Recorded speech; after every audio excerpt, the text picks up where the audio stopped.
Over the next 10 years, NASA is scheduled to devote $99 billion to the nation's human spaceflight program. In recognition of the magnitude of these planned expenditures, coupled with questions about the status of the current human spaceflight program, the White House Office of Science and Technology Policy, as part of the due diligence of a new administration, called for an independent review of the present and planned effort. Two conditions frame this request. All ongoing human spaceflight work by NASA and its contractors was to continue uninterrupted during the review process, and the review team's findings were to be available 90 days from the committee's formal establishment, and a formal report be published thereafter in recognition of the demands of the federal budget preparation cycle. The committee established to conduct the review comprised 10 members with diverse professional backgrounds, including scientists, engineers, astronauts, educators, executives of established and new aerospace firms, former presidential appointees, and a retired Air Force general. The committee was charged with conducting an independent review of the current program of record and providing alternatives to that program, as opposed to making a specific recommendation that would ensure that the nation is pursuing the best trajectory for the future of human spaceflight, one that is safe, innovative, affordable, and sustainable. Initially, the directive to the committee was that it conduct its inquiry with the assumption that operation of the space shuttle would terminate in 2010, and that the 10-year funding profile in the fiscal year 2010 President's budget would not be exceeded. In subsequent discussions between the committee chairman and members of the White House staff, it was agreed that at least two program options would be presented that comply with the above constraints. However, if those options failed to fully satisfy the stated study objectives, additional options could be identified by the committee. No other bounds were placed on the committee's work. The committee wishes to acknowledge the highly professional and responsive support provided to it by the staff of NASA, as well as the staff of the Aerospace Corporation, which provided independent analysis in support of the review. Aerospace worked under the direction of the committee, and all findings in this report are those of the committee. Individuals to whom the committee is particularly indebted for sharing their views are listed in Appendix B. The committee members appreciate the trust that has been placed in them to conduct an impartial review that could have a major impact on the nation's human spaceflight program, human lives, and America's image in the world. We view this as a very great responsibility. October 2009, Washington, D.C. Executive Summary. The U.S. human spaceflight program appears to be on an unsustainable trajectory. It is perpetuating the perilous practice of pursuing goals that do not match allocated resources. Space operations are among the most demanding and unforgiving pursuits ever undertaken by humans. It really is rocket science. Space operations become all the more difficult when means do not match aspirations. Such is the case today. The nation is facing important decisions on the future of human spaceflight. Will we leave the close proximity of low Earth orbit, where astronauts have circled since 1972, and explore the solar system, charting a path for the eventual expansion of human civilization into space? If so, how will we ensure that our exploration delivers the greatest benefit to the nation? Can we explore with reasonable assurances of human safety? Can the nation marshal the resources to embark on the mission? Whatever space program is ultimately selected, it must be matched with the resources needed for its execution. How can we marshal the necessary resources? There are actually more options available today than in 1961, when President Kennedy challenged the nation to commit itself to the goal before this decade is out of landing a man on the moon and returning him safely to the Earth. First, space exploration has become a global enterprise. Many nations have aspirations in space, and the combined annual budgets of their space programs are comparable to NASA's. If the United States is willing to lead a global program of exploration, Sharing both the burden and benefit of space exploration in a meaningful way, significant accomplishments could follow.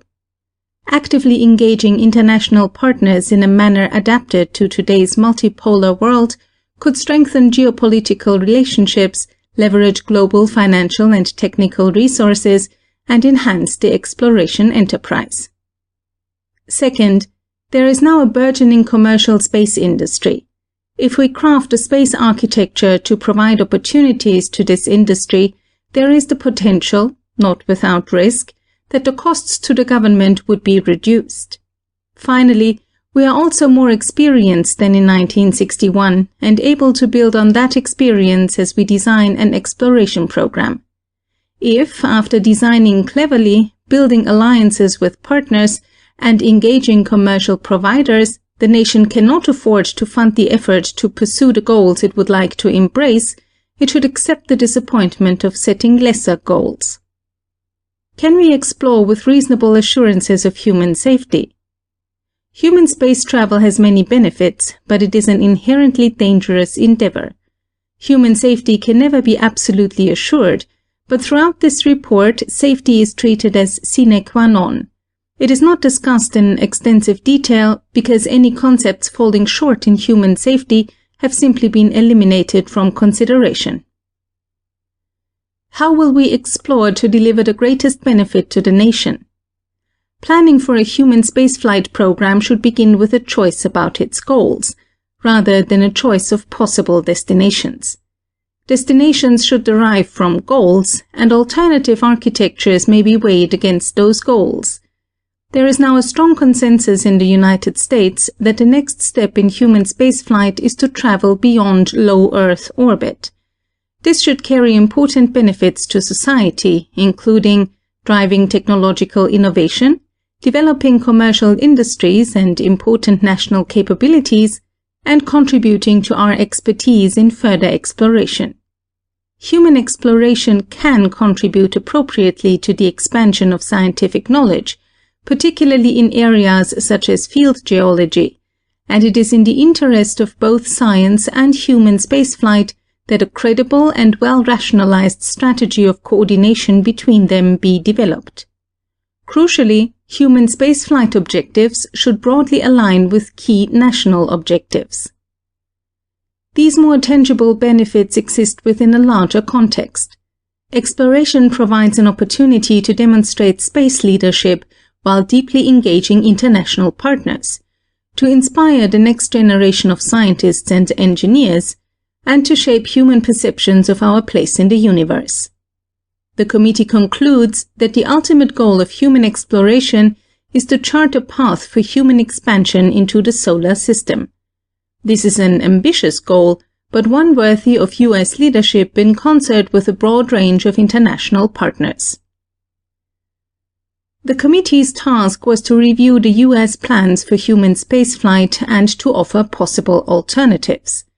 In doing so, it assessed the programs within the current human spaceflight portfolio, considered capabilities and technologies a future program might require, and considered the roles of commercial industry and our international partners in this enterprise. From these deliberations, the committee developed 5 integrated alternatives for the U.S. human spaceflight program, including an executable version of the current program. The considerations and the 5 alternatives are summarized in the pages that follow. Key questions to guide the plan for human spaceflight. The committee identified the following questions that, if answered, would form the basis of a plan for U.S. human spaceflight. 1. What should be the future of the space shuttle? 2. What should be the future of the International Space Station, ISS? 3. On what should the next heavy lift launch vehicle be based?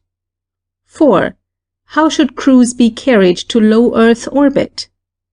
5. What is the most practicable strategy for exploration beyond low Earth orbit? The committee considers the framing and answering of these questions individually and consistently to be at least as important as their combinations in the integrated options for a human spaceflight program, which are discussed below. Some 3,000 alternatives can be derived from the various possible answers to these questions. These were narrowed to the 5 representative families of integrated options that are offered in this report. In these 5 families, the committee examined the interactions of the decisions, particularly with regard to cost and schedule. Other reasonable and consistent combinations of the choices are possible, each with its own cost and schedule implications, and these could also be considered as alternatives. Current programs. Before addressing options for the future human exploration program, it is appropriate to discuss the current programs: the Space Shuttle, the International Space Station and Constellation, as well as the looming problem of the gap, the time that will elapse between the scheduled completion of the Space Shuttle program and the advent of a new U.S. capability to lift humans into space. Space Shuttle. What should be the future of the Space Shuttle? The current plan is to retire it at the end of fiscal year 2010, with its final flight scheduled for the last month of that fiscal year. Although the current administration has relaxed the requirement to complete the last mission before the end of fiscal year 2010, there are no funds in the fiscal year 2011 budget for continuing shuttle operations. In considering the future of the shuttle, the committee assessed the realism of the current schedule, examined issues related to the shuttle workforce, reliability, and cost, and weighed the risks and possible benefits of a shuttle extension. The committee noted that the projected flight rate is nearly twice that of the actual flight rate since return to flight in 2005 after the Columbia accident 2 years earlier. Recognizing that undue schedule and budget pressure can subtly impose a negative influence on safety, the committee finds that a more realistic schedule is prudent. With the remaining flights likely to stretch into the second quarter of fiscal year 2011, the committee considers it important to budget for shuttle operations through that time. Although a thorough analysis of shuttle safety was not part of its charter, the committee did examine the shuttle safety record and reliability, as well as the results of other reviews of these topics. New human-rated launch vehicles will likely be more reliable once they reach maturity, but in the meantime, the shuttle is in the enviable position of being through its infant mortality phase. Its flight experience and demonstrated reliability should not be discounted. Once the shuttle is retired, there will be a gap in the capability of the United States itself to launch humans into space. That gap will extend until the next U.S. human-rated launch system becomes available. The committee estimates that, under the current plan, this gap will be at least 7 years. There has not been this long a gap in U.S. human launch capability since the U.S. human space program began. Most of the integrated options presented below would retire the shuttle after a prudent fly-out of the current manifest, indicating that the committee found the interim reliance on international crew services acceptable. However, one option does provide for an extension of the shuttle at a minimum safe flight rate to preserve U.S. capability to launch astronauts into space. If that option is selected, there should be a thorough review of shuttle recertification and overall shuttle reliability to ensure that the risk associated with that extension would be acceptable. The results of the recertification should be reviewed by an independent committee, with the purpose of ensuring that NASA has met the intent behind the relevant recommendation of the Columbia Accident Investigation Board. International Space Station.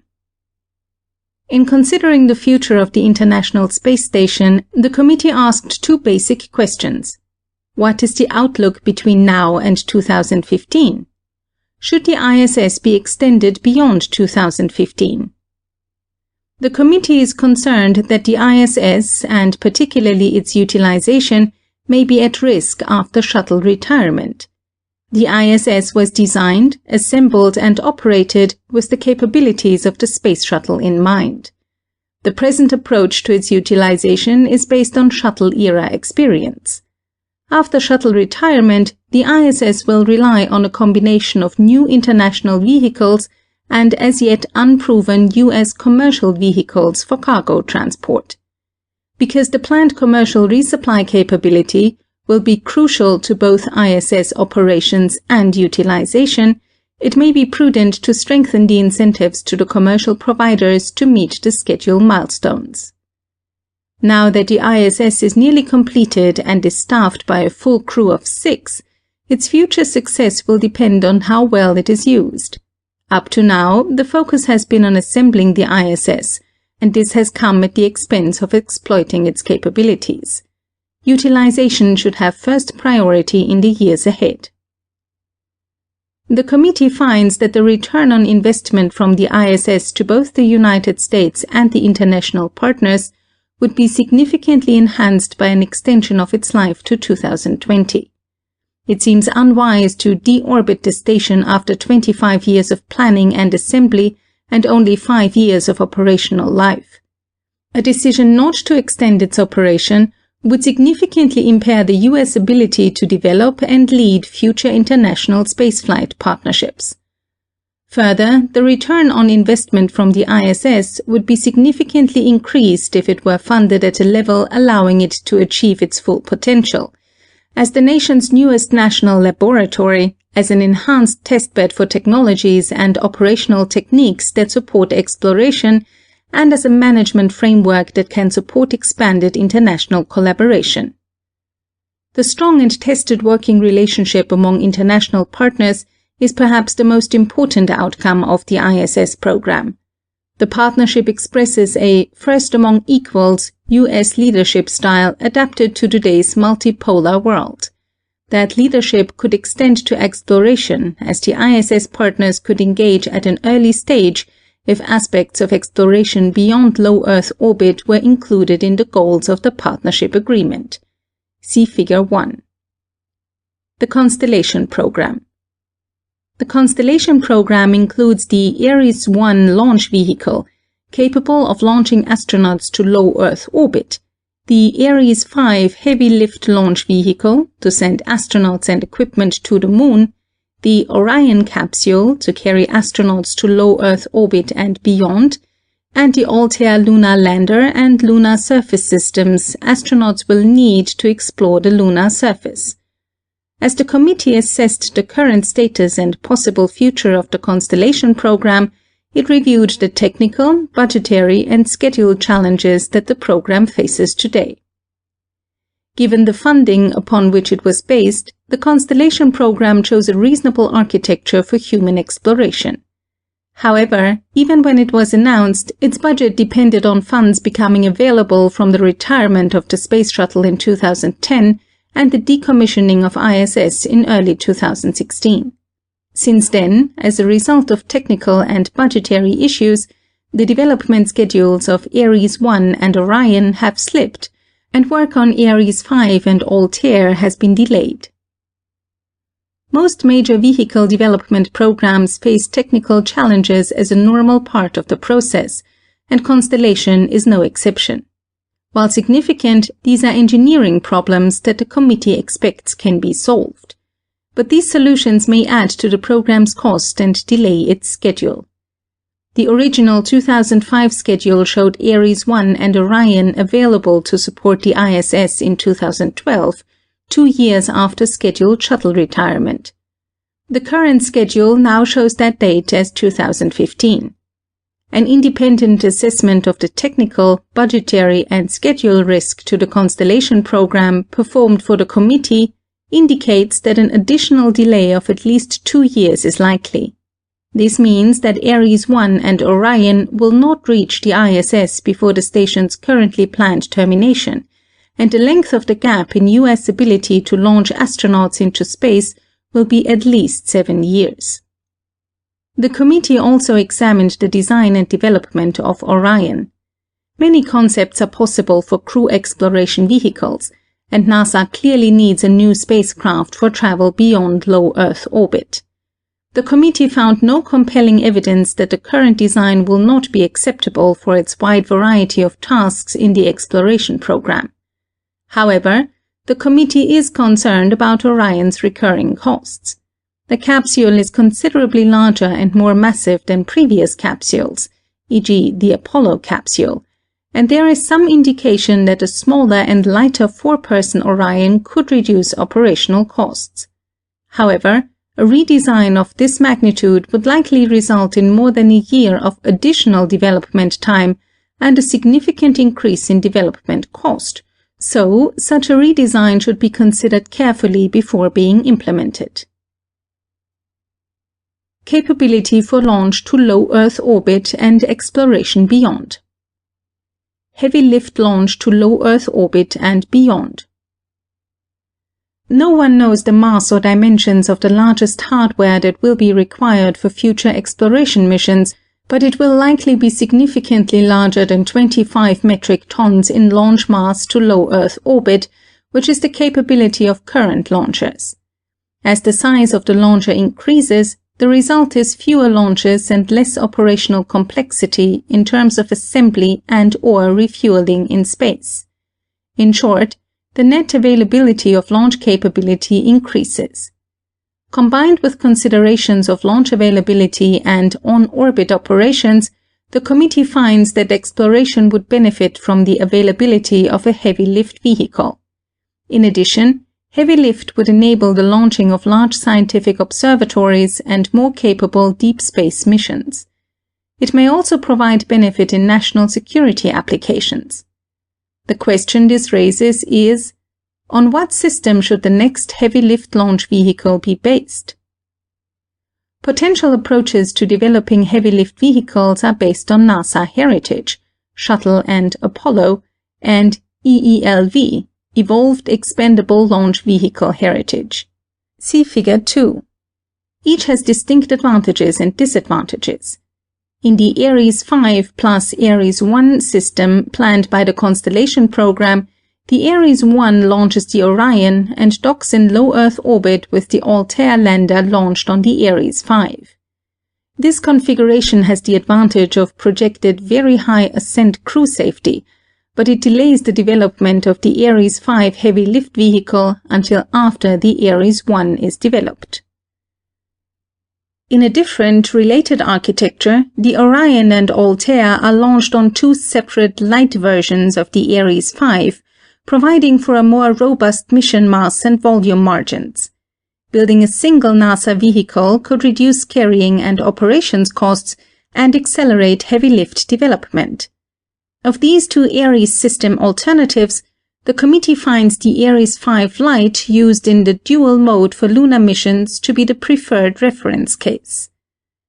The shuttle-derived family consists of inline and side-mount vehicles substantially derived from the shuttle, thereby providing greater workforce continuity.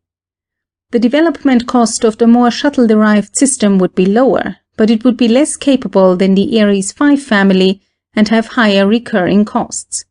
The lower lift capability could eventually be offset by developing on-orbit refueling. The EELV heritage systems have the least lift capacity, requiring almost twice as many launches as the Ares family to attain equal performance. If on-orbit refueling were developed and used, the number of launches could be reduced, but operational complexity would increase. However, the EELV approach would also represent a new way of doing business for NASA, which would have the benefit of potentially lowering development and operational costs. This would come at the expense of ending a substantial portion of the internal NASA capability to develop and operate launchers. It would also require that NASA and the Department of Defense jointly develop the new system. All of the options would benefit from the development of in-space refueling, and the smaller rockets would benefit most of all. A potential government-guaranteed market to provide fuel in low Earth orbit would create a strong stimulus to the commercial launch industry. The committee cautions against the tradition of designing for ultimate performance at the expense of reliability, operational efficiency, and life cycle cost. Crew access to low Earth orbit. How should U.S. astronauts be transported to low Earth orbit? there are two basic approaches: a government-operated system and a commercial transport service. The current Constellation program plan is to use the government-operated Ares-1 launch vehicle and the Orion crew capsule. However, the committee found that, because of technical and budget issues, the Ares-1 schedule no longer supports ISS needs.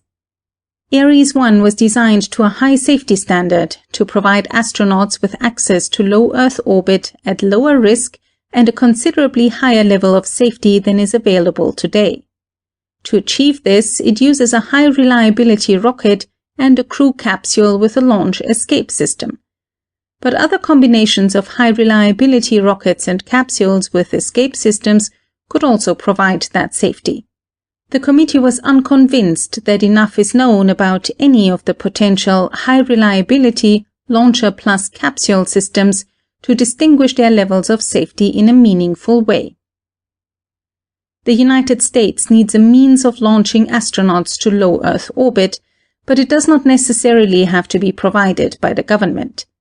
As we move from the complex reusable shuttle back to a simpler, smaller capsule, it is appropriate to consider turning this transport service over to the commercial sector. This approach is not without technical and programmatic risks, but it creates the possibility of lower operating costs for the system and potentially accelerates the availability of U.S. access to low Earth orbit by about a year to 2016. If this option is chosen, the committee suggests establishing a new competition for this service, in which both large and small companies could participate. Lowering the cost of space exploration. The cost of exploration is dominated by the costs of launch to low Earth orbit and of in-space systems. It seems improbable that significant reductions in launch costs will be realized in the short term until launch rates increase substantially, perhaps through expanded commercial activity in space. How can the nation stimulate such activity? In the 1920s, the federal government awarded a series of guaranteed contracts for carrying airmail, stimulating the growth of the airline industry. The committee concludes that an exploration architecture employing a similar policy of guaranteed contracts has the potential to stimulate a vigorous and competitive commercial space industry. Such commercial ventures could include the supply of cargo to the ISS, planning for which is already underway by NASA and industry, see Figure 3, transport of crew to orbit, and transport of fuel to orbit. Establishing these commercial opportunities could increase launch volume and potentially lower costs to NASA and all other launch services customers.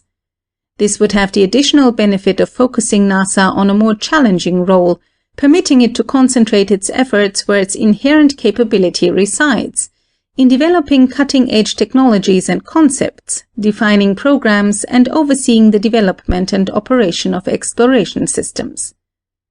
In the 1920s, the federal government also supported the growth of air transportation by investing in technology.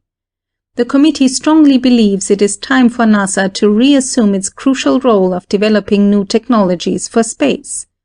Today, the alternatives available for exploration systems are severely limited because of the lack of a strategic investment in technology development in past decades. NASA now has an opportunity to generate a technology roadmap that aligns with an exploration mission that will last for decades. If appropriately funded, a technology development program would re-engage minds at American universities, in industry, and within NASA. The investments should be designed to increase the capabilities and reduce the costs of future exploration. This will benefit human and robotic exploration, the commercial space community, and other U.S. government users alike. Figure 3. Congressional Guidance in Fiscal Year 2008, NASA Authorization and Appropriation Acts and other national policies concerning commercial use of space and commercial crew capabilities. Source: U.S. Government. 2008 Authorization Act. A. In general, in order to stimulate commercial use of space, help maximize the utility and productivity of the International Space Station, and enable a commercial means of providing crew transfer and crew rescue services for the International Space Station, NASA shall 1. Make use of United States commercially provided International Space Station crew transfer and crew rescue services to the maximum extent practicable, if those commercial services have demonstrated the capability to meet NASA-specified ascent, entry, and International Space Station proximity operations safety requirements. 2. Limit, to the maximum extent practicable, the use of the Crew Exploration Vehicle to missions carrying astronauts beyond low Earth orbit once commercial crew transfer and crew rescue services that meet safety requirements become operational. 3. Facilitate, to the maximum extent practicable, the transfer of NASA-developed technologies to potential United States commercial crew transfer and rescue service providers, consistent with U.S. states law, and 4. Issue a notice of intent not later than 180 days after the date of enactment of this Act to enter into a funded, competitively awarded Space Act agreement with 2 or more commercial entities for a Phase 1 Commercial Orbital Transportation Services Crewed Vehicle Demonstration Program. 2008 Appropriations Act encouraged NASA to consider exercising its option for the Commercial Cargo Capability (COTS) Capability D crew transport as soon as possible. National Security Presidential Directive 49. Departments and agencies shall use commercial space capabilities and services to the maximum practical extent. Future destinations for exploration. What is the strategy for exploration beyond low Earth orbit? Humans could embark on many paths to explore the inner solar system, most particularly the following. Mars first, with a Mars landing, perhaps after a brief test of equipment and procedures on the Moon. Moon first, with lunar surface exploration focused on developing the capability to explore Mars. A flexible path to inner solar system locations, such as lunar orbit, Lagrange points, near-Earth objects, and the moons of Mars, followed by exploration of the lunar surface and/or Martian surface. A human landing followed by an extended human presence on Mars stands prominently above all other opportunities for exploration. Mars is unquestionably the most scientifically interesting destination in the inner solar system, with a planetary history much like Earth's. It possesses resources that can be used for life support and propellants. If humans are ever to live for long periods on another planetary surface, it is likely to be on Mars. But Mars is not an easy place to visit with existing technology and without a substantial investment of resources. The committee finds that Mars is the ultimate destination for human exploration of the inner solar system, but it is not the best first destination. What about the Moon first, then Mars? By first exploring the Moon, we could develop the operational skills and technology for landing on, launching from, and working on a planetary surface. In the process, we could acquire an understanding of human adaptation to another world that would one day allow us to go to Mars. There are 2 main strategies for exploring the Moon. Both begin with a few short sorties to various sites to scout the region and validate lunar landing and ascent systems. In one strategy, the next step would be to build a lunar base. Over many missions, a small colony of habitats would be assembled, and explorers would begin to live there for many months, conducting scientific studies and prospecting for resources to use as fuel. In the other strategy, sorties would continue to different sites, spending weeks and then months at each one. More equipment would have to be brought to the lunar surface on each trip, but more diverse sites would be explored and in greater detail. There is a third possible path for human exploration beyond low Earth orbit, which the committee calls the flexible path. On this path, humans would visit sites never visited before and extend our knowledge of how to operate in space, while traveling greater and greater distances from Earth. Successive missions would visit lunar orbit, the Lagrange points, special points in space that are important sites for scientific observations and the future space transportation infrastructure, and near-Earth objects, asteroids and spent comets that cross the Earth's path, and orbit around Mars. Most interestingly, humans could rendezvous with the moon of Mars, then coordinate with or control robots on the Martian surface, taking advantage of the relatively short communication times. At least initially, astronauts would not travel into the deep gravity wells of the lunar and Martian surface, deferring the cost of developing human landing and surface systems. The flexible path represents a different type of exploration strategy. We would learn how to live and work in space, to visit small bodies, and to work with robotic probes on the planetary surface. It would provide the public and other stakeholders with a series of interesting firsts to keep them engaged and supportive. Most important, because the path is flexible, it would allow for many different options as exploration progresses, including a return to the Moon's surface or a continuation directly to the surface of Mars. The committee finds that both Moon-first and flexible path are viable exploration strategies. It also finds that they are not necessarily mutually exclusive. Before traveling to Mars, we might be well served to both extend our presence in free space and gain experience working on the lunar surface. Integrated program options. The committee has identified 5 principal alternatives for the human spaceflight program. They include one baseline case, which the committee considers to be an executable version of the current program of record, funded to achieve its state exploration goals, as well as 4 alternatives. These options and several derivatives are summarized in Figure 4. The committee was asked to provide 2 options that fit within the fiscal year 2010 budget profile. This funding is essentially flat or decreasing through 2014, then increases at 1.4% per year thereafter, less than the 2.4% per year used by the committee to estimate cost inflation. The first 2 options are constrained to the existing budget. Option 1. Program of record as assessed by the committee, constrained to the fiscal year 2010 budget. This option is the program of record, with only 2 changes the committee deems necessary, providing funds for the shuttle into fiscal year 2011 and including sufficient funds to deorbit the ISS in 2016. When constrained to this budget profile, Ares 1 and Orion are not available until after the ISS has been deorbited. The heavy-lift vehicle Ares 5 is not available until the late 2020s, and there are insufficient funds to develop the lunar lander and lunar surface systems until well into the 2030s, if ever. Option 2.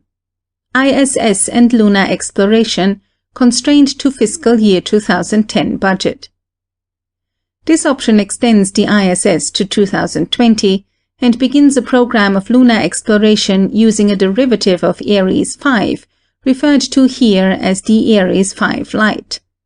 The option assumes completion of the shuttle manifest in fiscal year 2011, and it includes a technology development program, a program to develop commercial services to transport crew to low Earth orbit, and funds for enhanced utilization of the ISS. This option does not deliver heavy lift capability until the late 2020s and does not have funds to develop the systems needed to land on or explore the Moon in the next 2 decades. The remaining 3 alternatives fit a different budget profile, one that the committee judged more appropriate for an exploration program designed to carry humans beyond low Earth orbit. This budget increases to $3 billion above the fiscal year 2010 guidance by fiscal year 2014, then grows with inflation at what the committee assumes to be 2.4% per year. Option 3. Baseline case. Implementable Program of Record. This is an executable version of the program of record. It consists of the content and sequence of that program: deorbiting the ISS in 2016, developing Orion, Ares 1 and Ares 5, and beginning exploration of the Moon using the Altair lander and lunar surface systems. The committee made only 2 additions it felt essential: budgeting for the completion of remaining flights on the shuttle Manifest in 2011, and including additional funds for the deorbit of the ISS. The committee's assessment is that, under this funding profile, the option delivers Ares 1 and Orion in fiscal year 2017, with human lunar return in the mid-2020s. Option 4. Moon First. This option preserves the Moon as the first destination for human exploration beyond low Earth orbit. It also extends the ISS to 2020, funds technology advancement, and uses commercial vehicles to carry crew to low Earth orbit. There are 2 significantly different variants to this option. Both develop the Orion, the Altair lander, and lunar surface systems as in the baseline case. Variant 4A is the Ares 5 Light variant. This option retires the shuttle in fiscal year 2011 and develops the Ares 5 Light heavy-lift launcher for lunar exploration. Variant 4B is the shuttle extension variant. It offers the only foreseeable way to eliminate the gap in U.S. human launch capability by extending the shuttle to 2015 at a minimum safe flight rate. It also takes advantage of synergy with the shuttle by developing a heavy-lift vehicle that is more directly shuttle-derived than the Ares family of vehicles. Both variants of Option 4 permit human lunar return by the mid-2020s. Option 5. Flexible Path. This option follows the flexible path as an exploration strategy. It operates the shuttle into fiscal year 2011, extends the ISS until 2020, funds technology advancement, and develops commercial services to transport crew to low Earth orbit. There are 3 variants within this option. They all use the Orion Crew Exploration Vehicle, together with new in-space habitats and propulsion systems. The variants differ only in the heavy-lift vehicle used.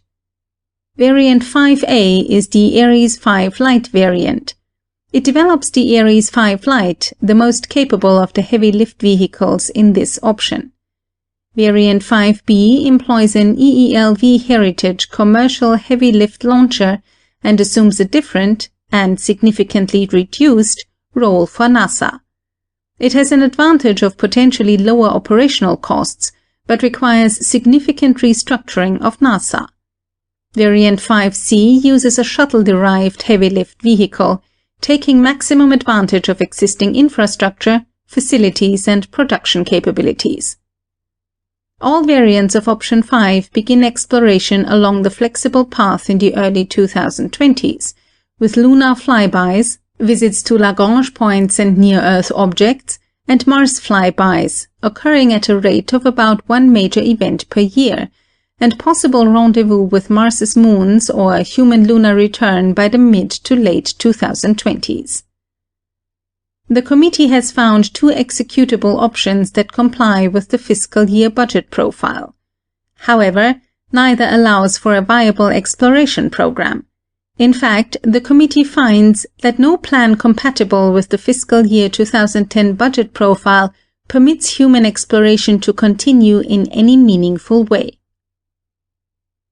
The committee further finds that it is possible to conduct a viable exploration program with a budget rising to about $3 billion annually in real purchasing power above the fiscal year 2010 budget profile. At this budget level, both the Moon First and the Flexible Path strategies begin human exploration on a reasonable but not aggressive timetable. The committee believes an exploration program that will be a source of pride for the nation requires resources at such a level. Organizational and programmatic issues.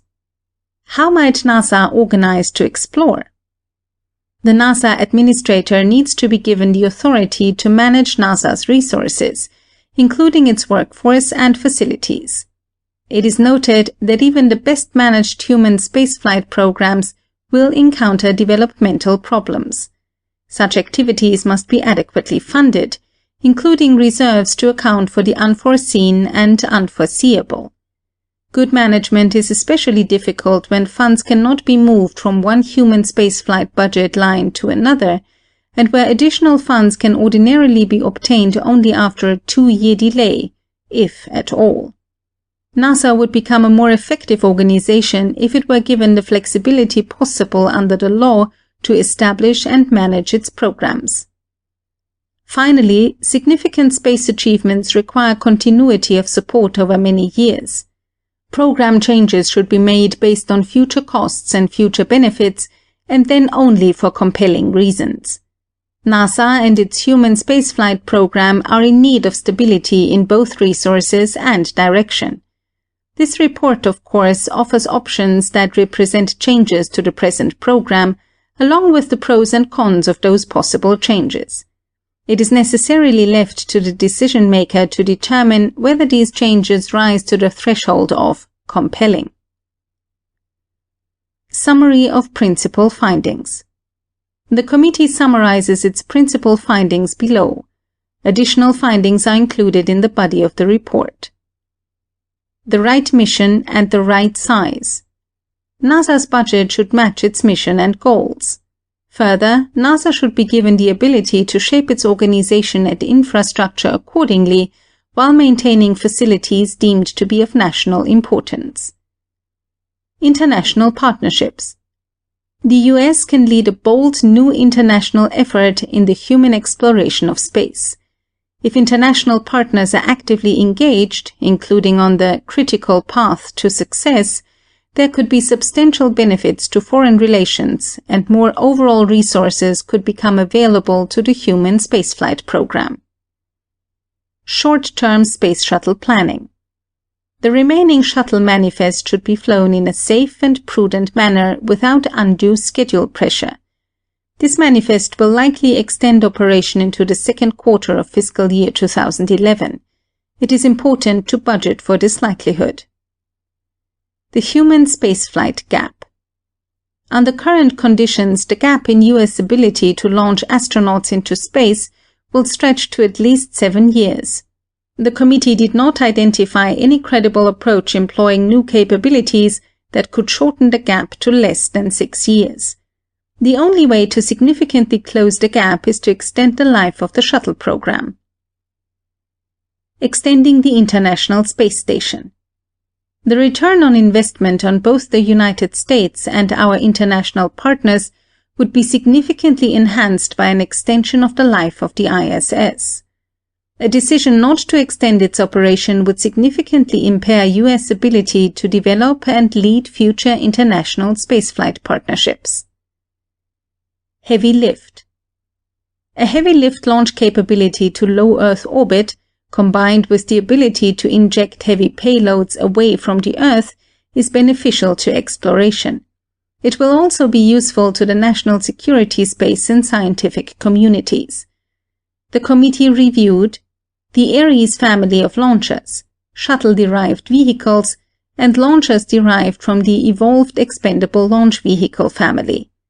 Each approach has advantages and disadvantages, trading capability, life cycle costs, maturity, operational complexity, and the way of doing business within the program and NASA. Commercial launch of crew to low Earth orbit. Commercial services to deliver crew to low Earth orbit are within reach. While this presents some risk, it could provide an earlier capability at lower initial and life cycle costs than government could achieve. A new competition with adequate incentives to perform this service should be open to all US aerospace companies. This would allow NASA to focus on more challenging roles, including human exploration beyond low Earth orbit based on the continued development of the current or modified Orion spacecraft. Technology development for exploration and commercial space.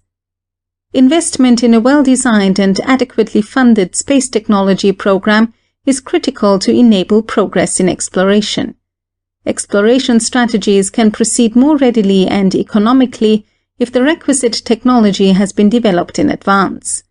This investment will also benefit robotic exploration, the U.S. commercial space industry, the academic community, and other U.S. government users.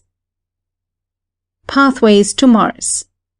Mars is the ultimate destination for human exploration to the inner solar system, but it is not the best first destination. Visiting the Moon first and following the flexible path are both viable exploration strategies. The two are not necessarily mutually exclusive. Before traveling to Mars, we could extend our presence in free space and gain experience working on the lunar surface.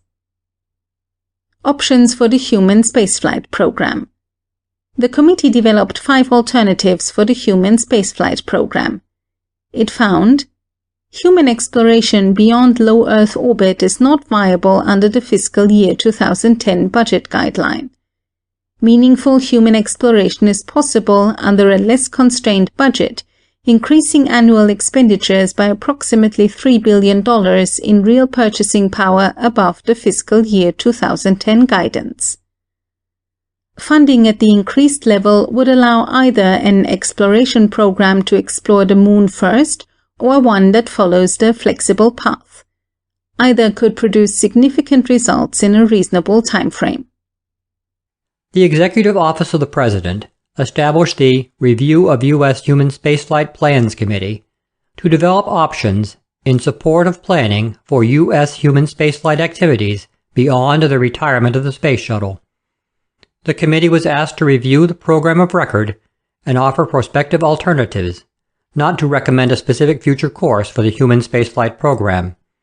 The committee consisted of 10 individuals versed in the history, challenges, and existing policies and plans for human spaceflight, members representing a broad and diverse set of views on spaceflight's possible future. The committee's deliberations in its 7 public sessions were informed by dozens of briefings, several site visits, and hundreds of documents received directly or through its website. The current U.S. human spaceflight program appears to be on an unsustainable trajectory. It is perpetuating the perilous practice of pursuing goals that are often admirable, but which do not match available resources. President Kennedy stated, "We choose to do these things, not because they are easy, but because they are hard." And indeed, space operations are among the most complex and demanding activities ever undertaken by humans. It really is rocket science. Space operations become all the more difficult when means do not match aspirations. Such is the case today. The human spaceflight program, in the opinion of this committee, is at a tipping point where either additional funds must be provided, or the exploration program first instituted by President Kennedy must be abandoned, at least for the time being. America continues to enjoy a clear global leadership role in space capabilities. NASA's accomplishments are legion.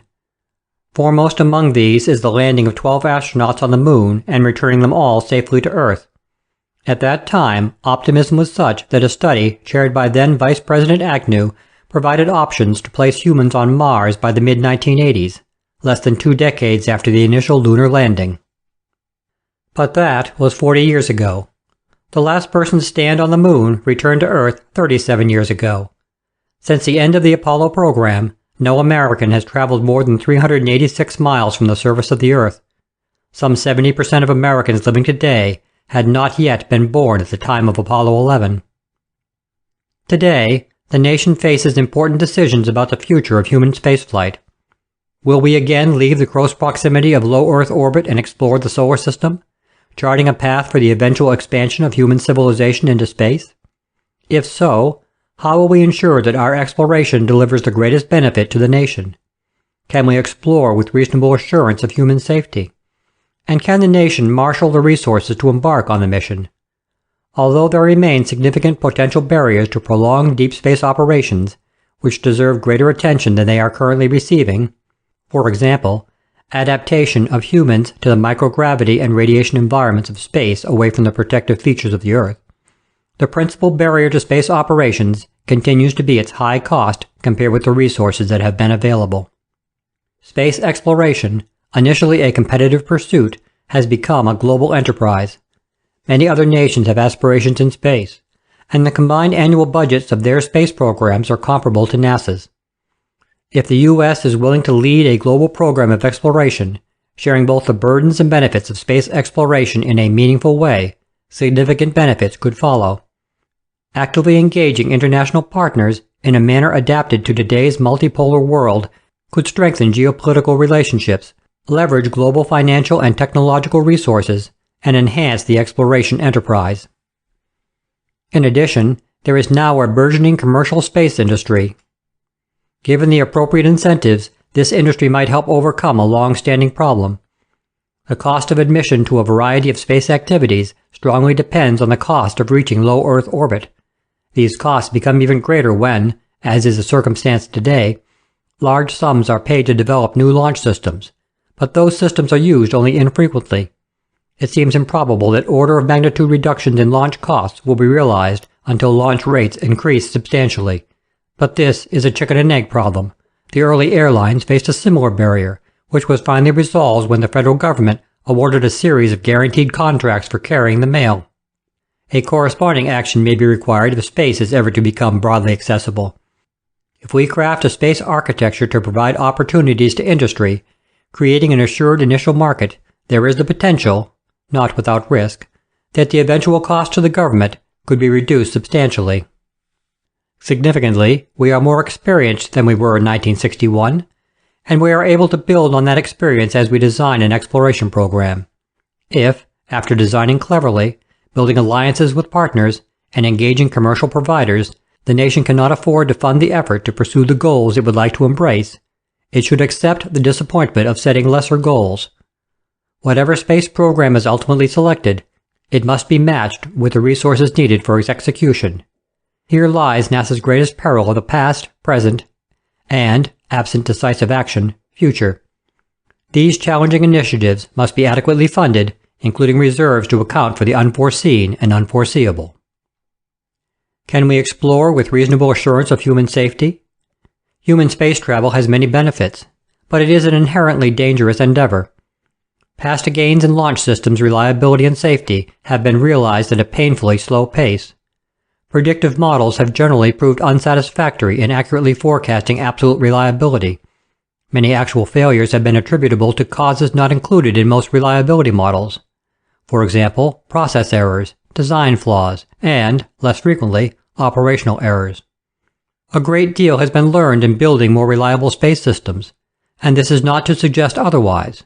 Rather, it is to confirm that this is an area deserving continuing attention. Human safety can never be absolutely assured, but throughout this report, safety is treated as the sine qua non. Concepts falling short in human safety have simply been eliminated from consideration. For example, no options proceeding directly to Mars have been offered as alternatives, because the committee believes the state of technology, the understanding of risks, and the available operational experience are sufficiently immature, irrespective of the budgetary limitations, to commit to such an endeavor. How will we explore to deliver the greatest benefit to the nation? Planning for a human spaceflight program should begin with a choice of goals, rather than a choice of destinations. Destinations should derive from goals, and alternative architectures may be weighed against those goals. There is now a strong consensus in the United States that the next step in human spaceflight should be to travel beyond low Earth orbit. This promises to provide important benefits to society, including driving technological innovation, developing commercial industries and important national capabilities, and contributing to our expertise in further exploration. Human explorations can contribute appropriately to the expansion of scientific knowledge, especially field geology, and it is in the interest of both science and human spaceflight that a credible and well-rationalized strategy of coordination between the two endeavors be developed. Robotic spacecraft will play an important role as a precursor to human spaceflight activities. The committee concluded that the ultimate goal of human exploration is to chart a path for human expansion into the solar system. This is an ambitious goal, but one worthy of U.S. leadership in concert with a broad range of international partners. With regard to the human spaceflight program itself, the committee has been deluged with strongly and genuinely held, frequently conflicting, beliefs as to the program's proper composition. For example, the following statements appeared in 6 different communications that happened to come across the committee chairman's desk within minutes of each other. As an American, having NASA field a retro reenactment of the Apollo program to get back to the moon a half-century after we sent people there for the first time is humiliating. From a safety and continuity standpoint, the next step in space must be a return to the moon. I am an aerospace engineer master's candidate. My classmates' options are working for monolithic bureaucracies where their creativity will be crushed by program cancellations, cost overruns, and risk aversion. It is no surprise that many of them choose to work in finance. We remember the past well and remind ourselves often of long-gone civilizations whose innovations in science, technology, and learning yielded knowledge that served as beacons of brilliance, but who lost the spark and faded. Going back to the moon takes us into an intellectual and political cul-de-sac. The audacity to go to the moon was perhaps the 20th century's greatest illustration of America's optimism. Present generations of Americans need to capture some of that audacity. A primary issue in formulating a human spaceflight plan is its affordability. In the way of background, figures 1-4, 1-5, and 1-6 present the overall NASA budget trend over time in absolute terms and in relation to the GDP and the federal budget, respectively. The trend in funding the human spaceflight portion of NASA's portfolio is shown in figure 1-7. Today, the human spaceflight program costs each citizen about 7 cents a day. So what should America's human spaceflight program look like? Before answering that question, we must face an underlying reality. We are where we are. The committee thus identified 5 questions that could form the basis of a plan for U.S. human spaceflight. What should be the future of the space shuttle? What should be the future of the International Space Station? On what should the next heavy lift launch vehicle be based? How should crew be carried to low Earth orbit? What is the most practicable strategy for exploration beyond low Earth orbit? The committee considers the framing of these questions in a consistent way to be at least as important as their combinations in the integrated options for a human spaceflight plan. The committee assessed the programs within the current human spaceflight portfolio, considered capabilities and technologies that a future program might require, and examined the roles of commercial industry and our international partners in this enterprise. A human landing and extended human presence on Mars stand prominently above all other opportunities for exploration. Mars is unquestionably the most scientifically interesting destination in the inner solar system. It possesses resources which can be used for life support and propellants. If humans are ever to live for long periods with intention of extended settlement on another planetary surface, it is likely to be on Mars. But Mars is not an easy place to visit with existing technology and without a substantial investment in resources. The committee concluded that Mars is the ultimate destination for human exploration of the inner solar system, but, as already noted, it is not the best first destination. The committee thus addressed several possible strategies for exploration beyond low Earth orbit. We could choose to explore the Moon first, with lunar surface exploration focused on developing the capability to explore Mars. Or we could choose to follow a flexible path to successively distant or challenging destinations, such as lunar orbit, Lagrange points, near-Earth objects, or the moons of Mars, which could lead to the possible exploration of the lunar surface and/or Martian surface. As a result of its deliberations, the committee developed 5 integrated options for the U.S. space flight program that the committee deems representative, 1 baseline case, founded upon the Constellation program, and 4 alternatives. 2 of the options are constrained to the FY 2010 budget profile. The remaining 3 options, including the baseline, fit a less constrained budget. It was possible to define some 3,000 potential options from the set of parameters considered. Hence the options presented here should be thought of as representative families. Various program additions and deletions among these families are also plausible, with appropriate budget adjustments, including a proper accounting of the many independent facets of these integrated options. Several of these derivatives are discussed in this report. The committee considers it important for any exploration strategy to offer a spectrum of choices that provides periodic milestone accomplishments as well as a continuum of investment cost options. Unfortunately, for all options examined, the entry cost for human exploration is indeed significant, and for the more inspiring options there does not seem to be a cost continuum. Put another way, there is a sizable difference in the cost of programs between those operating in low Earth orbit and those exploring beyond low Earth orbit. Clearly, a more penetrating analysis into any choice will be required before fully embarking upon it. However, the committee believes it has fairly represented the most plausible courses. It bases its assessment in part on the extraordinary supporting effort provided by NASA personnel, an effort that was forthright, competent, and, in the NASA spirit, can-do. The committee also benefited significantly from prior independent reviews of NASA activities. In addition, the committee contracted with the Aerospace Corporation to provide independent assessments. During the committee's deliberations, it was informed by day-long public meetings in Houston, Texas, Huntsville, Alabama, and Cocoa Beach, Florida, as well as 5 days of meetings in Washington, D.C. In addition, its subcommittees held meetings in Denver, Colorado, Decatur, Alabama, Huntsville, Alabama, Michoud, Louisiana, Hawthorne, California, El Segundo, California, and Dulles, Virginia. The group conducted numerous teleconference and videoconference preparatory sessions and communicated frequently by email, over 1,700 emails in the chairman's case. Seeking to benefit from the views of the public, the committee established a website and Facebook site, used Twitter, conducted all decisional meetings in public sessions, meetings that were also carried on NASA TV, provided opportunity for public comment at 5 of the formal meetings, testified before committees of both the House and Senate, and held 7 press conferences. Participation by the public was extensive, and the committee made use of that input. It is heartening to note that the public still strongly supports the overall efforts of NASA. Finally, it is reasonable to ask whether a review over several months is sufficient to offer the options presented here.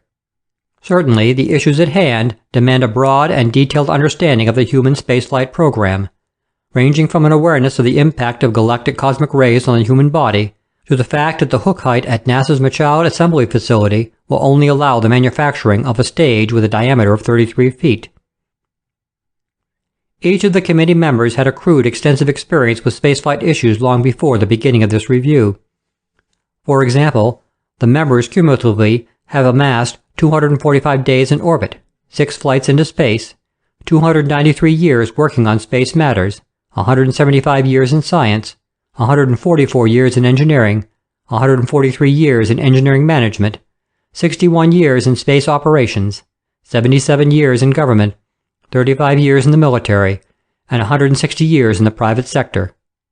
These totals reflect the overlap of some of these categories. The committee believes that the options presented here, if matched with appropriate funds, provide a reasonable foundation for selecting a human spaceflight program worthy of a great nation. In human spaceflight, as in other endeavors, a review of the past can help provide perspective in planning for the future. This chapter, noting the findings of some earlier space program assessments, seeks to provide such perspective. In 1961, President John F. Kennedy forcefully and publicly focused the nation's nascent space program on a single goal: U.S. astronauts would set foot on the surface of the moon before the end of the decade and return safely. More feasible than a mission to Mars, and with better prospect of preceding the Soviets than seeking to develop an orbiting space station, the lunar landing would ensure U.S. standing as the leader in the world's most prominent exploration competition. Kennedy's challenge to NASA and the nation was an audacious one, given that at the time he made it in 1961, no American had even reached Earth orbit. President Kennedy markedly accelerated the U.S. space program, but he did not initiate it. NASA was established in 1958. President Dwight Eisenhower supported human missions to low Earth orbit and beyond, but he emphasized fiscal restraint in the effort. According to George Low, at the time NASA Chief of Manned Spaceflight, A desirable lunar program should have project costs kept in balance with expected returns and within the foreseeable NASA budget. By the 1960s, the drive to meet the end-of-decade goal superseded those restraints. The outcome of the so-called space race was not a foregone conclusion. Among numerous Soviet achievements, it was a cosmonaut who was the first human to orbit the Earth, and another to first conduct extravehicular activity. The U.S. Mercury and Gemini programs achieved their objectives of developing and flight testing the kinds of equipment and procedures that would be needed in a lunar mission. But in 1967, with less than 3 years remaining before the deadline set by President Kennedy, fire broke out in the pure oxygen environment of the Apollo 1 command module during a ground test, resulting in the death of the 3 astronauts on board. Despite the delay from the accident and its aftermath, on July 20, 1969, Neil Armstrong and Buzz Aldrin of Apollo 11 became the first humans to set foot on a celestial body beyond our own, while Mike Collins orbited above, preparing for the return to Earth. 10 more astronauts on 5 more Apollo missions would reach the lunar surface. Big goals are energizing for individuals and for national efforts. See Figure 2-1. But the problem with focusing on a single, all-consuming objective is the letdown that can ensue after the objective is achieved. Public interest appeared to wane during the course of succeeding lunar missions. NASA had ambitious set of plans to follow Apollo. Space stations would orbit the Earth. A more permanent lunar presence would be established by 1982. Proposed hardware included a space tug and a nuclear-powered shuttle. The first crewed landing on Mars would take place by the mid-1980s. By 1990, there would be 100 humans in low Earth orbit, 48 on the Moon, and 72 on Mars and its moons. Most of that never came to pass. Since 1972, the year of the last Apollo lunar mission, no human has ventured farther from the Earth's surface than 386 miles. President Richard Nixon did not end the space program, but he did much to scale it back. The trajectory of the NASA budget shifted downward. The Nixon administration was responding not only to the perceived decline in public support for far-reaching human space exploration, but also to the economic decline at the time. When a task group established by the administration presented options that included a lunar return and a program aimed at Mars, the president confined the nation's crew-carrying space ventures instead to low Earth orbit. The keystone of the redefined initiative was the Space Shuttle, the reusable departure from the expendable transport systems used until that time, capable of launching as a rocket and landing as an aircraft.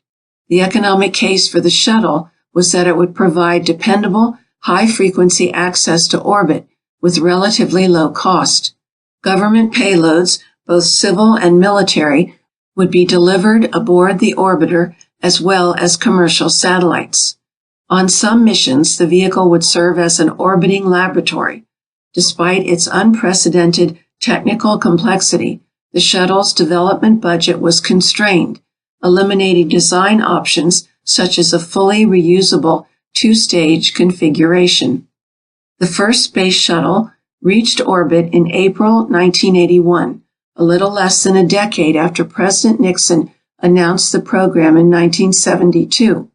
Launch frequency never approached original expectations, and the cost per mission turned out to be far greater than what was forecast.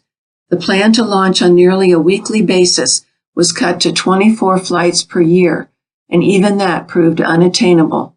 By January of 1986, 5 orbiters had flown 4 test flights and 20 operational missions.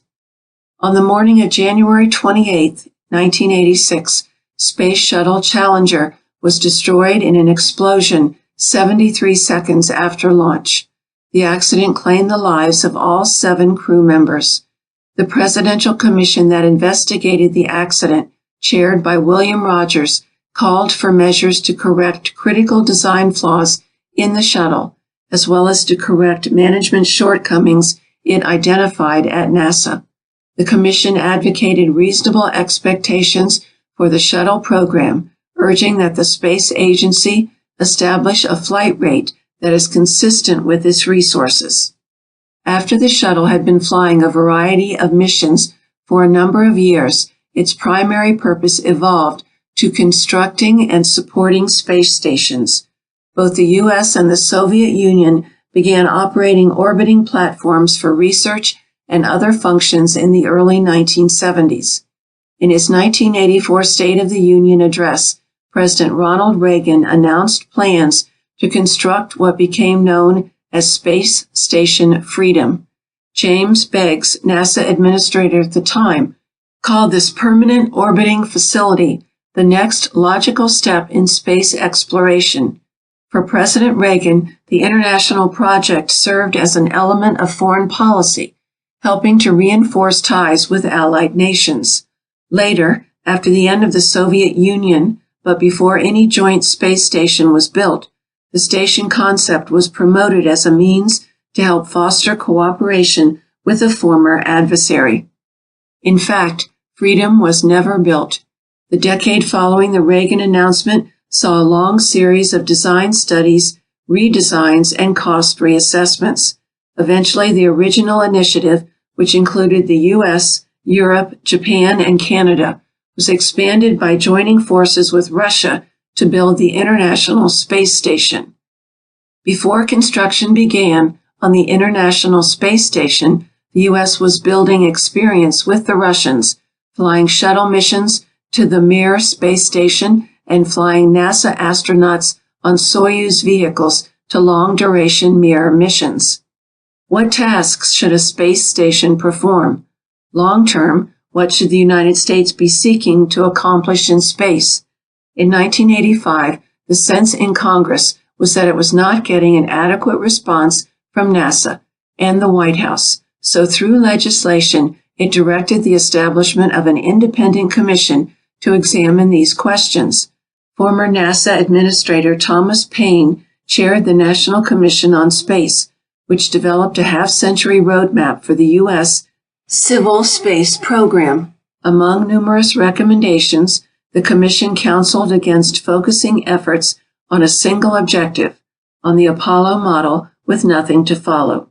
It stressed program continuity so there would not be another gap like the one between the end of Apollo and the beginning of the shuttle.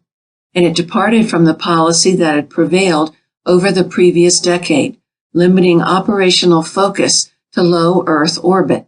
Humans were to return to the Moon by 2005 and reach Mars by 2015.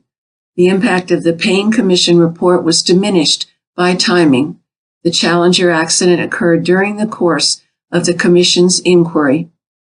In 1989, on the 20th anniversary of the Apollo 11 moon landing, President George H.W. Bush announced the Space Exploration Initiative, which supported a number of the objectives spelled out in the earlier Paine report, such as missions to the Moon and Mars.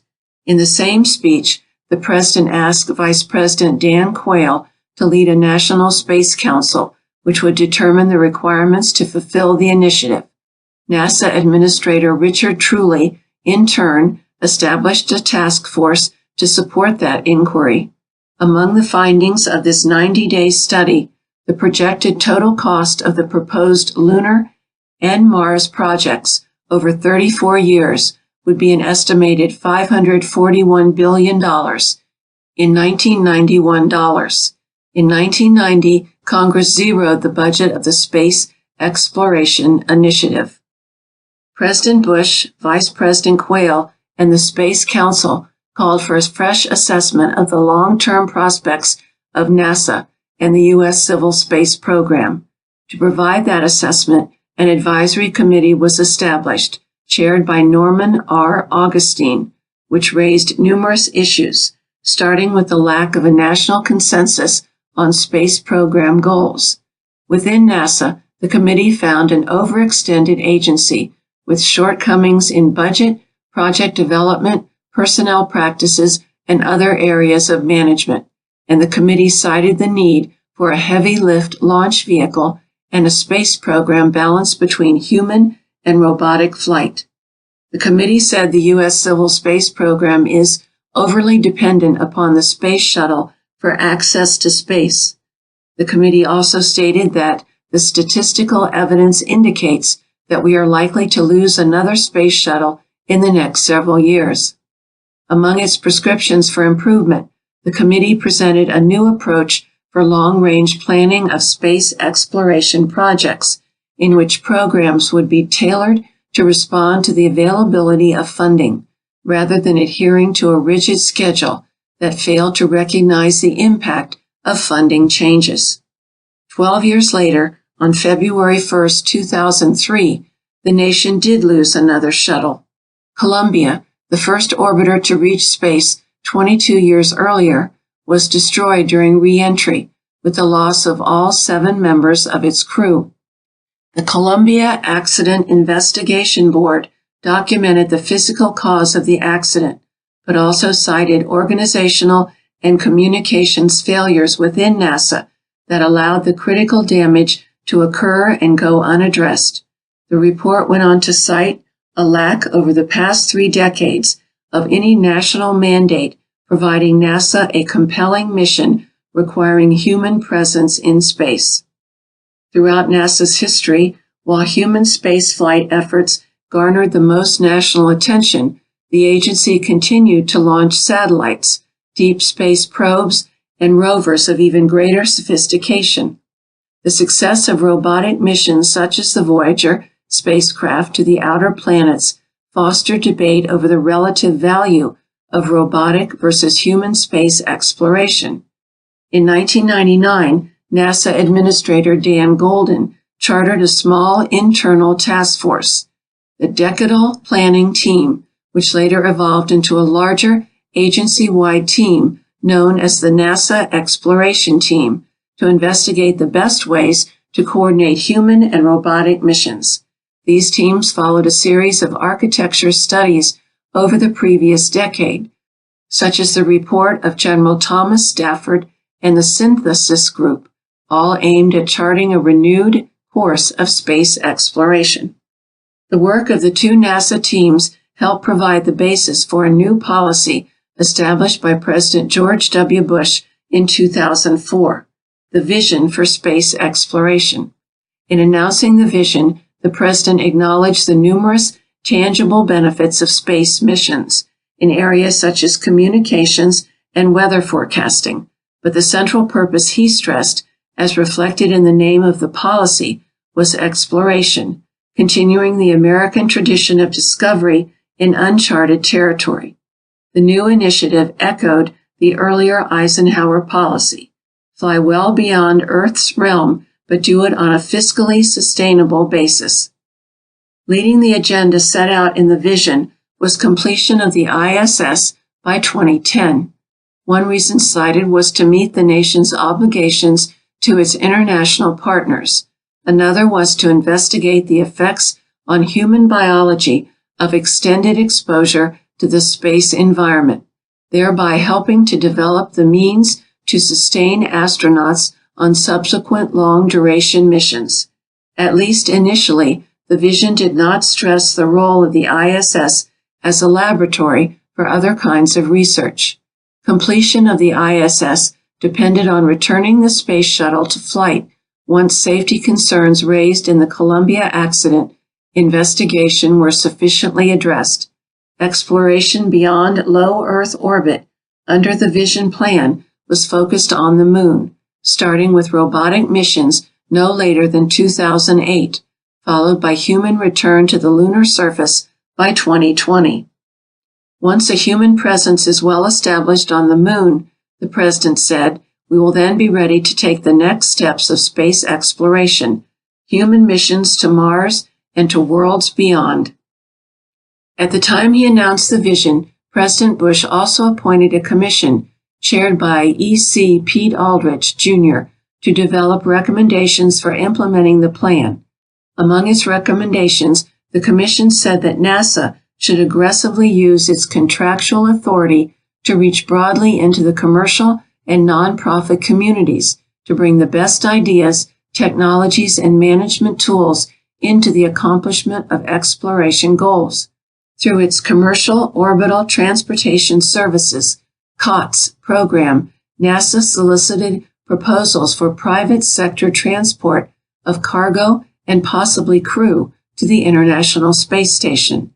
3 awards were made, one of which was subsequently canceled by NASA for failure to meet milestones. In announcing the vision, President Bush noted that America has not developed a new vehicle to advance human exploration in space in nearly a quarter century.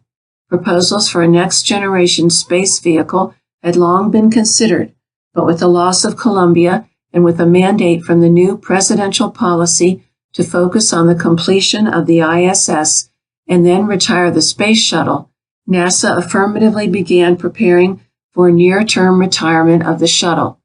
A newly constituted Exploration Systems Mission Directorate led the task of developing the shuttle's successor.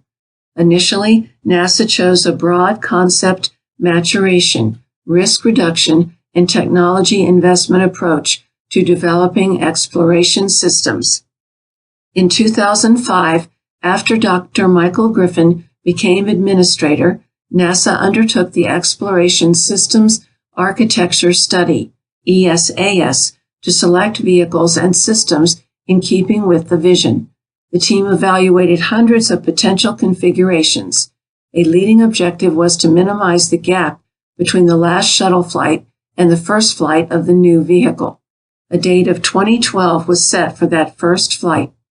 Another criterion spelled out in the 2005 Authorization Act for NASA was to make use as much as possible of assets and infrastructure carried over from the shuttle program.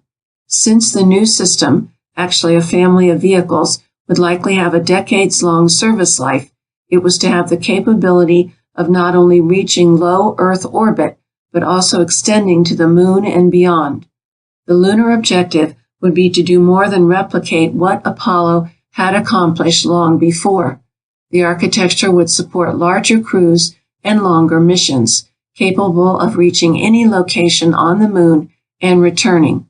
The results of the vehicle system selection process evolved into what is now known as the Constellation program, consisting of Ares launch vehicles, Orion crew capsule, the Altair lunar lander, and lunar surface systems. Today, budget questions continue to dominate the human spaceflight debate.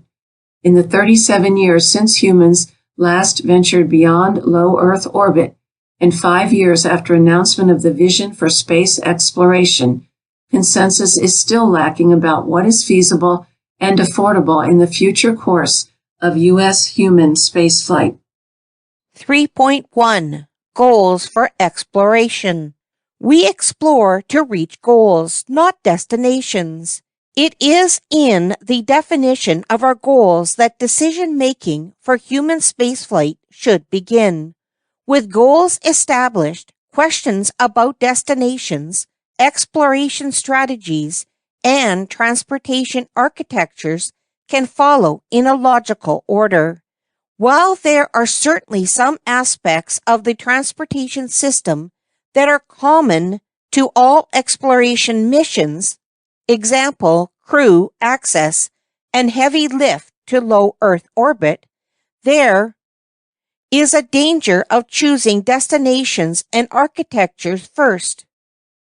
This runs the risk of getting stuck at a destination without a clear understanding of why it was chosen, which in turn can lead to uncertainty about when it is time to move on. Since 1972, the destination for U.S. human exploration of space has been confined to low Earth orbit. Following the loss of Columbia, a strong national consensus emerged that we should move beyond low Earth orbit once again and explore the inner solar system. The question arises, what is the point of doing so? The answers to this question help to identify the goals of human spaceflight. While it was not specifically within the statement of task of the committee to advise on the rationale for a human spaceflight program, the committee felt compelled to at least review the likely goals as a foundation for its future deliberations. Human spaceflight produces important tangible benefits to society. Human spaceflight is a technologically intensive activity, and during its execution, new technologies are derived that have benefit to other government and commercial users of space, and to products that touch Americans daily. Access to and development of space is critical to our national welfare, and a well-crafted human exploration program can help to develop competitive commercial industries and important national capabilities. We explore our first destinations in part to learn how better to explore a more challenging site in the future. Human and robotic explorations both contribute to the expansion of scientific knowledge. Human explorers are more effective when exploring complex destinations, and particularly endeavors such as field geology. Human exploration also addresses larger goals. We live in an increasing multipolar world, and human space exploration is one domain in which the United States is still the acknowledged leader. Human exploration provides an opportunity to demonstrate space leadership while deeply engaging international partners. Chapter 8 will discuss the potential of partnerships in exploration. Human exploration of space can engage the public in new ways, inspiring the next generation of scientists and engineers, and contributing to the development of the future workforce in science, technology, engineering, and mathematics. (STEM). By viewing other planets as well as our own from deep space, exploration helps to shape human perceptions of our place in the universe. There was a strong consensus within the committee that human exploration also should advance us as a civilization towards our ultimate goal, charting a path for human expansion into the solar system. It is too early to know how and when humans will first learn to live on another planet, but we should be guided by that long-term goal. In developing alternatives for human spaceflight plans, the committee was guided by these tangible, less tangible, and long-term goals. In Chapter 6, the committee returns to these goals as the basis for developing evaluation measures against which the options will be evaluated. 3.2 Overview of Destinations and Approach.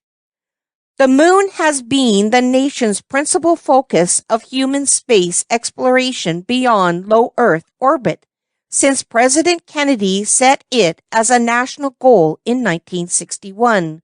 But there are many places humans could explore in the inner solar system, each with benefit to the public, as well as opportunities for scientific discoveries, technology development, and steady progress in human exploration capabilities. Among these destinations are our own moon, as well as Mars and its moons. See Figure 3.2-1. Other potential destinations include the near-Earth objects, asteroids, and spent comets that pass near the Earth. There are also important locations in free space that are of interest, including the Earth's Lagrange points. These are sites at the edge of the Earth's influence, which will be important future points for observation toward the Earth and away from it. For example, the James Webb Space Telescope, the successor to the Hubble Space Telescope, will be placed at a Lagrange point. The Lagrange points might also be the nodes of a future space transportation highway through the inner solar system. There is a progression in time and difficulty in reaching these destinations. Lunar orbit, the Lagrange points, near-Earth objects, and a Mars flyby are the easiest in terms of energy required. It actually requires less energy to fly by Mars than to land on and return from the surface of the Moon. Next in terms of energy requirements is the lunar surface, followed by Mars orbit. The surface of Mars requires the most energy to reach. An analysis of the duration to reach these destinations yields a slightly different order. The Moon is days away, the Lagrange points weeks, the near-Earth objects months, a Mars flyby a year, and a Mars landing is the longest, about 900 days for a round trip, using the most likely approach. Among practical criteria to apply in selecting destinations are questions such as, how difficult is the destination to reach? How long will it take? How dangerous will the mission be? How expensive and sustainable will it be? The key framing question for this chapter is, what is the most practical strategy for exploration beyond low Earth orbit? Options include Mars first, with a Mars landing after a brief test flight program of equipment and procedures on the Moon. Moon first, with surface exploration focused on developing capability for Mars. Flexible path to Mars via the inner solar system objects and locations, with no immediate plan for surface exploration, then followed by exploration of the lunar and/or Martian surface. In assessing these choices, the committee examined a number of scenarios, performing new analysis and reviewing existing studies from the Constellation Program and other NASA architecture studies dating back to Apollo. The committee listened carefully to alternate views presented by a number of other organizations, including the Mars Society and the Planetary Society. With the help of a NASA team, the committees examined the technical, programmatic, and goal fulfillment aspects of the destinations in two major cycles.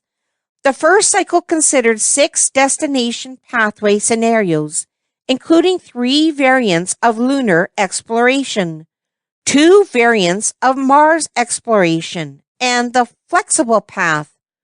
One scenario was the baseline Constellation Program approach. For each of these 6 variants, benefits and timelines were developed along with the necessary hardware, elements, and approximate costs.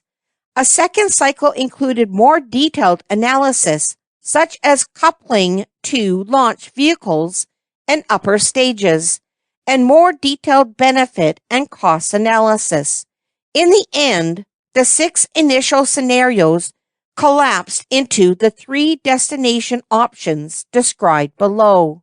Later, Chapter 6 provides a more complete description of each scenario, combining in each case the choice of destination with the choice of launch system to low Earth orbit. 3.3 Mars First. 3.3.1 Overview. A human landing that leads to an extended human presence on the Martian surface stands prominently above all other opportunities for human space exploration. Mars is somewhat smaller than Earth, has about 3/8 its surface gravity, a thin atmosphere consisting mostly of carbon dioxide and water. See figure 3.3.1-1. It therefore possesses potential resources that can be used for life support and propellant. If humans are ever to live for long durations on another planetary surface and move toward permanent expansion of human civilization beyond Earth, it is likely to be on Mars. Figure 3.3.1-2. Mars is unquestionably the most scientifically interesting destination in the inner solar system. Mars has a planetary history similar to that of the Earth. It had a period of volcanic activity. At one time, water ran freely on its surface. Its atmosphere evolved over time, much as ours did. And there is the distinct potential that life could have begun to evolve on Mars. Learning about Mars would teach us a great deal about Earth. Furthermore, the scientific community that studies Mars generally agrees that its exploration could be significantly enhanced by direct participation of astronaut explorers. The committee finds that Mars is the ultimate destination for human exploration of the inner solar system. 3.3.2 Scenario Descriptions. 2 scenarios have been developed to examine the human exploration of Mars. In the first, the surface of Mars would be the initial and only destination, and all resources would be focused on reaching it as soon as possible. In the second, systems would be designed for Mars missions, but would be first verified on several test flights to the Moon. The latter would require some hardware modification, but would test the systems at a planetary body near the Earth before committing to a multi-year mission to Mars. In the end, the committee decided to use the variant with a brief test flight program of equipment and procedures on the Moon as the reference Mars first option. The Mars first scenario represents a comprehensive human exploration strategy and requires a focused technology development program as well as an integrated test plan to reduce risk while gaining confidence and experience with the Mars exploration systems. Exploration of Mars would be performed in extended stays on the surface, with each mission going to a different landing site on Mars. Human exploration would be complemented by robotic exploration of Mars. Synergies would be exploited, but would not fundamentally drive the program. This scenario was analyzed based on the existing 2007 NASA Human Exploration of Mars Design Reference Architecture 5.0, NASA SP-2009-566, and NASA SP 2009-566-ADD. This architecture is shown in figure 3.3.2-1. It is assumed the use of 8 or more Ares 5 launchers plus an Ares 1 crew launch for each Mars opportunity. Both nuclear thermal rockets and chemical LOX/LH2 in-space propulsion systems were examined. Under this scenario, 26 months before the launch of the crew, a mission is launched carrying the ascent vehicle to the Martian surface, and a second mission injects a crew descent and habitation vehicle into Mars orbit. The crew then makes a faster trip and reaches rendezvous in Mars orbit with the descent vehicle, lands on the surface of Mars, spends 540 days on the surface and then returns to Mars orbit in the ascent vehicle. There the crew rendezvous with the crew vehicle and returns home to Earth. On both the trip to and from Mars, the crew is exposed for 180 to 200 days to the weightlessness and full solar and galactic cosmic radiation of free space, i.e., away from any planet. The total round trip to Mars and back lasts about 900 days. The Moon would be used as a site for integrated testing of the Mars systems. The systems landed on the Moon, landers, habitat, rovers, and other surface systems would be those designed for the Mars missions, or as similar as possible while suitable for the lunar surface, as shown in Figure 3.3.2-2. Not all systems necessary for Mars can be tested on the Moon. Example, entry systems and in situ atmospheric resource utilization. However, most of the Mars systems can be tested on the Moon, making the Moon not only a conceptual testbed, but also an actual testbed for Mars systems. 3.3.3 Milestones, Destinations, and Capabilities.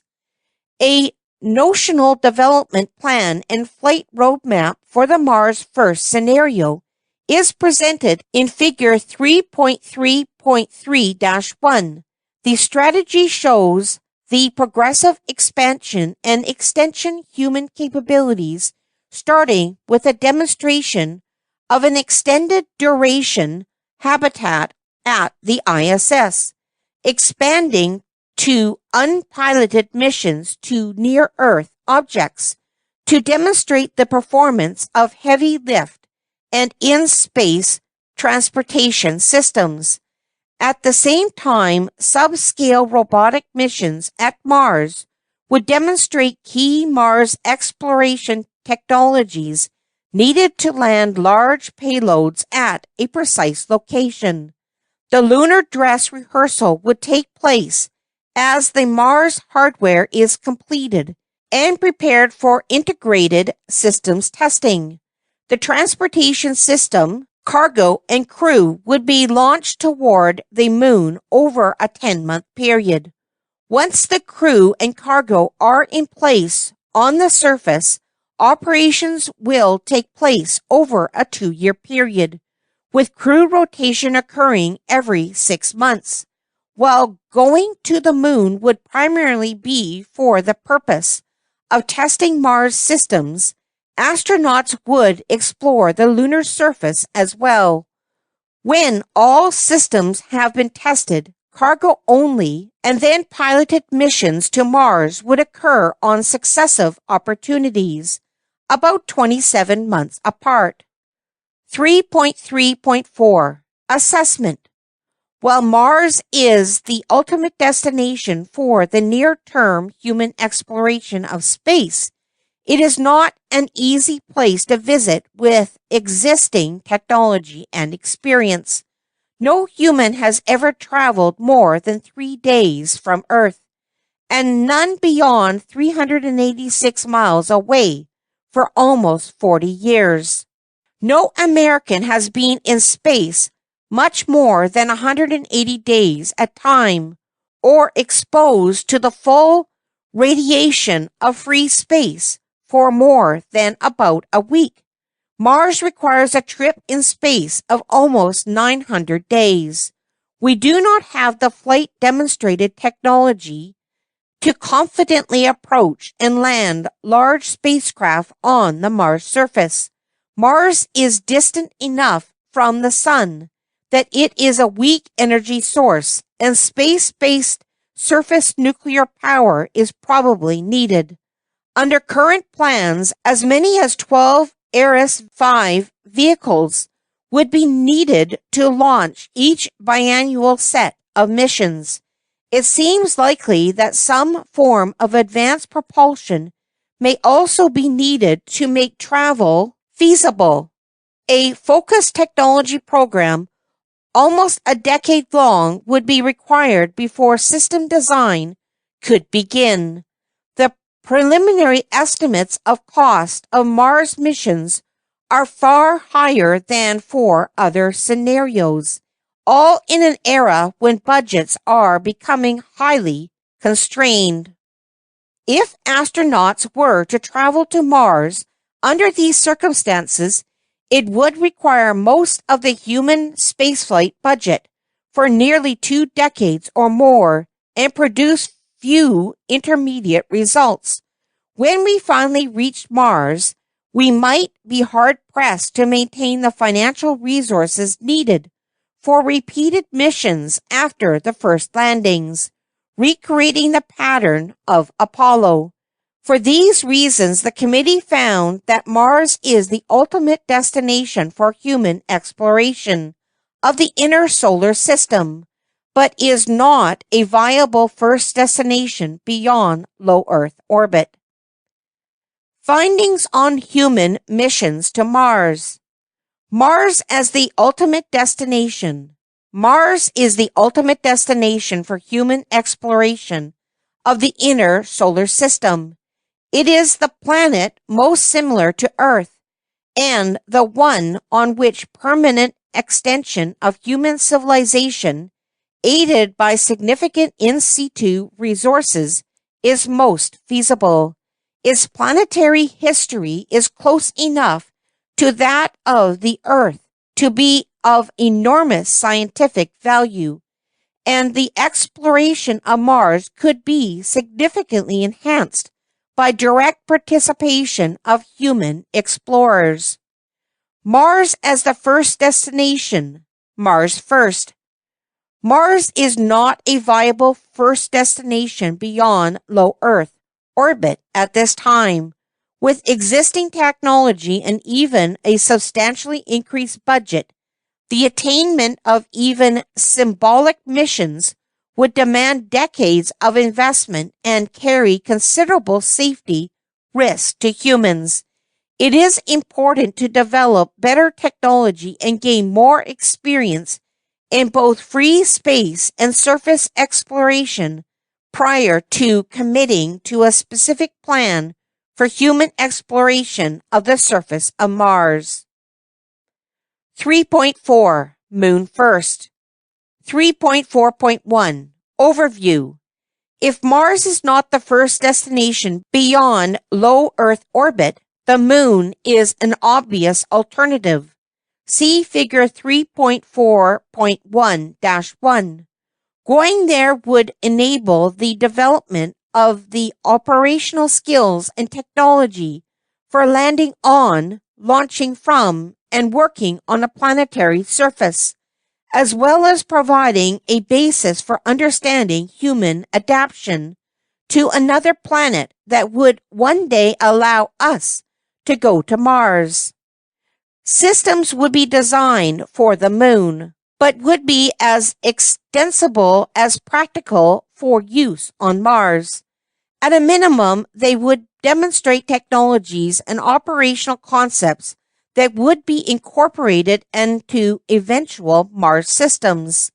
There are potential resources on the Moon that one day could be launched from the Moon to fuel depots at the Earth-Moon Lagrange points, which could then be used by exploration missions beyond the Earth-Moon system. The scientific exploration of the Moon is not, in and of itself, a rationale for human exploration. But our scientific knowledge of the Moon is incomplete. Our previous missions to the Moon, both human and robotic, encompassed a geographically limited number of sites for a limited time, with little surface range. Much remains to be learned. 3.4.2 Scenario Description. In exploring the Moon, there are two main strategies. Both begin with a handful of approximately week-long sorties to various sites to scout, explore regions of different geography, and validate the lunar landing and ascent systems. The lunar base strategy would begin with the building of a base, probably at the lunar South Pole, where the sun is visible much of the time, as it is at the Earth's South Pole in the austral summer. Over many missions, a small colony of habitats would be assembled, much like the base at the South Pole of the Earth, and explorers would begin to live there for up to 180 days. Larger rovers would begin to explore hundreds of miles from the base. Activities would include science exploration and prospecting for resources of hydrogen-rich deposits that could be used as fuel. Exploring with a few short-duration sorties of just hundreds of miles from the base would actually only allow exploration of a very small fraction of the surface of the moon in any depth. The alternate strategy for the moon is to continue a series of increasingly longer sorties to different sites, spending weeks and then months at each one. The primary feature of this lunar global exploration strategy is that surface operations are flexible and adaptable, so that as discoveries on the lunar surface are made, future missions can be planned that adjust stay times from 14 to 180 days and mobility range capabilities in response to those discoveries. There is even the potential that mobile elements could be relocated from one site to another between human visits. The lunar exploration options were informed by the Constellation Program plans. These plans trace to the 2005 Exploration Systems Architecture Study, ESAS, that was established to define an architecture that would comply with guidance from the 2004 Vision for Space Exploration and the 2003 Columbia Accident Investigation Board, CAIB, report. Since ESAS, the Human Spaceflight Program, continued technical trades, culminating in the 2008 Lunar Capabilities Concept Review, an architecture-level review that brought together the performance, cost, risk, and schedule of the transportation architecture and verified that representative lunar surface mission goals could be accomplished. The Constellation Program's 1.5 launch Earth Orbit Rendezvous Lunar Orbit Rendezvous Transportation architecture is shown in Figure 3.4.2-1. The flight elements are launched on two separate vehicles. The Ayres 1 for launch of the Orion spacecraft and crew to low Earth orbit, and the larger Ayres 5 for launch of the Altair lunar lander and the Earth departure stage, EDS. The Orion docks with the Altair EDS in low Earth orbit, and the EDS performs the trans-lunar injection burn to send the crew to the moon. After a 4-day coast to the moon, the Altair descent module engine performs the lunar orbit insertion maneuver. The crew transfers to the Altair and lands on the surface of the moon. Following the surface day, the Altair transports the crew back into orbit for rendezvous with the Orion, which returns to Earth. The committee developed the following transportation options to support the lunar scenarios. Constellation 1.5 launch architecture. 1 Ayres 1 with Orion, plus 1 Ayres 5 with the Altair lander. This combination is integrated option 3 in Chapter 6. Ayres 5 Light dual architecture, 2 Ayres 5 lights with 1 Orion and 1 with the Altair lander. This combination is integrated option 4A in Chapter 6. A more direct shuttle-derived launcher, which requires 3 launches for a crew mission, plus 1 commercial launch of crew to low Earth orbit. This combination is integrated option 4B in Chapter 6. 3.4.3 Milestones, Destinations, and Capabilities. The milestones and destinations of the lunar base and lunar global alternatives differ slightly. Both begin with a set of sorties to various locations on the lunar surface that enable up to 4 crew members to explore a single site anywhere on the moon for up to 7 days. This type of mission is accomplished independently of pre-positioned lunar surface infrastructure, such as habitats or power systems.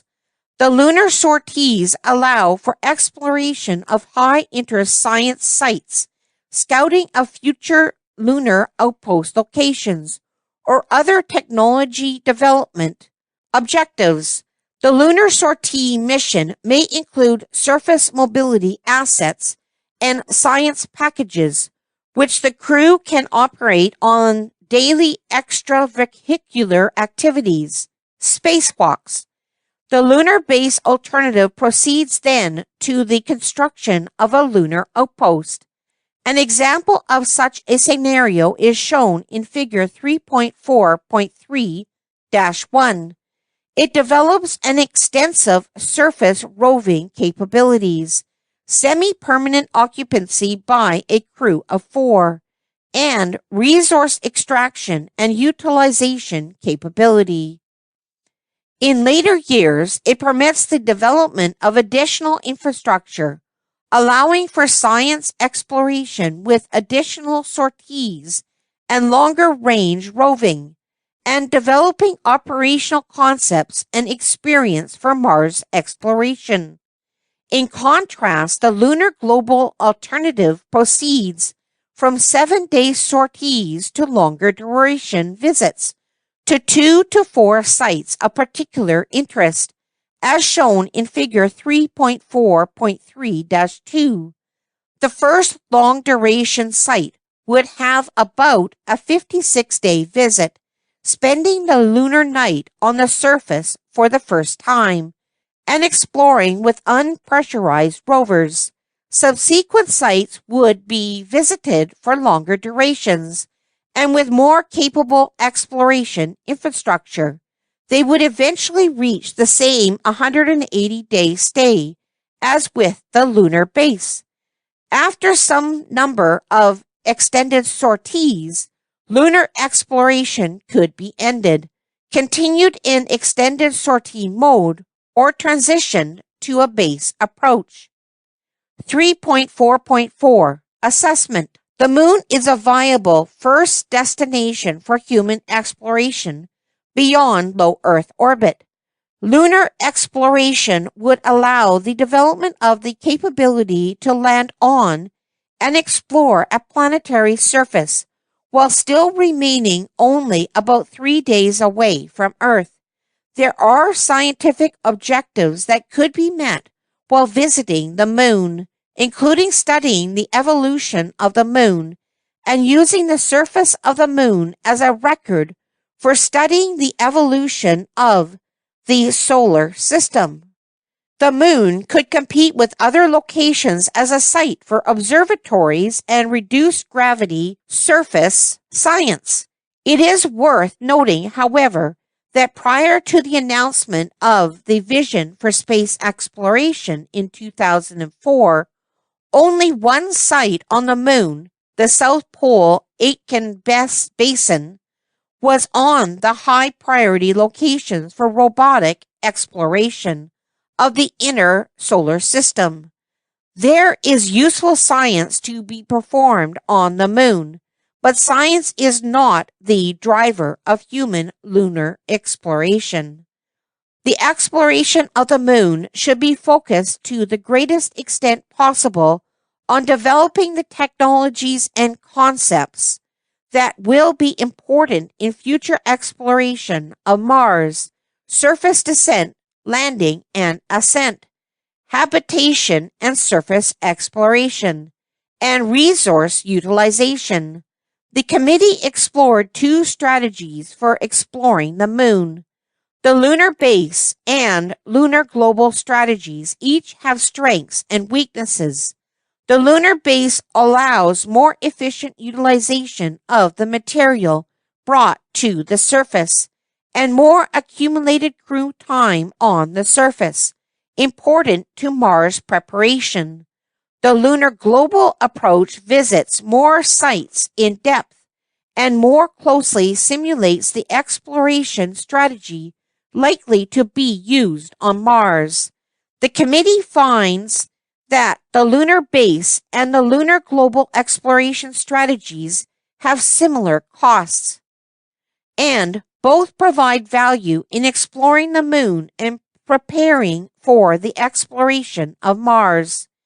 If explored with either of these moon-first strategies, the moon would help develop some of the technologies and operation concepts needed for Mars exploration, and it would develop some of the transportation infrastructure. However, the moon does not serve as a perfect analog for Mars. While some of the technology and concepts would be applicable to Mars, most of the major system components, landers, habitats, rovers, etc., if designed and optimized for the moon, would have to be redesigned and revalidated for Mars. Other components of the Mars exploration system, atmospheric entry and in situ resource use, for example, have no analog on the moon. A long-duration exploration of the moon is a step towards Mars, but not a giant step, and not the only possible step. Finding the moon as a first destination, moon first. The moon is a viable first destination for exploration beyond low Earth orbit. It initially focuses next steps on entering and departing deep gravity wells and developing human operations on the surface of a celestial body, which should be developed in a manner that leads to the eventual exploration of Mars. The moon is nearby, allowing relatively rapid return to Earth in the event of emergencies, and communication transit times are minimal. It also has interesting scientific and resource issues that can be pursued through human exploration. 3.5. The flexible path to Mars. 3.5.1. Overview. In addition to Mars first and Moon first, there is a third possibility for initial exploration beyond low Earth orbit, visiting a series of locations and objects in the inner solar system, which the committee calls the flexible path.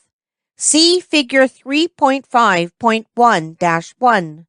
The goal is to take steps toward Mars, learning to live and work in free space and near planets, under the conditions humans will meet on the way to Mars. We must learn to operate in free space for hundreds of days, beyond the protective radiation belts of the Earth, before we can confidently commit to exploring Mars. Human exploration along the flexible path would also support science, create new industrial opportunities, and engage the public through progressively more challenging milestone accomplishments. On this path, sites would be visited that humans have never reached before. Astronauts would learn to service spacecraft beyond low Earth orbit, much as crews successfully service the Hubble Space Telescope in low Earth orbit. Humans could visit small bodies in space, such as near-Earth objects, asteroids, and spent comets that cross the Earth's path, some of which could someday collide with Earth. Figure 3.5.1-2, and the scientifically interesting moons of Mars. Return samples and understand their structure and composition.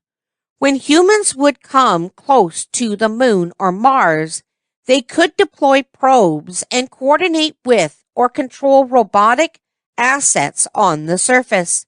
They could even bring home samples from Mars that were launched from the surface by robotic spacecraft. In this way, we could achieve the scientific first of a Mars sample return.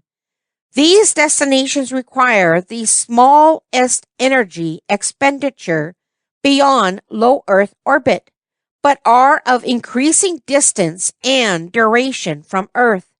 The missions could include a full dress rehearsal for a Mars mission, consisting of traveling to Mars orbit and returning hundreds of days later. The essential concept is that humans would first visit points in space and rendezvous with small bodies and orbit larger ones, without initially descending into the deep gravity wells of Mars or the Moon. The flexible path has a road toward Mars, with intermediate destinations. At several points along the way, the off-ramp from the flexible path to a moon exploration program could be taken. Alternately, if new discoveries drew us to Mars, the lunar stop could be bypassed, leading directly to a Mars landing. 3.5.2 Scenario Description. The flexible path constitutes a steadily advancing, measured, and publicly notable human exploration of space beyond Earth orbit that would build our capability to explore, enable scientific and economic return, and engage the public. The focus of the flexible path is to gain ever-increasing operational experience in space, growing in duration from a few weeks to several years in length, and moving from close proximity to the Earth to as far away as Mars. Humans need to build the capacity to explore other planets and to operate far from the Earth. On the flexible path, critical scientific and technological components of human spaceflight would be addressed through incrementally more aggressive exploration missions, determining the human physiological and operational impacts of and the countermeasures to long-term radiation environment, including galactic cosmic rays, and extended exposure to zero gravity is necessary for a sustained human exploration capability. The missions would build preparedness to explore by performing increasingly more complex in-space operations and by testing new elements. The flexible path targets planetary scientific return focused on multiple locations in the inner solar system. The goal focuses human exploration on producing exciting new science at each step of the way. The emphasis would be on obtaining multi-kilogram samples from a variety of solar system bodies through telerobotic exploration in concert with the human missions. In the case of the Moon and Mars, humans would remain in orbit. They would deploy probes, teleoperate surface robotic vehicles, and potentially rendezvous with sample returns from the surface. In the case of smaller objects, humans would explore the surfaces directly and return samples. robotic missions would play a visible and complementary role to human exploration through precursor missions and scientific missions that deliver instruments. A sustained exploration program by the United States requires continuous public engagement, inspiration, and benefit. The Flexible Path missions are designed in part to cultivate and maintain public support and interest in human spaceflight by taking on useful, demonstratively new, high-profile missions. They start with unprecedented space missions offering dramatic perspectives of humankind's home planet as a member of the inner solar system, including near-Earth objects, the Moon, and Mars. A set of missions along the flexible path might include early visits to lunar orbit, stops at the Earth's Lagrange points, near-Earth objects, and visits in the vicinity of Mars. A more detailed sequence might include orbiting the Moon to learn how to operate robots on a planet from orbit, days in duration, visiting the Earth's Moon and Earth-Sun Lagrange points, special points at the edge of Earth's influence, which are likely sites for science spacecraft servicing and potentially important for interplanetary travel. Earth-Moon language points are about 85% of the way to the Moon from the Earth. Earth-Sun Lagrange points are about 4 times as far from the Earth as the Moon, weeks to months in mission duration. Visiting several near-Earth objects, asteroids, or burnt-out comets whose path cross the Earth, to return samples and practice operation near a small body and potentially practice in situ resource extraction, months in mission duration. A flyby of Mars demonstrating distant operation and coordination with robotic probes on the planetary surface and during rendezvous, years in mission duration. A trip to Mars orbit, rendezvousing with and returning samples from Mars moons, Deimos and Phobos, and potentially from Mars surface, years in mission duration. A more detailed explanation of the activities at each destination is shown in Figure 3.5.2-1. Key assumptions for the flexible path scenarios include the notion that visible and relevant exploration missions can be completed with a single crew launch and a single in-space propulsion stage. As additional deep space capabilities, such as in-space habitats, airlocks, and propulsion stages, become operational, the scope of the mission increases. Flexible path missions assume the development of certain enabling technologies. First among these is a cryogenic in-space propulsion stage able to have a near-zero boil-off of the propellant over almost 200 days. Equipped with a high-performance in-space restartable engine. Additional enabling technologies are in-space cryogenic fluid transfer, improved regenerative life support systems, technologies for deep space crew system operational autonomy, and telerobotic systems to be operated by the crew in deep space. The flexible path branch that proceeds to the lunar surface involves a lander smaller than the Altair lander. For the costed option, it is assumed that NASA would provide the ascent stage, but a commercially acquired descent stage is envisioned that could be developed based on the same in-space restartable engine discussed above. Several complementary robotic missions are coupled and require some technical development.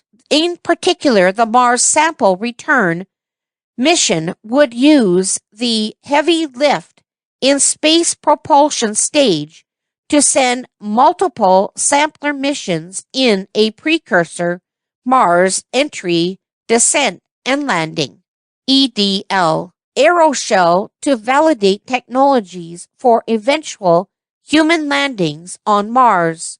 For the mission assessed in this analysis, an Orion capsule was assumed to be capable of carrying up to 4 crew members and operating in space for over a year. However, for missions longer than a month, an additional in-space habitat sustains the crew. All of the Earth entry, descent, and landings were to fall within the normal design requirements for the Orion. The 3 transportation architectures, see Chapter 5, considered for flexible path missions are Ares 5 Light. An Ares 5 Light launches with crew aboard the Orion capsule. This combination is Orion 5A in Chapter 6. An EELV Heritage Super Heavy launcher, which requires 2 launches for earlier missions and 3 launches for later missions. A commercial service transports the crew to orbit, where they transfer to the Orion. This combination is option 5B in Chapter 6. A shuttle-derived launcher, which also requires 2 launches for earlier missions, 3 launches for later missions, and commercial transport of the crew to low Earth orbit. This combination is option 5C in Chapter 6. 3.5.3 Milestones, Destinations, and Capabilities. The milestones and capabilities for the flexible path are best visualized in Figure 3.5.3-1, which shows the flexibility in the strategy. While the flexible path missions can be conducted in almost any sequence, many of the missions built upon the experience gained from prior ones. All assume a first flight to lunar orbit, and then to the Lagrange points, and then to near-Earth objects. The various alternatives are then more apparent. The subsequent flow would be to continue into the exploration of Mars, from a first as a flyby, then to Mars orbit, and finally a Mars landing. Off-ramps to the Moon could occur at several spots. Mars is the ultimate destination. A possible sequence that places missions in an order that successfully expands capabilities and reduces risk is shown in Figure 3.5.3-2. This sequence follows the path to near-Earth objects and then performs a Mars flyby. The main path takes the off-ramp to lunar exploration. This alternative with the lunar off-ramp appears in Chapter 6 among the costed options. Another alternative continues Mars exploration with a mission to Mars moons. At this point, the next obvious step is to develop the systems and technologies to land humans on Mars. 3.5.4 Assessment. The flexible path is a viable strategy for the first human exploration of space beyond low Earth orbit. Humans could learn how to live and work in space, gaining confidence and experience traveling progressively farther from the Earth on longer voyages. This would prepare for future exploration of Mars by allowing us to understand the long-term physical and emotional stress of human travel far from the Earth. It would also validate in-space propulsion and habitat concepts that would be used in going to Mars. The missions would go to places humans have never been to, escaping from the Earth-Moon system, visiting near-Earth objects, flying by Mars, thereby continuously engaging public interest. Explorers would initially avoid traveling to the bottom of the relatively deep gravity wells of the surface of the Moon and Mars, but would learn to work with robotic probes on the planetary surface. This would allow us to develop new capabilities and technologies for exploring space, but ones that have Earth-focused applications as well. It would also allow us to defer the costs of more expensive landing and surface systems. From the perspective of science, it would demonstrate the ability to service observations in space beyond low Earth orbit, as well as return samples from near-Earth objects and potentially from Mars. The flexibility would enable us to choose different destinations or to proceed with the explorations of the surface of the Moon or Mars. This allows us to react to discoveries that robots or explorers make, such as indications of life on Mars, or eventualities that are thrust upon us, such as a threat from a near-Earth object. It would lead to a better understanding of near-Earth objects, though evaluations of their utility as sites for mining of in situ resources and analysis of their structure should we ever need to deflect one away from the Earth. Exploration along the flexible path would not likely complete our preparations for the exploration of Mars. At some point, we would likely need to gain more experience landing and working on an extraterrestrial planetary surface. This could be done on the Moon with specialized lunar systems, or with systems designed for Mars, as discussed above in the Mars first option. Alternatively, we could practice autonomous landings of large systems on Mars in coordination with science programs. Finding destinations on the flexible path to Mars. The destinations on the flexible path, lunar orbit, Lagrange points, near-Earth objects, Mars flybys, Mars orbits, and Mars moons, with potential operation of robotic missions on the lunar and Martian surfaces, comprise a viable and interesting first set of destinations for exploration beyond low Earth orbit. They are progressively more distant, focusing our next steps on allowing the development and understanding of human operations in free space for the increasing longer durations necessary to explore Mars. Important scientific space operational and Earth protection benefits would be obtained on this path. 3.6 Summary of strategies for exploration beyond low Earth orbit. This chapter addresses the question, what is the most practical strategy for exploration beyond low Earth orbit? Mars first, Moon first, or the flexible path to Mars? The committee found that although Mars is the ultimate destination for human exploration in the inner solar system, it is not a viable first destination. We do not now have the technology or experience to explore Mars safely and sustainably. Both the Moon first and flexible path are viable strategies. Exploring the Moon would prepare us for exploration of Mars by allowing us to learn to live and work on a remote surface, yet one that is only 3 days from Earth.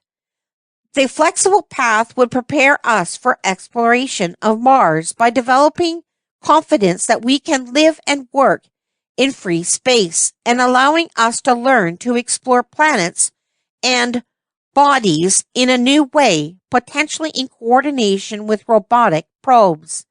The Moon First and Flexible Path destinations are not mutually exclusive. Before traveling to Mars, we will probably both extend our presence in free space and work on the lunar surface.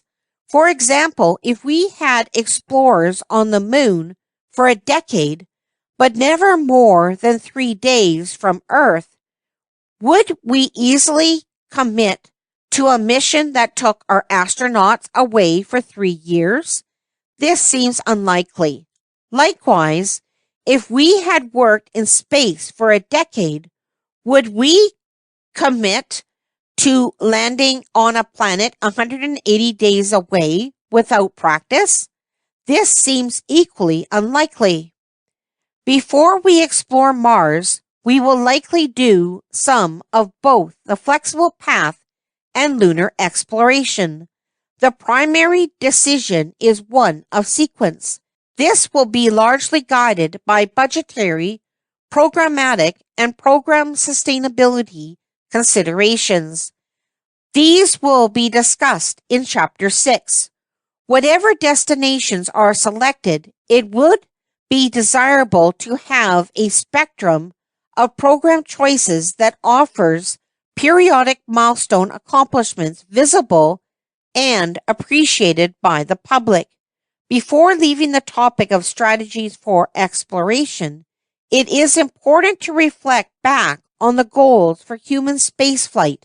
The strategies have certainly focused on preparing for a venture to Mars and therefore the potential expansion of human civilization into the solar system.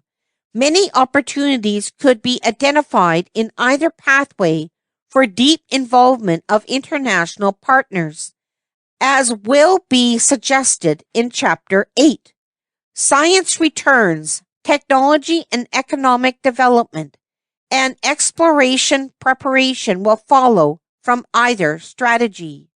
The primary question is, will the public be engaged? Gone is the era when Americans remembered the names of astronauts or even the date of the next space launch. We cannot take for granted that space excites young people. Rather, we must make sure that we build a program that will excite them.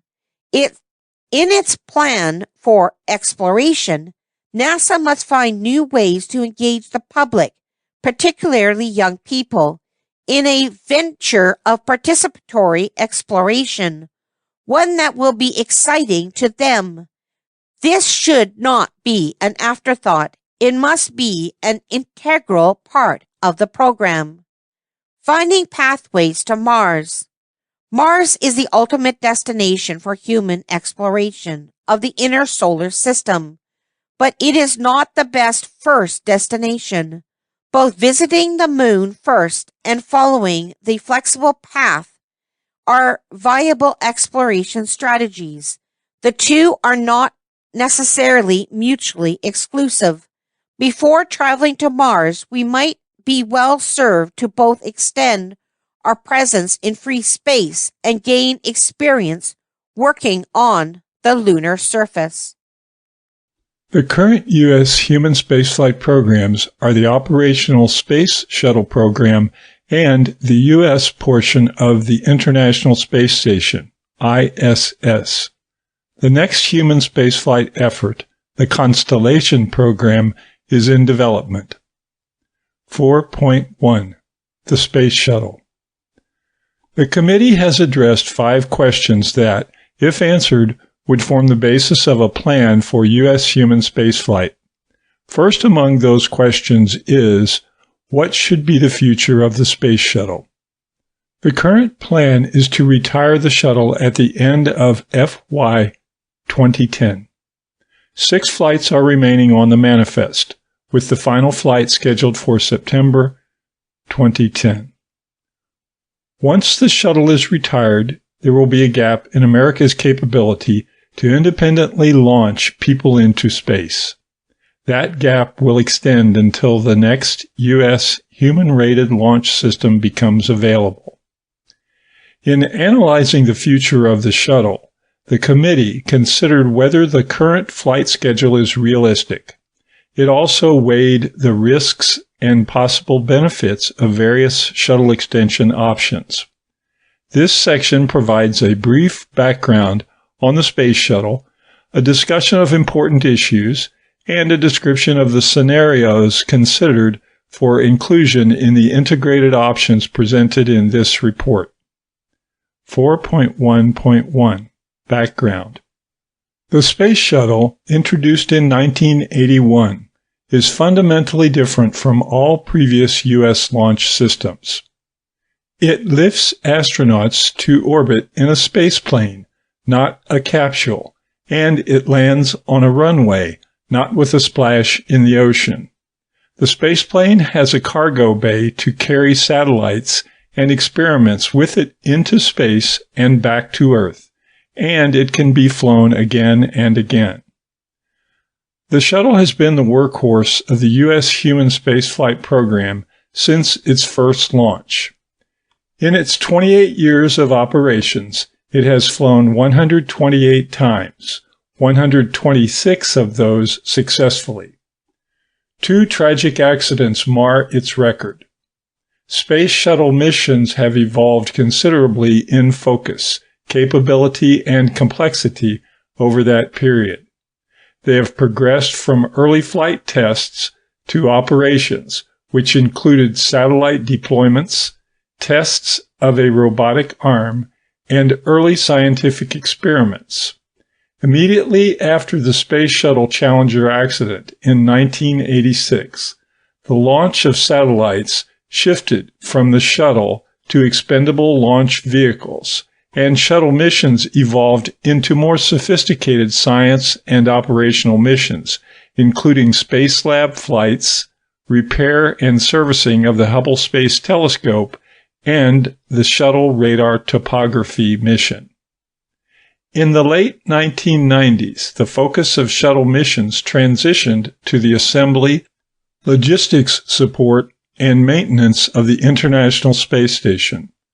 The Space Shuttle Columbia accident in early 2003 interrupted that work, grounding the shuttle for nearly 2.5 years while NASA addressed the technical, procedural, and organizational problems identified during the accident investigation. When the shuttle returned to flight, its missions concentrated almost entirely on completing assembly of the space station. The President's 2004 vision for space exploration directed NASA to, quote, focus use of the space shuttle to complete assembly of the International Space Station and retire the space shuttle as soon as assembly of the International Space Station is completed, planned for the end of this decade, end quote.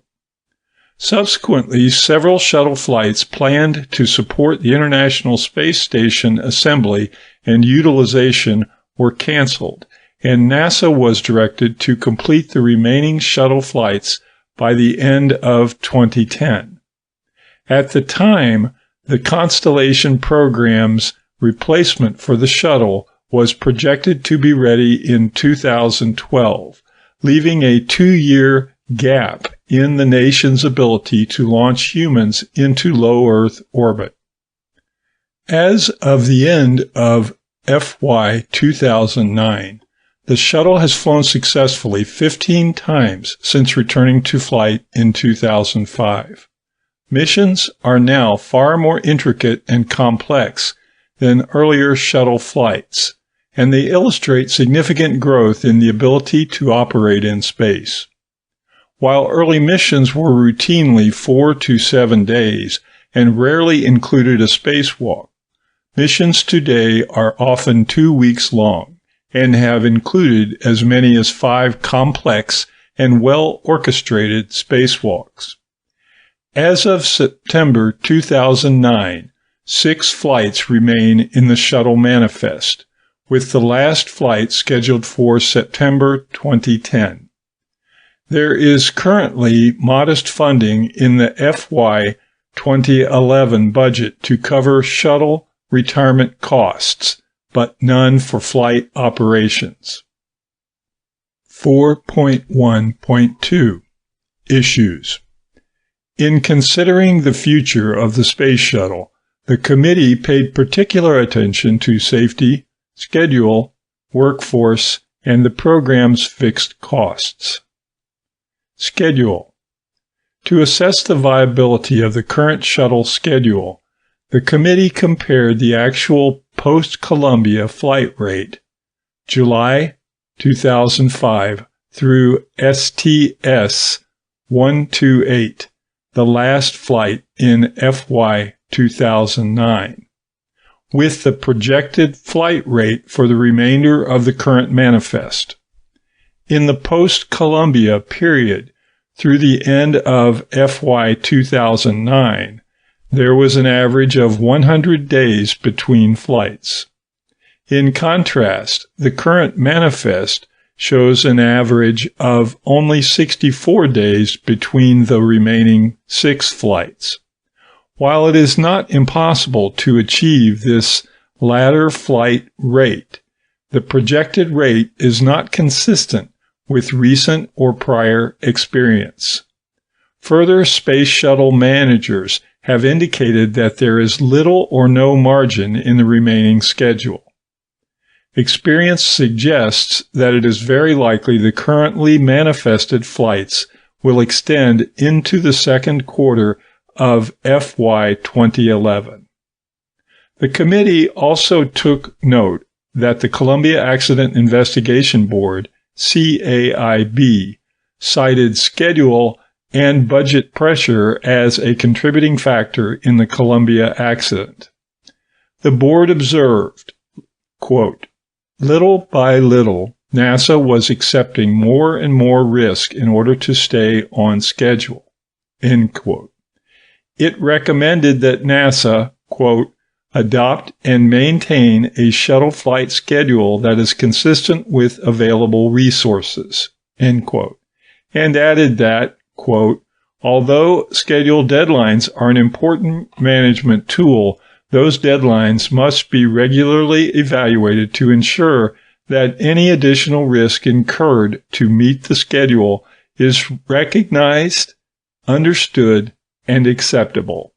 End quote. NASA and the committee are well aware that schedule pressure can have a subconscious influence on decision-making, and has asked for and received relief from the requirement to fly out the manifest by the end of FY 2010.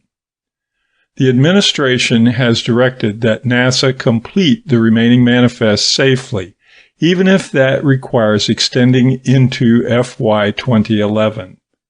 The looming problem, however, is that there is currently no funding in the FY 2011 budget to support this likely occurrence. Workforce. The most visible ramification of the impending gap in U.S. human spaceflight is the lengthy loss of ability for the U.S. to launch humans into space independently. A less well-publicized ramification is the potential loss of the knowledge and skill base that makes America's human spaceflight program possible. The Space Shuttle is currently operated by a skilled workforce of over 12,500 individuals whose experience and expertise in systems engineering, systems integration, inspection, ground operations and assembly, test and checkout, and mission planning and operations have been developed and honed over decades. Once the shuttle is retired, NASA and its contractors will be forced to shed or reassign much of that workforce due to the length of the gap in human spaceflight activity. Of these 12,500 workers, 1,500 are civil servants who, under current practices, will likely retain their jobs, even though there is no program to which they can easily transition. The jobs in the contractor structure will likely be lost. When the human spaceflight program resumes in the second half of the next decade, a great deal of the knowledge, experience, and critical skills necessary for successful program execution is likely to have atrophied or have been lost altogether. Over the past 45 years, the U.S. has enjoyed a relatively continuous program of human spaceflight. This continuity enabled engineers, flight operations personnel, and technicians to learn skills and train successors in an apprentice model, and to capture and transfer knowledge from one program to the next. The longest previous gap occurred between the Apollo-Soyuz mission in 1975 and the first shuttle flight in 1981. But even as late as 1977, the shuttle was projected to fly in 1979. As a result, only a year or two after Apollo-Soyuz flew, much of the workforce was actively engaged in ground processing, systems engineering, integrated testing, flight crew training, and mission planning for shuttle. The committee is concerned about the retention of critical knowledge and skills and the availability of that unique portion of the workforce necessary to conduct the next set of human spaceflight missions, which, as of now, cannot be expected until late in the next decade. Safety. The committee's charter did not call for it to review the safety record or assess the reliability of the shuttle. The committee did, however, consider shuttle safety and reliability in its deliberations. One of the recommendations of the Columbia Accident Investigation Board, CAIB, spoke directly to this issue. Quote, "Prior to operating the shuttle beyond 2010, develop and conduct a vehicle recertification at the material, component, subsystem, and system levels. Recertification requirements should be included in the Service Life Extension Program." End quote. As part of the shuttle return to flight program after the Columbia accident and in the years since, NASA has recertified much of the shuttle system. NASA's Space Shuttle program managers believe the program is meeting the intent of the CAIB's recommendation and would be ready to fly the shuttle beyond 2010 should the need arise.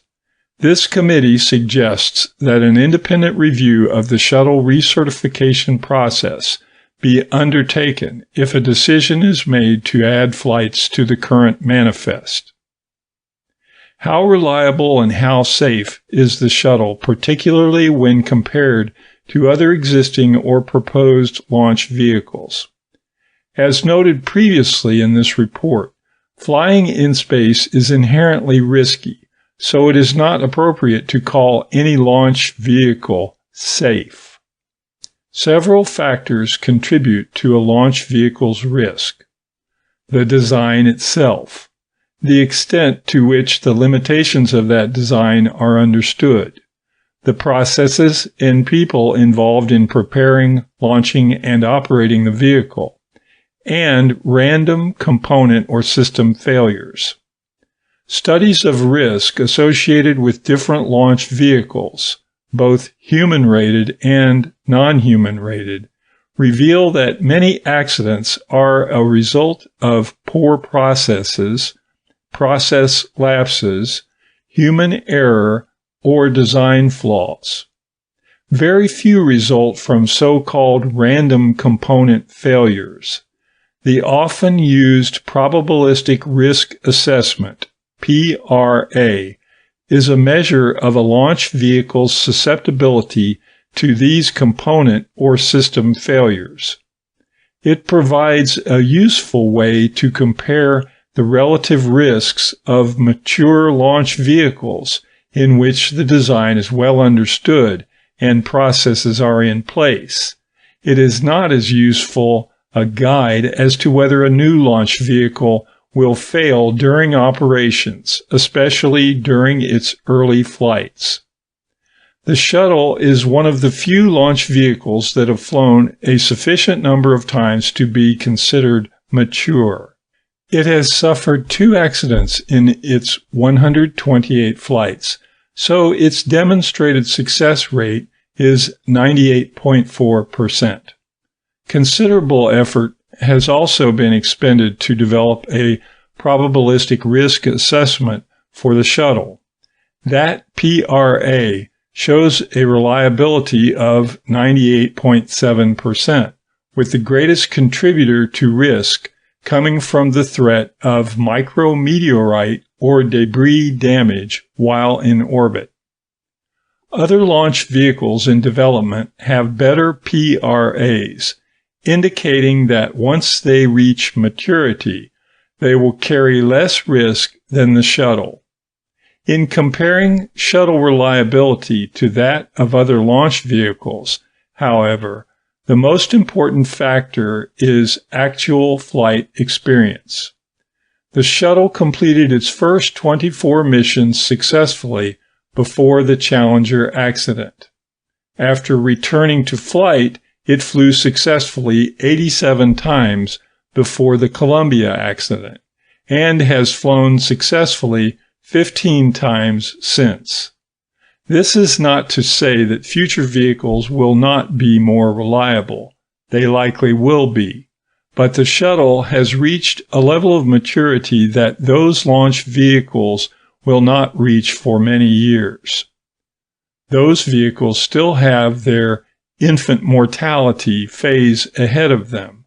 The committee cannot resist citing one of Augustine's laws, quote, "Never fly on an airplane with a tail number less than 10, end quote. That encapsulates the value of flight experience. The current program ensures that we will have no failures of U.S. government human-rated crewed launch systems from 2011 through at least 2017, because there likely will be no flights of those launch vehicles during that period.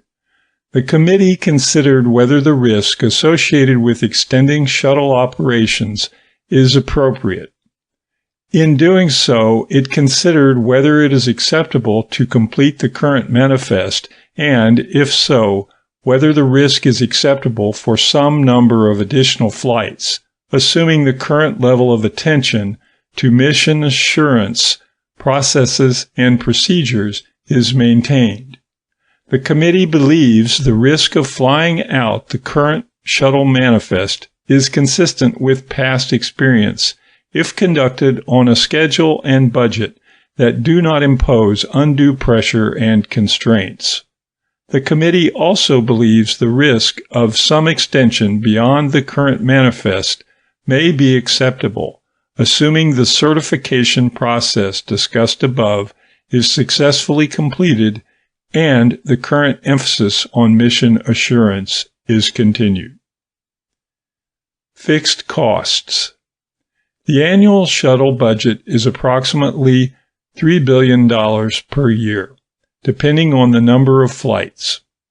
The retirement of the shuttle is expected to free funds for the Constellation program, and the common perception is that with the shuttle no longer flying, there will be an additional $3 billion per year available for design, development, testing, and deployment of the new exploration program. The situation is more complicated, however, and the actual benefit to the Constellation program is considerably less than $3 billion per year. The principal reason is that the shuttle program today carries much of the costs of the facilities and infrastructure associated with the human spaceflight program as a whole. But those facilities will continue to exist after the shuttle is retired, so their costs must still be absorbed if the facilities are to be preserved. These fixed costs are significant, about $1.5 billion per year, and include, for example, nearly 90% of the costs of running the Kennedy Space Center, the engine test facilities at the Stennis Space Center in Mississippi, a mission control center in Houston, and the Michoud Assembly Facility in Louisiana. Unless such facilities are mothballed or disposed of, these costs will simply transfer to a different NASA program. In fact, most will have to be absorbed by the Constellation program. During its fact-finding phase, the committee discovered that approximately $400 million per year of these fixed costs are not yet reflected in the Constellation budget after shuttle retirement. But the costs do have to be allocated somewhere in the NASA budget and will certainly affect the overall funding available for exploration. Some of the shuttle funding pays for NASA civil servants who, absent major layoffs, will simply transition to other spaceflight programs. Constellation will thus gain both human resources and the costs associated with them. In the case of facilities, Constellation will soon be paying for their maintenance. In summary, the savings resulting from shuttle retirement are not as great as they may appear. Conversely, the marginal costs of flying the shuttle are less than implied by the existing bookkeeping. The next human spaceflight program will assume most of the fixed costs. The net funds available for Constellation design, development, test, and evaluation, DDT and E, or facilities conversion as a result of shuttle retirement total about $1.6 billion per year, absent structural changes to NASA. 4.1.3 Shuttle Options. The committee selected 3 possible shuttle scenarios to consider for inclusion in the integrated options presented later in this report. Flying out the shuttle manifest at a prudent rate, adding one flight to provide short-term support for the ISS, and closing the gap by extending shuttle to 2015 at a minimum flight rate. Scenario 1. Prudent shuttle flyout. As noted, the current shuttle schedule has little or no margin remaining. Scenario 1 is a likely reflection of reality. It restores margin to the schedule at a flight rate in line with recent experience and allocates funds in FY 2011 to support shuttle operations into that fiscal year. Based on historical data, the committee believes it is likely that the remaining 6 flights on the manifest will stretch into the second quarter of 2011, and it is prudent to plan for that occurrence and explicitly include the associated costs in the FY 2011 budget. Scenario 2. Short-term support for the ISS.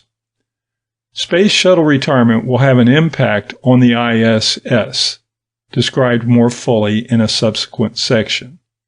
Scenario 2 would add one additional shuttle flight to provide some additional support for the ISS and ease the transition to commercial and international cargo flights. It could enhance early utilization of the ISS, offer an opportunity for providing more spare parts, and enable scientific experiments to be brought back to Earth. This additional shuttle flight would not replace any of the planned international or commercial resupply flights. One obvious question is, why add just one flight? Due to the planned retirement, the shuttle's external tank production line has been closed recently, and it is not cost-effective to reopen it for a small number of new tanks. However, there is one spare external tank remaining in inventory. This scenario thus envisions using that tank and conducting one additional shuttle flight in late FY 2011 or early FY 2012. This scenario requires that funds be put in the FY 2011 and possibly FY 2012 budget for the one additional shuttle flight. This minimal extension does not mitigate the workforce transition issues. It does extend U.S. human spaceflight capability, but only by a few months, and it does offer some additional short-term logistical support to the ISS. Scenario 3. Extend shuttle to 2015 at minimum flight rate. This scenario would extend the shuttle at a minimum safe flight rate, nominally 2 flights per year, into FY 2015. Once the shuttle is retired, the U.S. itself will no longer have the ability to launch astronauts into space, and will have to rely on the Russian Soyuz vehicle. That gap will persist until a new vehicle becomes available to transport crew to a low Earth orbit. Under the current program, the resulting gap is expected to be 7 years or more. This scenario, if combined with a new crew launch capability that will be available by the middle of the 2010s, significantly reduces that gap and retains U.S. ability to deliver astronauts to the ISS. The impending gap also directly affects the ISS, which was designed and built assuming that the shuttle was available to carry cargo and crew to it and to bring cargo and crew back to Earth. During the gap, the U.S. will pay for U.S. and international partner astronauts to be carried to and from the ISS by the Russian Soyuz. Cargo, including supplies, spares, equipment, and other hardware, will be carried to the ISS by a complement of international and U.S. commercial cargo vehicles. None of these can carry nearly as much as the shuttle, and only one is projected to be able to bring anything back to Earth. This could limit the full utilization of the ISS.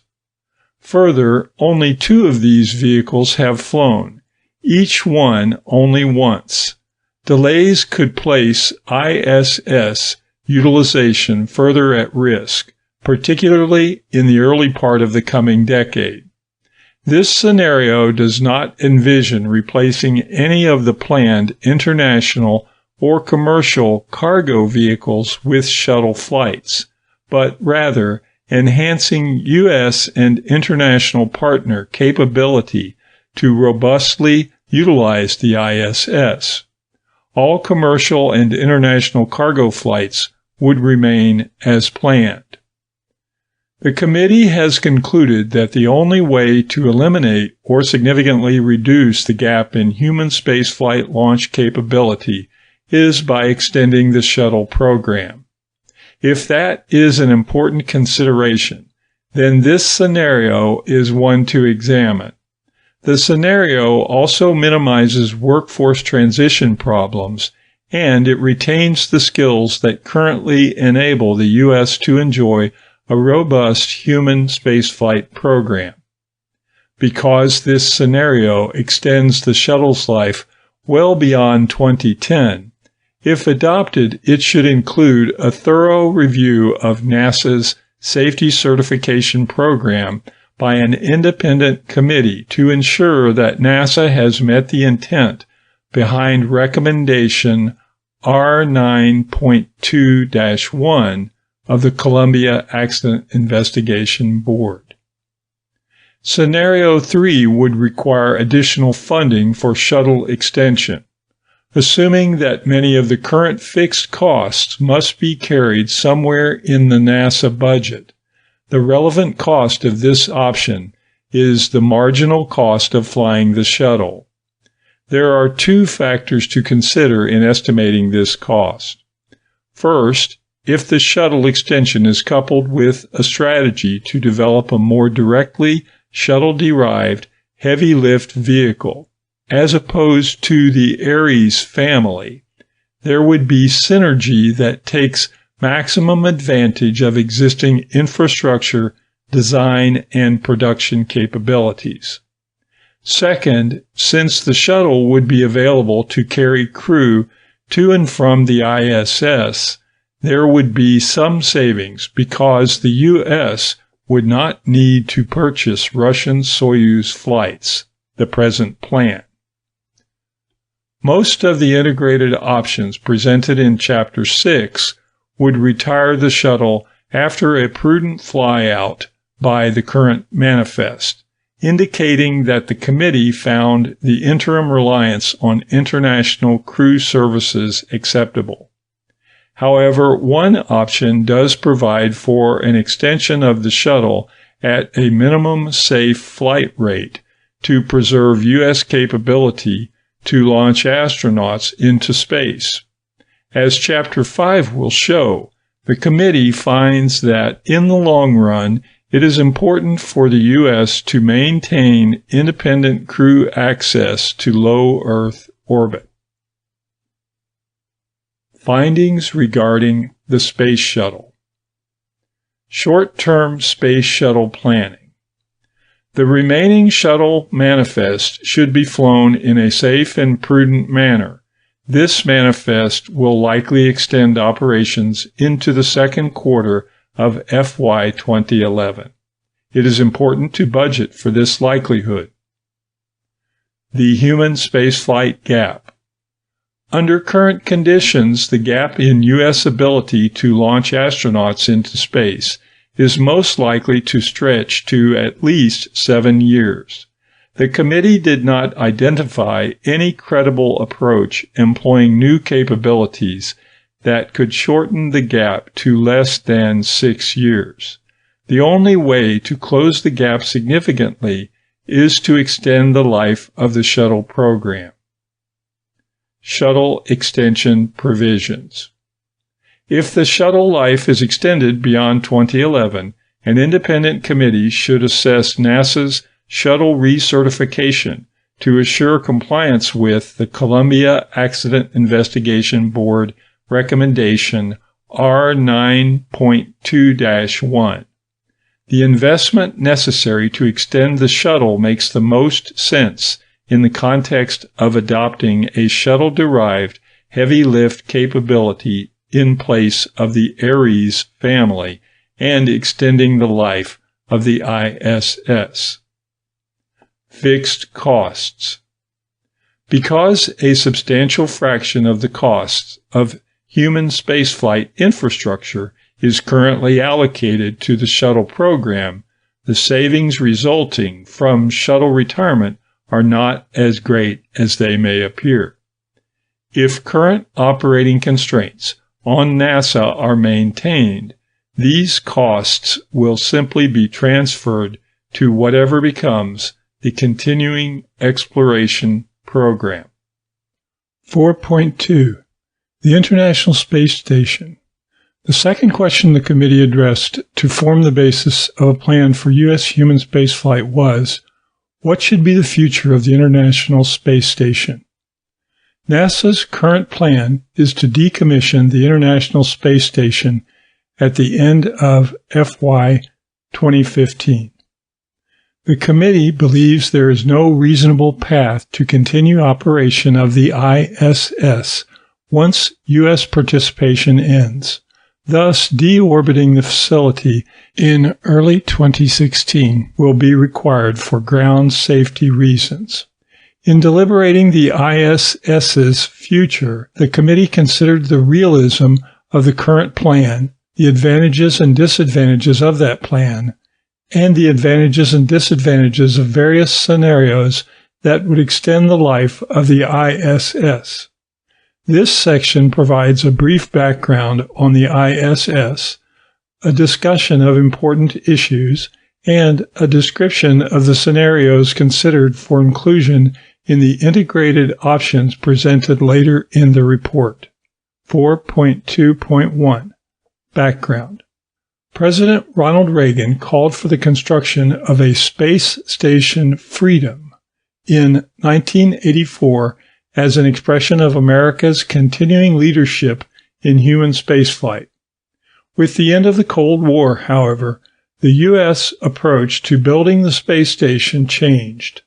Space Station Freedom became the International Space Station in 1993, when President Clinton encouraged the partnership to invite Russia to join the international group building the station. The ISS is among the more complex technological endeavors ever undertaken. Some would argue the most, involving 5 space agencies representing 16 nations. Soon to be completed, this new outpost will include contributions from the United States, Canada, Japan, Russia, Brazil, Belgium, Denmark, France, Germany, Italy, the Netherlands, Norway, Spain, Sweden, Switzerland, and the United Kingdom. Within the U.S., the ISS effort involves more than 100,000 people in 37 states, including a presence at some 500 contractor facilities. Reorienting the program to facilitate Russian participation was considered a major signal of America's willingness to work with a former adversary. The agreement called for the Space Shuttle and Russian Soyuz to fly crew to the station, and for the shuttle and the Russian Progress to resupply the station. In 1998, Russia's Zarya module was the first to be deployed, and the ISS has been continuously inhabited since 2000. As many as 13 people have occupied the station and the docked shuttles at one time. Russian launches sustained the ISS after the Columbia accident in 2003 until the shuttle returned to flight in 2005. Now, in 2009, after nearly 10 years of continuous human habitation with a reduced crew, the ISS supports its full 6-person crew. 6 more shuttle missions remain until the ISS construction is completed. Aside from the space station itself, perhaps the most valuable outcome of the ISS program is the development of strong and tested working relationships among the ISS partners. The partnership resolved numerous technical challenges, withstood changes in governments, policies, and budgets, and it survived the Columbia tragedy. The imminent completion of the ISS demonstrates that many nations can learn to work together toward a difficult, common goal. The effort also expresses a U.S. leadership style adapted to the multipolar world that emerged after the Cold War. ISS completion also marks a transition for the conduct of NASA's human spaceflight program, not only because the ISS partners will turn from building the station to using it, but also because the Space Shuttle is nearing the end of its planned operational life. How will the station be staffed in the gap between shuttle decommissioning and the availability of new U.S. launch vehicles. Has NASA made the best arrangements for full utilization of the ISS? For these reasons alone, it is time to re-examine how the United States will use the ISS. There are other considerations as well. The U.S. made a significant sacrifice in order to complete the ISS and fulfill its obligations to its partners. The science and engineering development program that might have been conducted on the station was curtailed. Perhaps the absence of a significant community of U.S. science users made it easier for NASA to propose discontinuing station operations in 2015. But is it wise to cease operations after only 5 years of full utilization when the station has been 25 years in planning and assembly? Would extension of ISS operations from 5 to at least 10 years enable more new ideas based on today's science and technology to be introduced through flight on the ISS? When the ISS was first designed, there was little thought about using it to prepare for exploration beyond low Earth orbit. Can ISS utilization advance exploration goals beyond low Earth orbit? 4.2.2 Issues. In considering the future of the ISS, the committee examined issues related to the U.S. human spaceflight gap, cargo and crew resupply, and the commercial launch industry, end of ISS life, ISS safety, and international relations. Several of the issues are intertwined, and several arise as a result of the impending retirement of the Space Shuttle. The gap. The space station was conceived, designed, and built with the shuttle in mind. Its operational strategy, utilization capacity, and philosophy of maintenance and spares were all developed assuming the availability of the shuttle. How will U.S. crew be transported to the ISS after shuttle retirement? The U.S. will depend on Russian launches until a new U.S. spacecraft and human-capable launch vehicle become operational. For several years, the U.S. will pay Russia to transport our astronauts to the ISS. Further, under existing international agreements, the U.S. is responsible for transporting astronauts from Canada, Japan, and the European Space Agency to the ISS, so the U.S. will presumably also be paying Russia for their transport. This period is now expected to extend for 7 years. How will the U.S. transport cargo to and from the ISS? The U.S. plans to stop using Russian Progress vehicles for cargo transport in 2011. Although this launch vehicle would continue to fulfill Russian needs, the program of record relies on a combination of international and commercial capabilities currently under development. These include European ATV and Japanese HTV, each of which has flown to the ISS once, and 2 new commercial capsules, which, along with their rockets, Dragon and Cygnus, are still in development. The potential issues for the space station include: 1. None of these cargo carriers has nearly the cargo capacity of the shuttle. 2. Only the Dragon is planned to have capability to bring cargo, e.g., experiments, failed parts, etc., back to Earth. 3. 2 of these systems have flown once successfully, and the other 2 are untested. ISS resupply will thus depend on a mix of as yet relatively less mature or unproven systems after the shuttle is retired.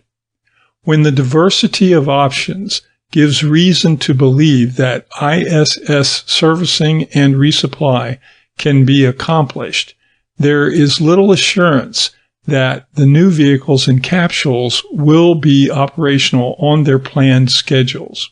Even today, to supply the ISS with more than the basic essentials for a crew of 6 using the shuttle is proving to be a challenge. The committee notes that while the post-Space Shuttle cargo plan may sustain basic ISS operations, it could put the ISS on a somewhat fragile footing in terms of utilization. There is little surge capacity for unforeseen maintenance or logistics needs, and since utilization has been shown to be the first to suffer when funding pressures rise, the projected capacity may prove insufficient to support meaningful ISS utilization. End-of-life considerations. How and when should the ISS be deorbited? What should be returned to Earth before ISS deorbit? Will the down mass capabilities at the time of deorbit allow significant retrieval of valuable equipment, experiments, and facilities? How far in advance of a planned deorbit should consultations among the international partners take place? These are a few of the issues that must be considered before a deorbit can be implemented. Because of its unprecedented size and mass, about 3,000 MT on orbit, deorbiting the ISS is not a simple task. There are currently no existing or planned vehicles that could deorbit the entire ISS in a predictable manner. Thus, either a new deorbit module would have to be produced and launched to the ISS, or the station would have to be disassembled and the major portions deorbited individually. The committee requested an independent assessment of the difficulty of this task and an estimation of the potential cost. The projected costs are $2 billion or more, depending on the method of deorbiting required. The committee also considered the possibility that the ISS could be operated with minimum U.S. participation rather than be deorbited. Preliminary considerations suggest that it would be nearly impossible for the remaining international partners to operate the ISS because of the extreme stress on their smaller budgets and because U.S. export control requirements would limit the direct support the U.S. could provide to foreign space agencies. Another alternative would be to mothball the ISS in space for later use. In order to assure any future utility, it appears preferable to keep the ISS staffed at a minimum level, similar to that adopted in the early phases of construction. Probabilistic risk assessments find a factor of 5 increase in probability of loss of the ISS with no crew on board. The need to keep the station occupied would be substantial. There is also a risk that an unoccupied ISS could enter the Earth's atmosphere in an uncontrolled manner, resulting in liability issues and international difficulties for the U.S. In summary, it does not appear that either mothballing the ISS or ending U.S. participation is a viable option, and keeping the station occupied is very expensive. The extension of the ISS operations brings its own technical issues. Currently, if a significant part fails on the ISS, This part is returned to Earth and refurbished. Once the shuttle retires, that will no longer be possible. New parts will have to be procured and lifted to the ISS. To prepare for shuttle retirement, NASA has begun carrying spare parts up to the ISS. This provisioning is intended to supply the ISS through 2015. If the ISS is extended, additional spares must be procured and the suppliers retained. Further, there are a few parts too large for any of the planned cargo vehicles to lift.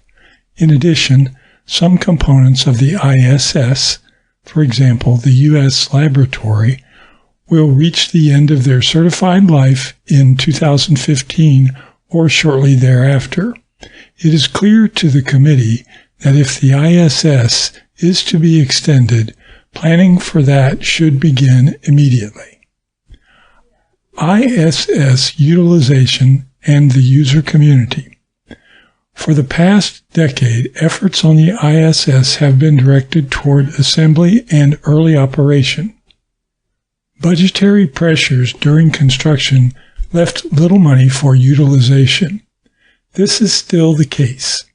Today, less than 15% of NASA's ISS budget is allocated for utilization. As the facility grows, its capacity may not be fully used.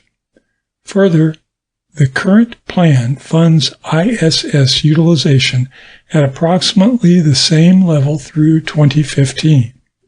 At the same time, however, the 2005 NASA Authorization Act designated the U.S. segment of the ISS as a national laboratory and directed NASA to develop a plan to, quote, increase the utilization of the ISS by other federal entities and the private sector, end quote. It would be difficult, if not impossible, to realize the potential envisioned in the congressional language at the current level of utilization. How well the ISS is exploited depends to a considerable degree on whether its management focuses on utilization.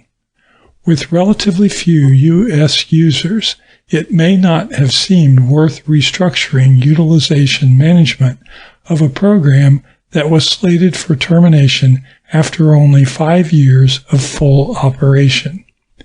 In the context of ISS renewal, however, a new management approach that facilitates the use of the ISS by a broad range of scientific, technological, and commercial users is warranted. The committee believes that an organization is needed to mediate between NASA operations managers and the broad stakeholder community. This could facilitate access to ISS assets by a disparate user community with widely varying levels of sophistication about spaceflight activities and could help organize the multiple demands of the users into more unified requirements. Without a mediated dialogue between operations managers and users, it will be difficult to realize operational efficiencies. There are numerous examples of existing organizations that should be examined as possible models. 4.2.3 Scenarios for the future of the ISS. The committee examined 3 scenarios for the future of the International Space Station. The first is essentially the program of record, that is, terminate U.S. participation in the ISS at the end of 2015. The second, steady as you go, renews U.S. participation at the current level to 2020 and assumes that launch vehicle development will proceed at a pace determined by whatever the remaining budget permits. The third enhances U.S. utilization and possibly international participation through at least 2020. Scenario 1. End U.S. participation in the ISS at the end of 2015. The current program of record terminates U.S. participation in the ISS at the end of 2015, and it calls for decommissioning and deorbiting the ISS by early 2016. This approach is reflected in NASA's current budget projections. Though with insufficient funds for deorbiting, NASA's 2008 authorization bill, however, directed the agency to take no steps that preclude extending ISS operations until 2020, and NASA has complied. This scenario constitutes the current program plan. Under this scenario, 15 years of continuous human habitation in space would end in 2015 and be replaced by intermittent sorties, first to low Earth orbit and then eventually to the Moon. The ISS is about to be completed, and its success will depend on how well it is used. This scenario enables only 5 years of ISS utilization at something less than full capability. While scientific and technological experiments already on the drawing board may be flown on the ISS in the next 5 years, it is less likely that new ventures will have enough time to do so. The U.S. starts at a disadvantage in this regard relative to its international partners, since its life science and microgravity science programs are stalled because of budgetary pressures. Congress designated the ISS as a national laboratory in 2005 to facilitate the development of broad capabilities in science and technology by other government agencies and non-government users, a promising program that is literally just getting off the ground. It is not likely that research will be contemplated or proposed for a facility that may be deorbited before full value of that research can be realized. There are also significant international consequences associated with this scenario. By terminating the ISS, the U.S. would voluntarily relinquish its unique area of unchallenged leadership in space. Other nations have been building satellites and launch vehicles and are now constructing human-rated launch vehicles and capsules. But no other nation can match the 20-year U.S. lead in space engineering, construction, and operations. Just as important, by pursuing this option, the U.S. would dismantle a successful multilateral framework for international collaboration, a framework that could be extended in the future for other space projects. By limiting the time that the international partners could realize the return on their investments, the U.S. would be open to the accusation that it is an inconsiderate, if not unreliable, partner. It is unlikely that another international collaboration as broad and deep could be developed soon to replace the current one. New potential partners would be likely to seek less ambitious bilateral relationships. The committee's informal consultations with various foreign partner agencies emphasized how important the participation of their astronauts and experiments on the ISS have been to their space activities and to securing public support for their entire space programs. Finally, there is broader domestic and international public opinion that will not unreasonably question whether it is sensible to terminate, after 5 years of full use, a project that took 25 years to build. Our ISS international partners issued a joint statement at a July 2008 Heads of Agency meeting, calling for continuation of ISS operations beyond 2015. Russia has declared publicly that it intends to continue operations after 2015, independent of the U.S., if necessary. NASA believes that this is not technically feasible, but the comment is illustrative of the international reaction to the current ISS plan. The commitment to use commercial vehicles for the ISS resupply is one of the more innovative aspects of the current program.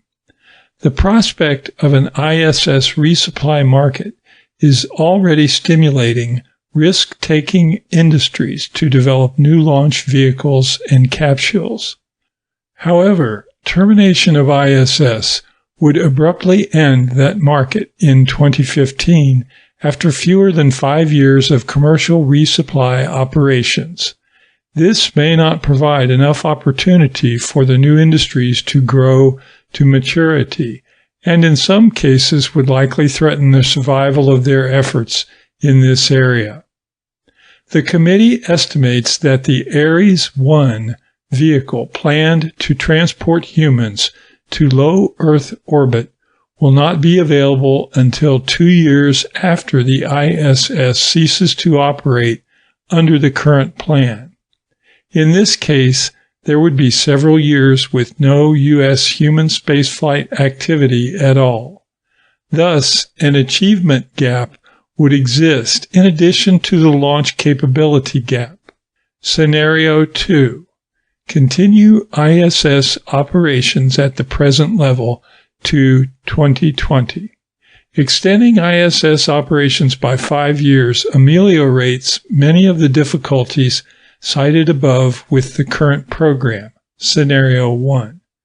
The U.S. would have a longer time to develop uses of the station, that is, to rebuild its ISS science program, to develop the ISS National Laboratory, and to provide opportunities to new users.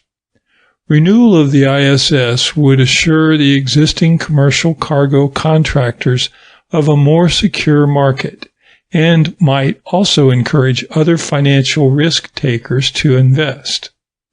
The international partners would have more time to achieve a return on their investments, and the U.S. and its partners would have the opportunity for continuing human activities in space for 5 more years.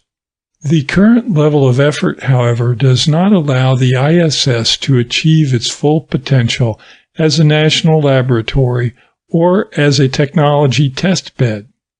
The majority of the funding is devoted to sustaining basic operations and providing transportation, including commercial resupply and crew transport on Soyuz.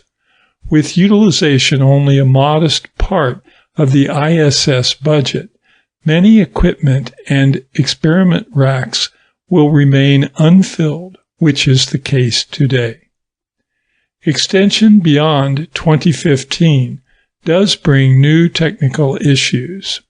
These issues include procuring and providing spares and recertifying the components of the ISS.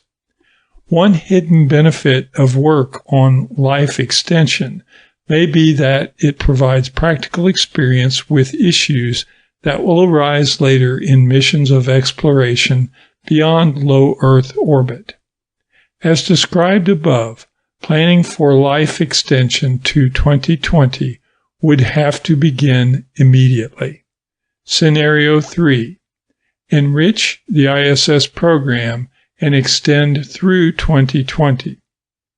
Since ISS utilization accounts for a relatively small portion of the planned budget, a significant enrichment of ISS utilization could be achieved with a relatively modest increase in funding. This is the basis for the committee's nominal scenario, which is described below. Like Scenario 2, without added funding, this scenario would adversely affect the Constellation program in that it consumes funds that are otherwise planned to be added to that effort. A much stronger emphasis on utilization will help ameliorate one of the most intractable problems associated with the International Space Station. Because NASA does not have a compelling vision for how it will use the ISS, many American citizens do not have a clear idea of what it is for. Further, the absence of funds to support utilization of the station causes potential users to be skeptical of its overall value. Even if the extension option is adopted, it is not clear whether it will be successful in addressing these concerns. Up to now, the U.S. has focused almost exclusively on building the ISS. Budgetary pressures during construction meant that inadequate attention was paid to how the U.S. would use the facility after it was completed. As one example, the funds originally to be used for research and technology development were reduced. The scientific research community that had hoped to use the ISS has largely been dispersed and will have to be reassembled. However, there remains the potential to enhance scientific use of the ISS.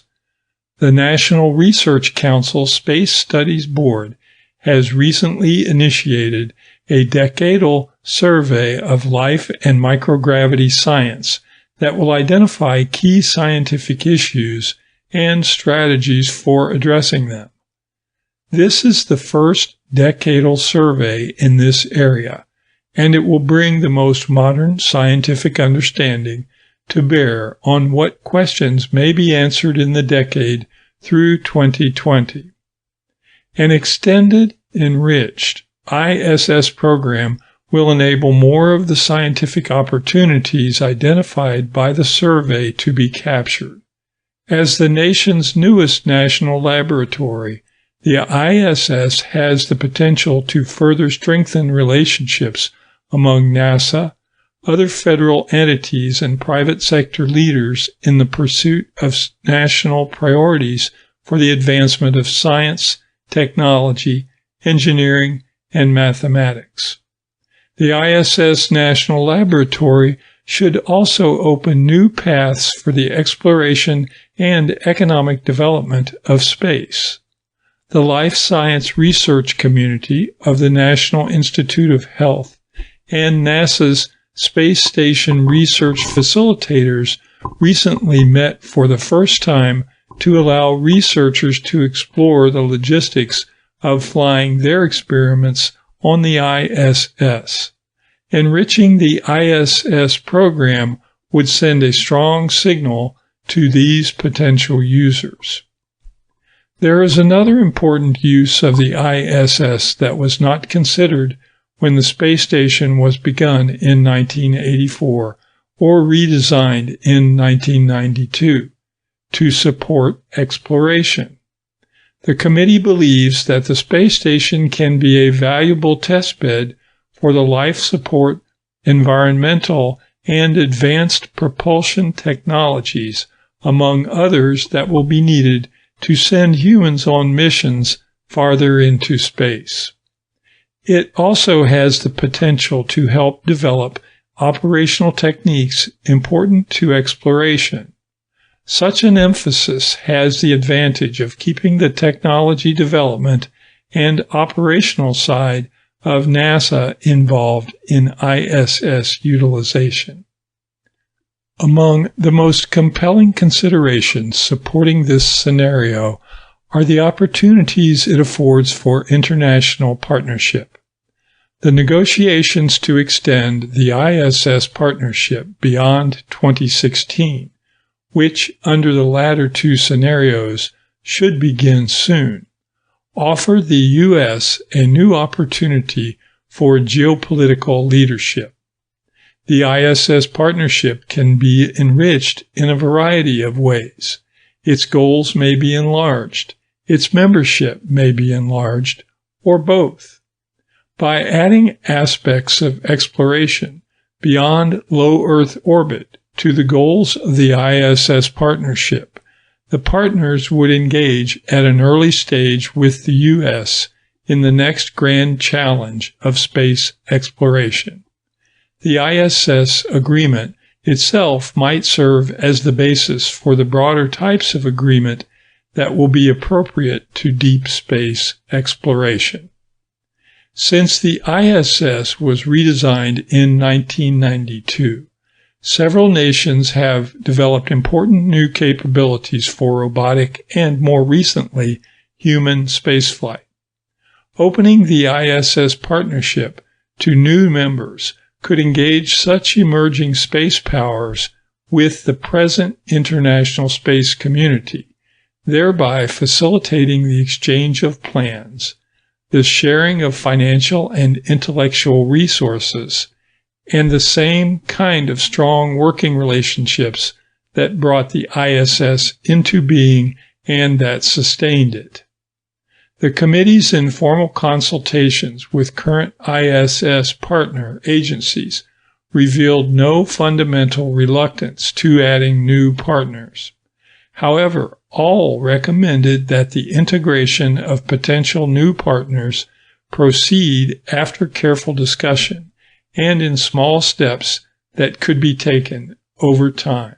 Findings on the International Space Station, ISS. Extending the International Space Station. The return on investment to both the United States and our international partners would be significantly enhanced by an extension of ISS life. Not to extend its operation would significantly impair U.S. ability to develop and lead future international spaceflight partnerships. ISS termination. If the ISS is to be deorbited in early 2016, negotiations with international partners and operational planning must begin now. Additional funds must be added to the budget to accomplish this complex technical task. ISS utilization. If the life of the ISS is extended, a more robust program of science, human research, and technology development would significantly increase the return on investment from the station and better prepare for human exploration beyond low Earth orbit. Additional funds would need to be provided for this purpose.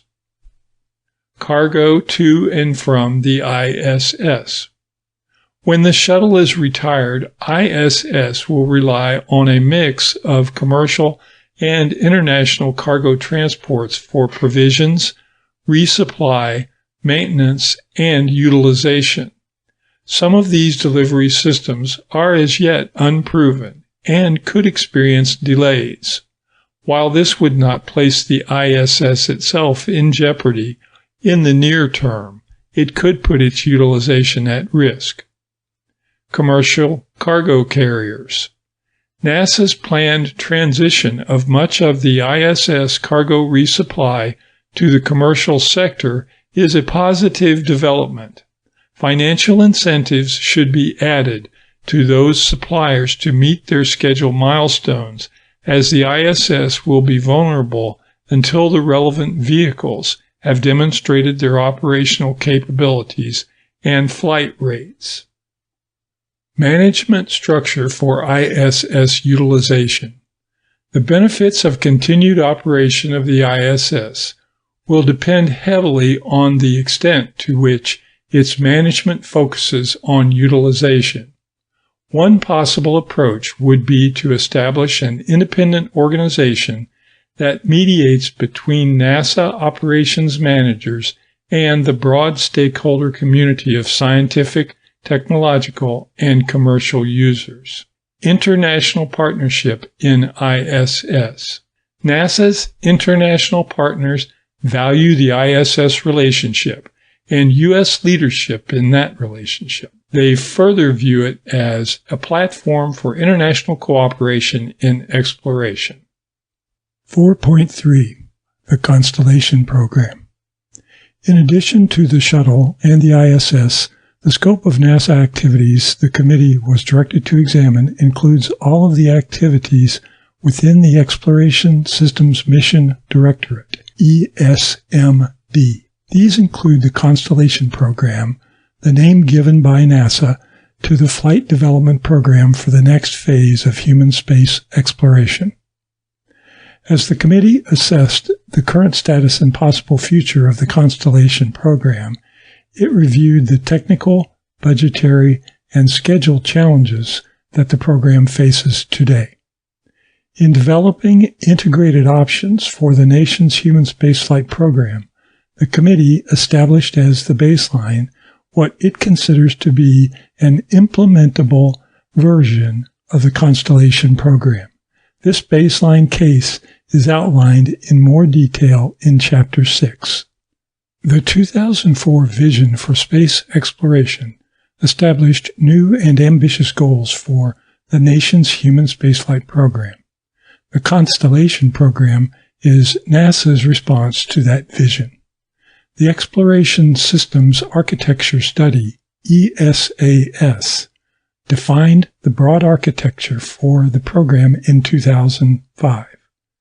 The principal program elements include the Ares 1 launch vehicle, capable of launching astronauts to low Earth orbit, the Ares 5 heavy-lift cargo launch vehicle to send astronauts and equipment towards the Moon or other destinations beyond low Earth orbit, the Orion capsule to carry astronauts to low Earth orbit and beyond, the Altair lunar lander for descent to the surface of the Moon and ascent back to lunar orbit for the crew, and surface systems that astronauts will need to explore the lunar surface.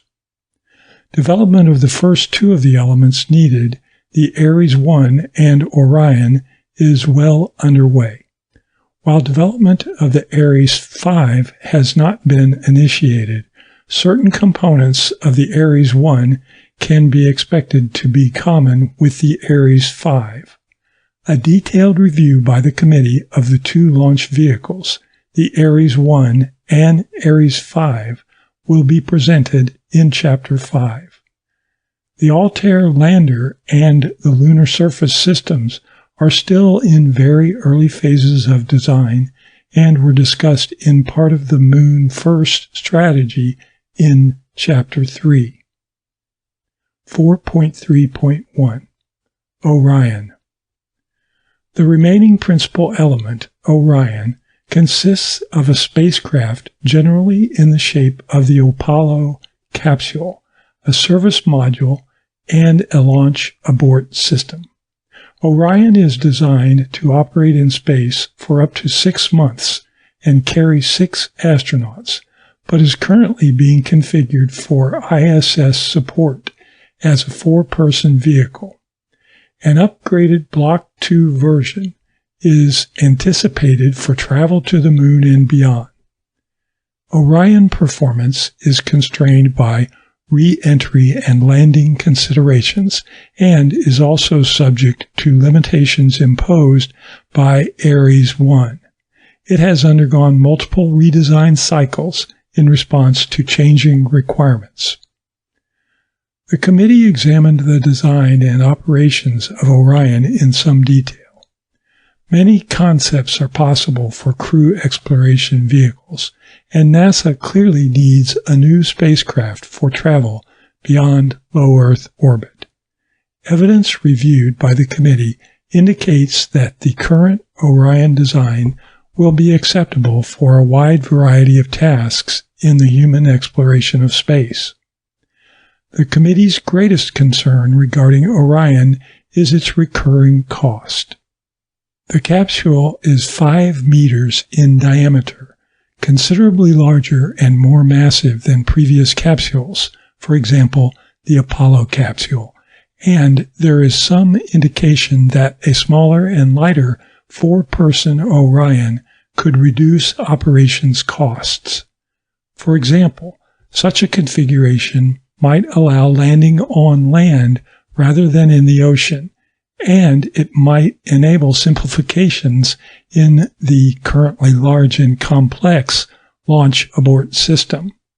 In addition, this would also increase launch margin, which could reduce the cost and schedule risk to the Constellation program. However, a redesign of this magnitude would likely result in well over a year of additional development time and an increase of perhaps $1 billion in cost. In any case, in order to provide for a sustainable program, every effort should be made to reduce the recurring costs of Orion. Safety is, of course, a primary concern in any human-rated system, and Orion and its companion Ares 1 launcher are designed in accordance with NASA's latest human rating requirements. The design includes an abort capability throughout ascent, as well as requirements to make loss of crew a factor of 10 less likely than at any previous time in human spaceflight. The ability of Ares 1 to meet these requirements will not be known until it has an established flight record, but it is clearly being designed to a high standard of safety and reliability. A more detailed discussion of human rating is contained in section 5.3.4. As part of an independent review, an assessment of the Orion crew vehicle stand-alone development plan was conducted. The assessment focused on critical path elements. It was observed that the Orion development schedule is back-end loaded, such that designing test articles, conducting tests, and producing flight hardware run in parallel, thus creating an extremely high schedule risk. For example, the program of record shows only 3 months between completion of system qualifications, June 2014, and the planned Orion 1 launch date, September 2014. A large number of technical risks also add to schedule uncertainty.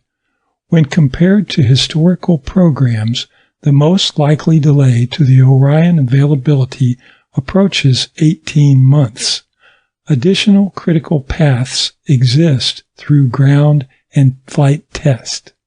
4.3.2 Constellation Development. Since Constellation's inception, the program has faced a mismatch between funding and program content. Even when the program was first announced, its timely execution depended on funds becoming available from the retirement of the Space Shuttle in 2010 and the decommissioning of the ISS in early 2016. Since those early days, the program's long-term budget outlook has been steadily reduced below the level expected by NASA. As shown, the Exploration Systems Architecture Study of 2005 assumed the availability of a steady-state human spaceflight budget for exploration of about $10 billion per year. In the subsequent FY 2009 and FY 2010 budgets, the long-term projections for funding have decreased. The FY 2010 President's Budget submittal suggests a steady-state funding of about $7 billion per year. The shorter-term budget situation has had mixed impact on Constellation. The formal first post-ESAS budget was the FY 2007 budget, in which the funds available to Ares 1 and Orion were significantly lower than those anticipated during the time of ESAS. Subsequently, in the FY 2008 FY 2010 budgets, the funds anticipated in the out years in the FY 2007 budget were made available to Ares 1 and Orion. In part, this has been achieved by scope changes in other NASA programs.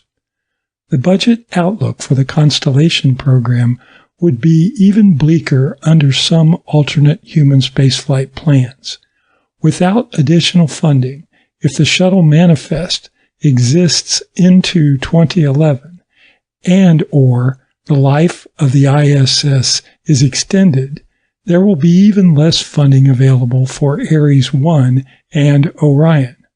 Further, as the shuttle and ISS programs are terminated, a significant percentage of NASA's fixed costs will transition to Constellation. The committee has found that not all of these costs have been accounted for in the Constellation budget plan. Most major vehicle development programs face technical challenges as a normal part of the development process, and Constellation is no exception. For example, as the Ares 1 design has matured, the rocket has grown in weight and various technical issues have emerged. Among these is the high level of vibrations induced by thrust oscillation in the first stage motor. While significant, these can be considered to be engineering problems, and the committee expects that they will be solved, just as the developers of Apollo successfully faced challenges such as a capsule fire and an unknown and potentially hazardous landing environment. But finding the solutions to Constellation's technical problems will likely have further impact on the program's cost and schedule. Differences between the original Constellation program planning budget and the actual implementation budget, coupled with technical problems that have been encountered on the Ares 1 and Orion programs, have produced the most significant overall impacts to the execution of the Constellation program. This has resulted, for example, in slipping work on the Ares 5 and lunar systems well into the future and setting Orion's near-term occupancy at 4 astronauts. The original 2005 schedule showed Ares 1 and Orion available to support the ISS in 2012, only 2 years after scheduled shuttle retirement. The current schedule maintained by the Constellation program now shows that date as 2015, but with a relatively low schedule confidence factor and little schedule slack on the critical path. The committee commissioned the Aerospace Corporation to perform an independent assessment of the technical, budgetary, and schedule risk on the Constellation program. The study methodology employed for the assessment of cost and schedule is substantially the same as described for the integrated options of Chapter 6. All resulting cost and schedule impacts prepared for the committee are formulated at the 65% confidence level, consistent with the direction NASA has given the Constellation program. The results of the analysis indicate to the committee that, under the FY 2010 budget profile, there is likely an additional delay of at least 2 years, with first launch in 2017 and perhaps as much as 4 years of delay, with first launch in 2019. This suggests that Ares 1 and Orion will not reach ISS before the station's currently planned termination. Assuming a shuttle retirement sometime in FY 2011, the length of the gap in which the U.S. will have no independent capability to transport astronauts into orbit will be about 7 years. The Constellation program has identified measures such as ongoing content reduction, deployment of stimulus funds to address high-risk schedule areas, and program management actions to mitigate major risks that suggests that the first launch of Ares 1 and Orion could occur in 2017 if those measures are successful. The Ares 5, still in conceptual design, promises to be an extremely capable rocket, able to lift 160 metric tons of cargo into low Earth orbit. But its design, too, has experienced growth and program delays due to the impact of the development of other elements of constellation. Under the FY 2010 funding profile, the committee estimates that Ares 5 will not be available until the late 2020s. Under the FY 2010 budget, the lunar landing and surface systems will also be delayed by over a decade, indicating that human lunar return could not occur until well into the 2030s. 4.3.3 Importance of Technology Development.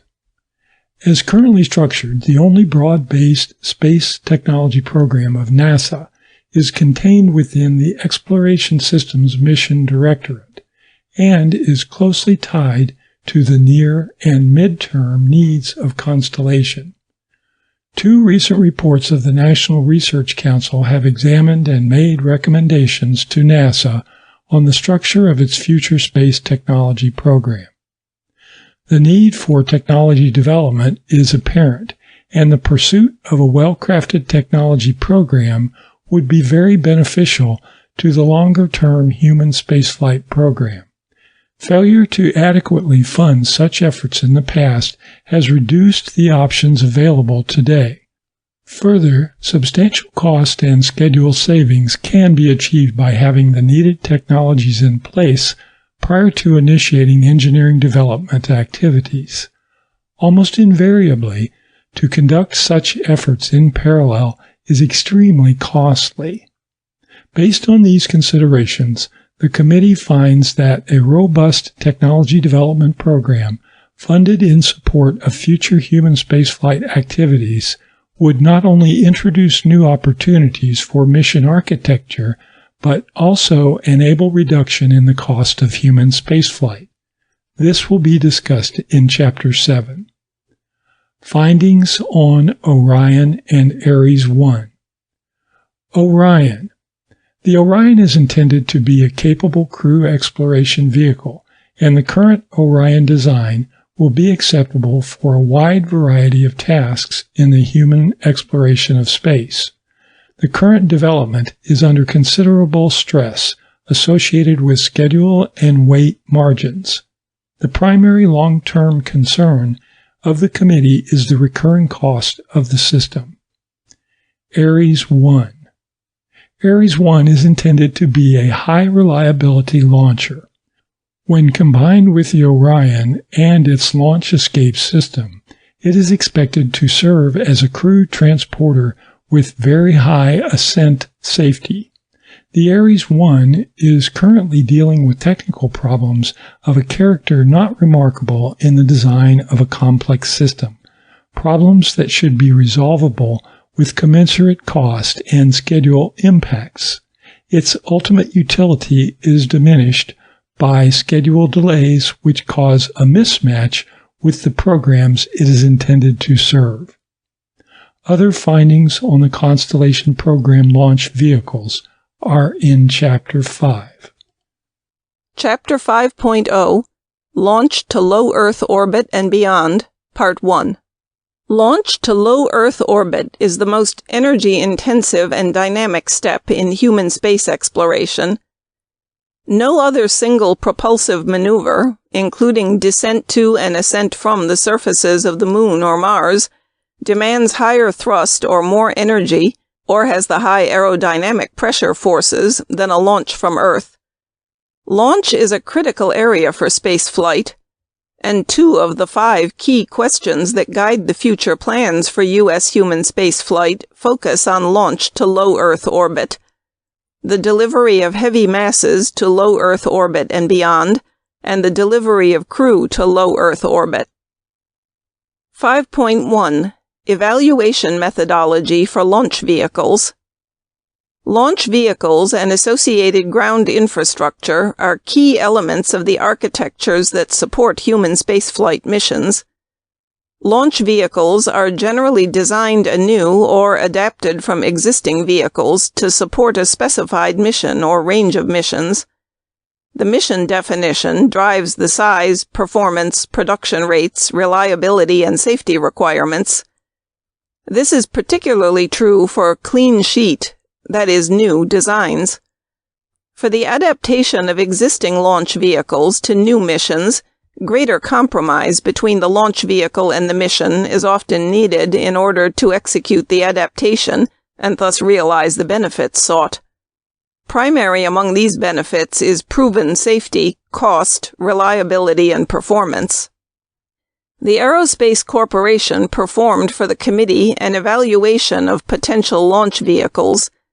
The metrics used in evaluating the various launch vehicle candidates, as shown in the upper left-hand corner of Figure 5.1-1, contain the usual cost, performance, and schedule parameters, but also include items such as safety, operability, maturity, human rating, workforce implications, impacts on the U.S. industrial base, the development of commercial space, the consequences to national security space, and the impact on exploration and science missions.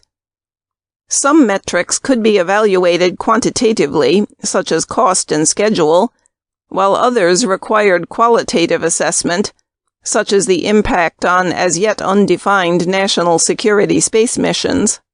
At a summary level, the assessment process centered around two evaluations. The first was to assess and modify, where appropriate, the claim for a system as submitted by the provider of that system.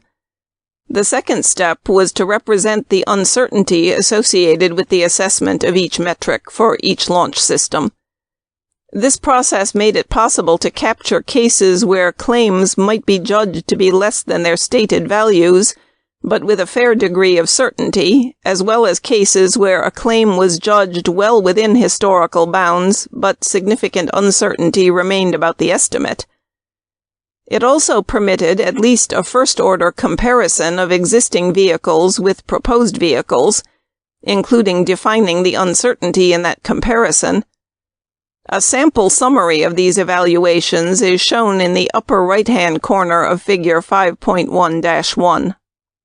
In analyzing individual launch vehicles, the study approach examined approximately 70 lower-level metrics that contributed to the 13 top-level metrics.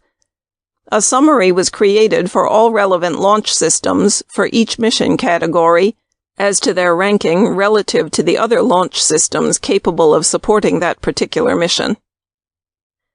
5.2 Heavy Lift to Low Earth Orbit and Beyond. The insertion of heavy payloads from Earth orbit towards their destination is essential for exploration beyond low Earth orbit, and such systems significantly benefit from heavy lift to low Earth orbit. The plan of the Constellation program for the exploration of the Moon envisions launching about 600 metric tons per year to low Earth orbit, while exploration along the flexible path may require somewhat less launch mass each year. NASA scenarios for the exploration of Mars will have comparable annual requirements. In the 3 years of lunar surface exploration during Apollo, which had a less capable lunar surface infrastructure than is currently planned, NASA launched over 250 metric tons per year. As a point of comparison, the International Space Station, assembled over the last decade by the shuttle, has a mass of about 350 metric tons. Thus, in the era of exploration beyond low Earth orbit, we will launch to low Earth orbit a mass comparable to that of the entire International Space Station every year. The key decision for heavy lift to low Earth orbit is on what should the next heavy lift launch vehicle be based.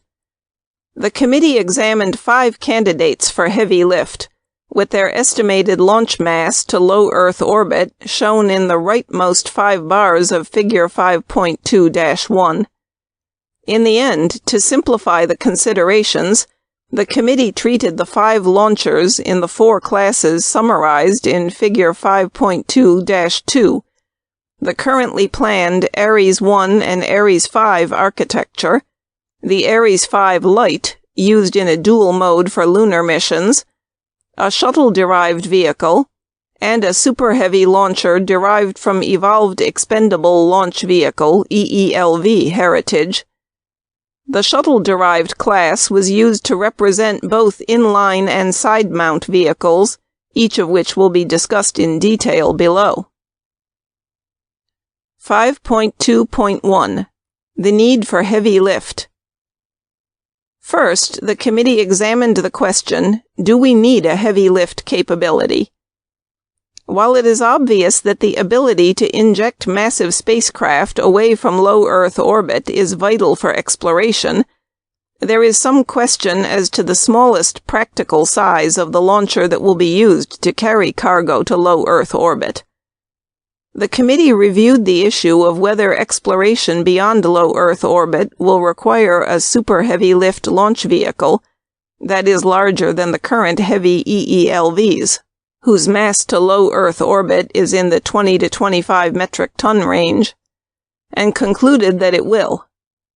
However, the rationale for this decision is subtler than usually thought and hinges on 3 factors: the size and mass capability of the launcher and of the entire U.S. launch capacity, in-space refueling capability, and the launch reliability expected for a given mission. No one knows for certain the mass or dimensions of the largest piece of hardware that will be required for future exploration missions. It will likely be larger than 25 metric tons in mass, and may be larger than the approximately 5-meter diameter fairing of the largest current launchers. The largest single element in the current NASA plans that will be launched to low Earth orbit is the Earth Departure Stage, EDS.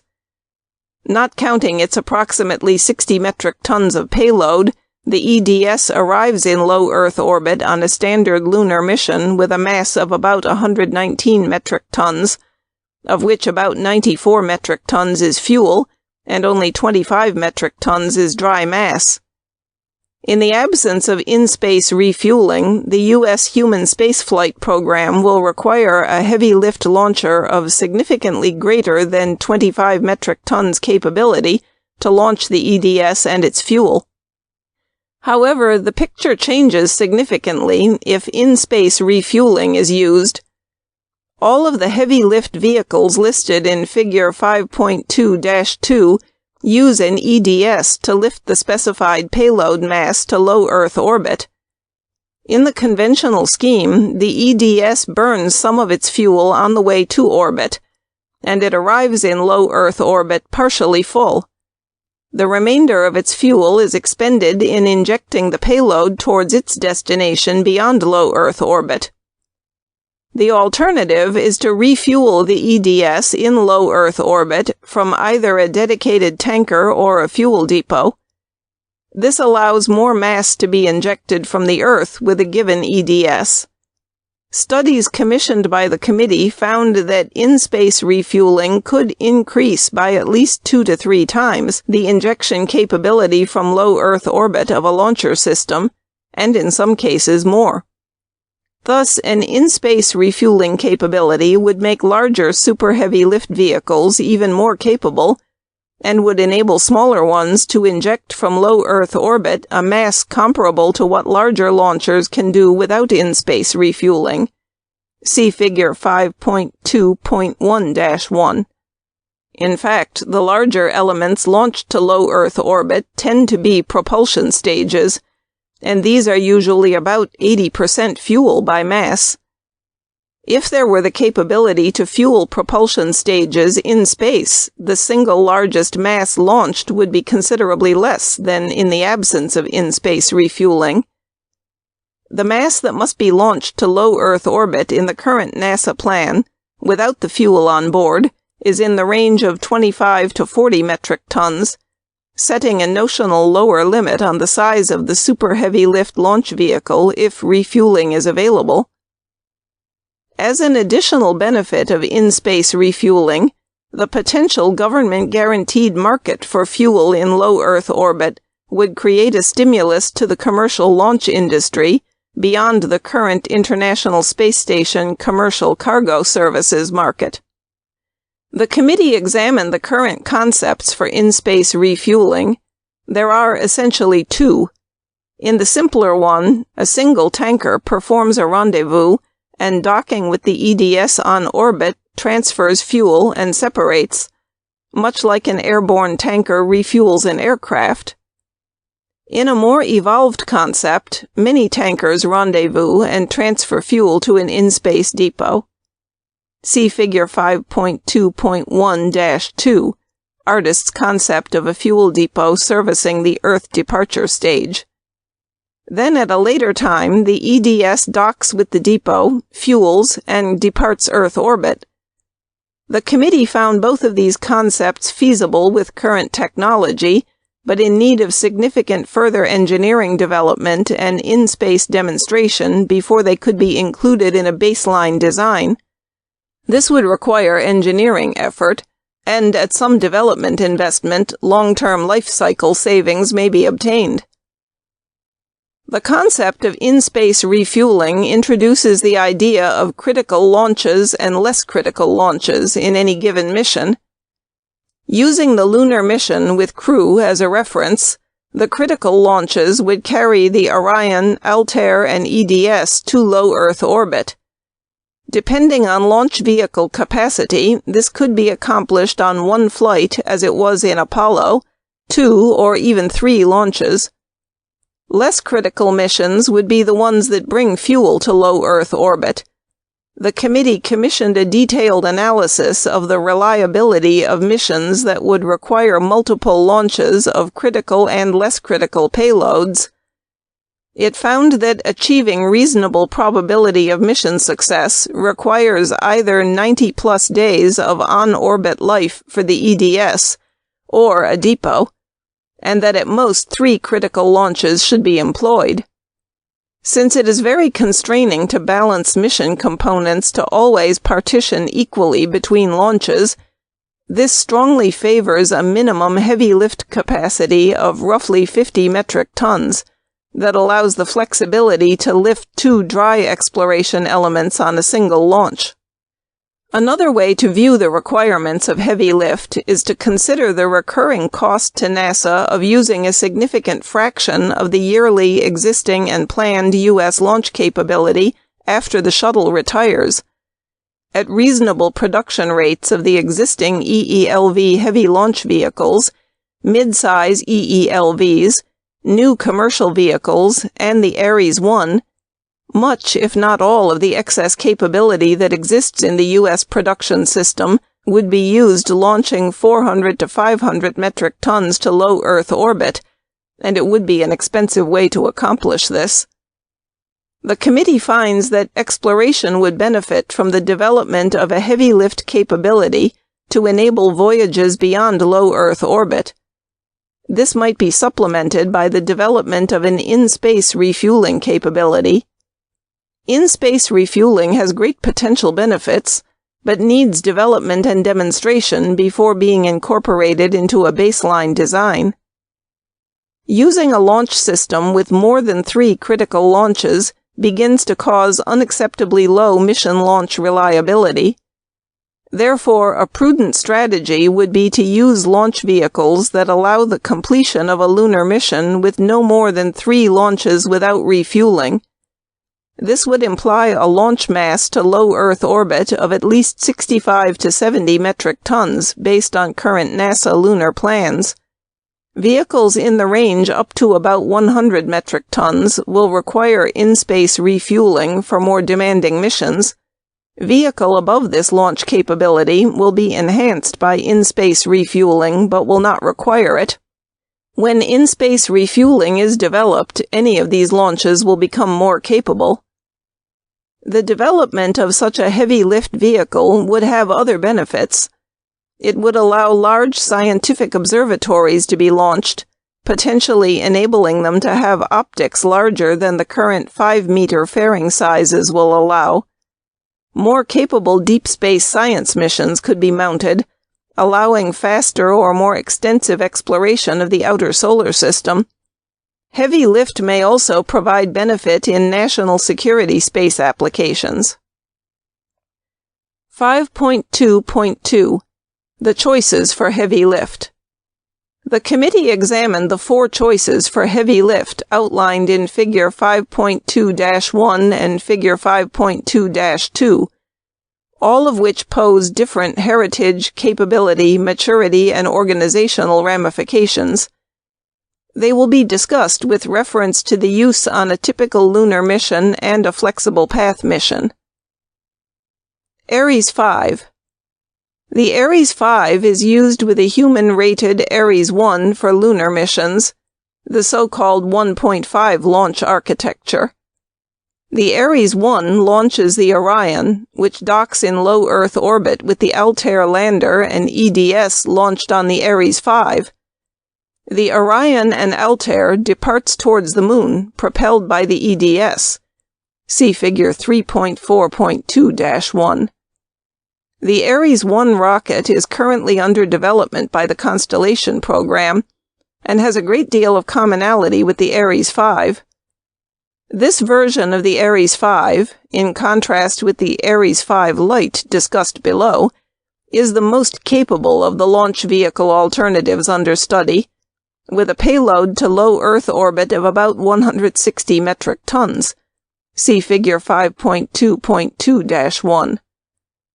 When used in conjunction with the Ares 1, the combined payload to low Earth orbit is about 185 metric tons. With an appropriately designed lunar lander, one Ares 1 and one Ares 5 land about 2 metric tons of cargo on the lunar surface of a human mission, and about 14 metric tons reaches the lunar surface on a cargo-only mission with a single Ares 5 launch. Both the Ares 1 and Ares 5 use solid rocket boosters, SRBs, a 5-segment SRB in the Ares 1 and a 5.5-segment SRB in the Ares 5. The Ares 5 first stage uses 6 engines from the RS-68 family. The engines are mounted on the bottom of a 10-meter diameter tank. The second, or Earth departure stage, is based on the J2X engine, which the Ares 5 shares in common with the Ares 1. The advanced RS-68 rocket engine of the core is a modification of the RS-68 engines used on the existing Delta IV launch vehicles.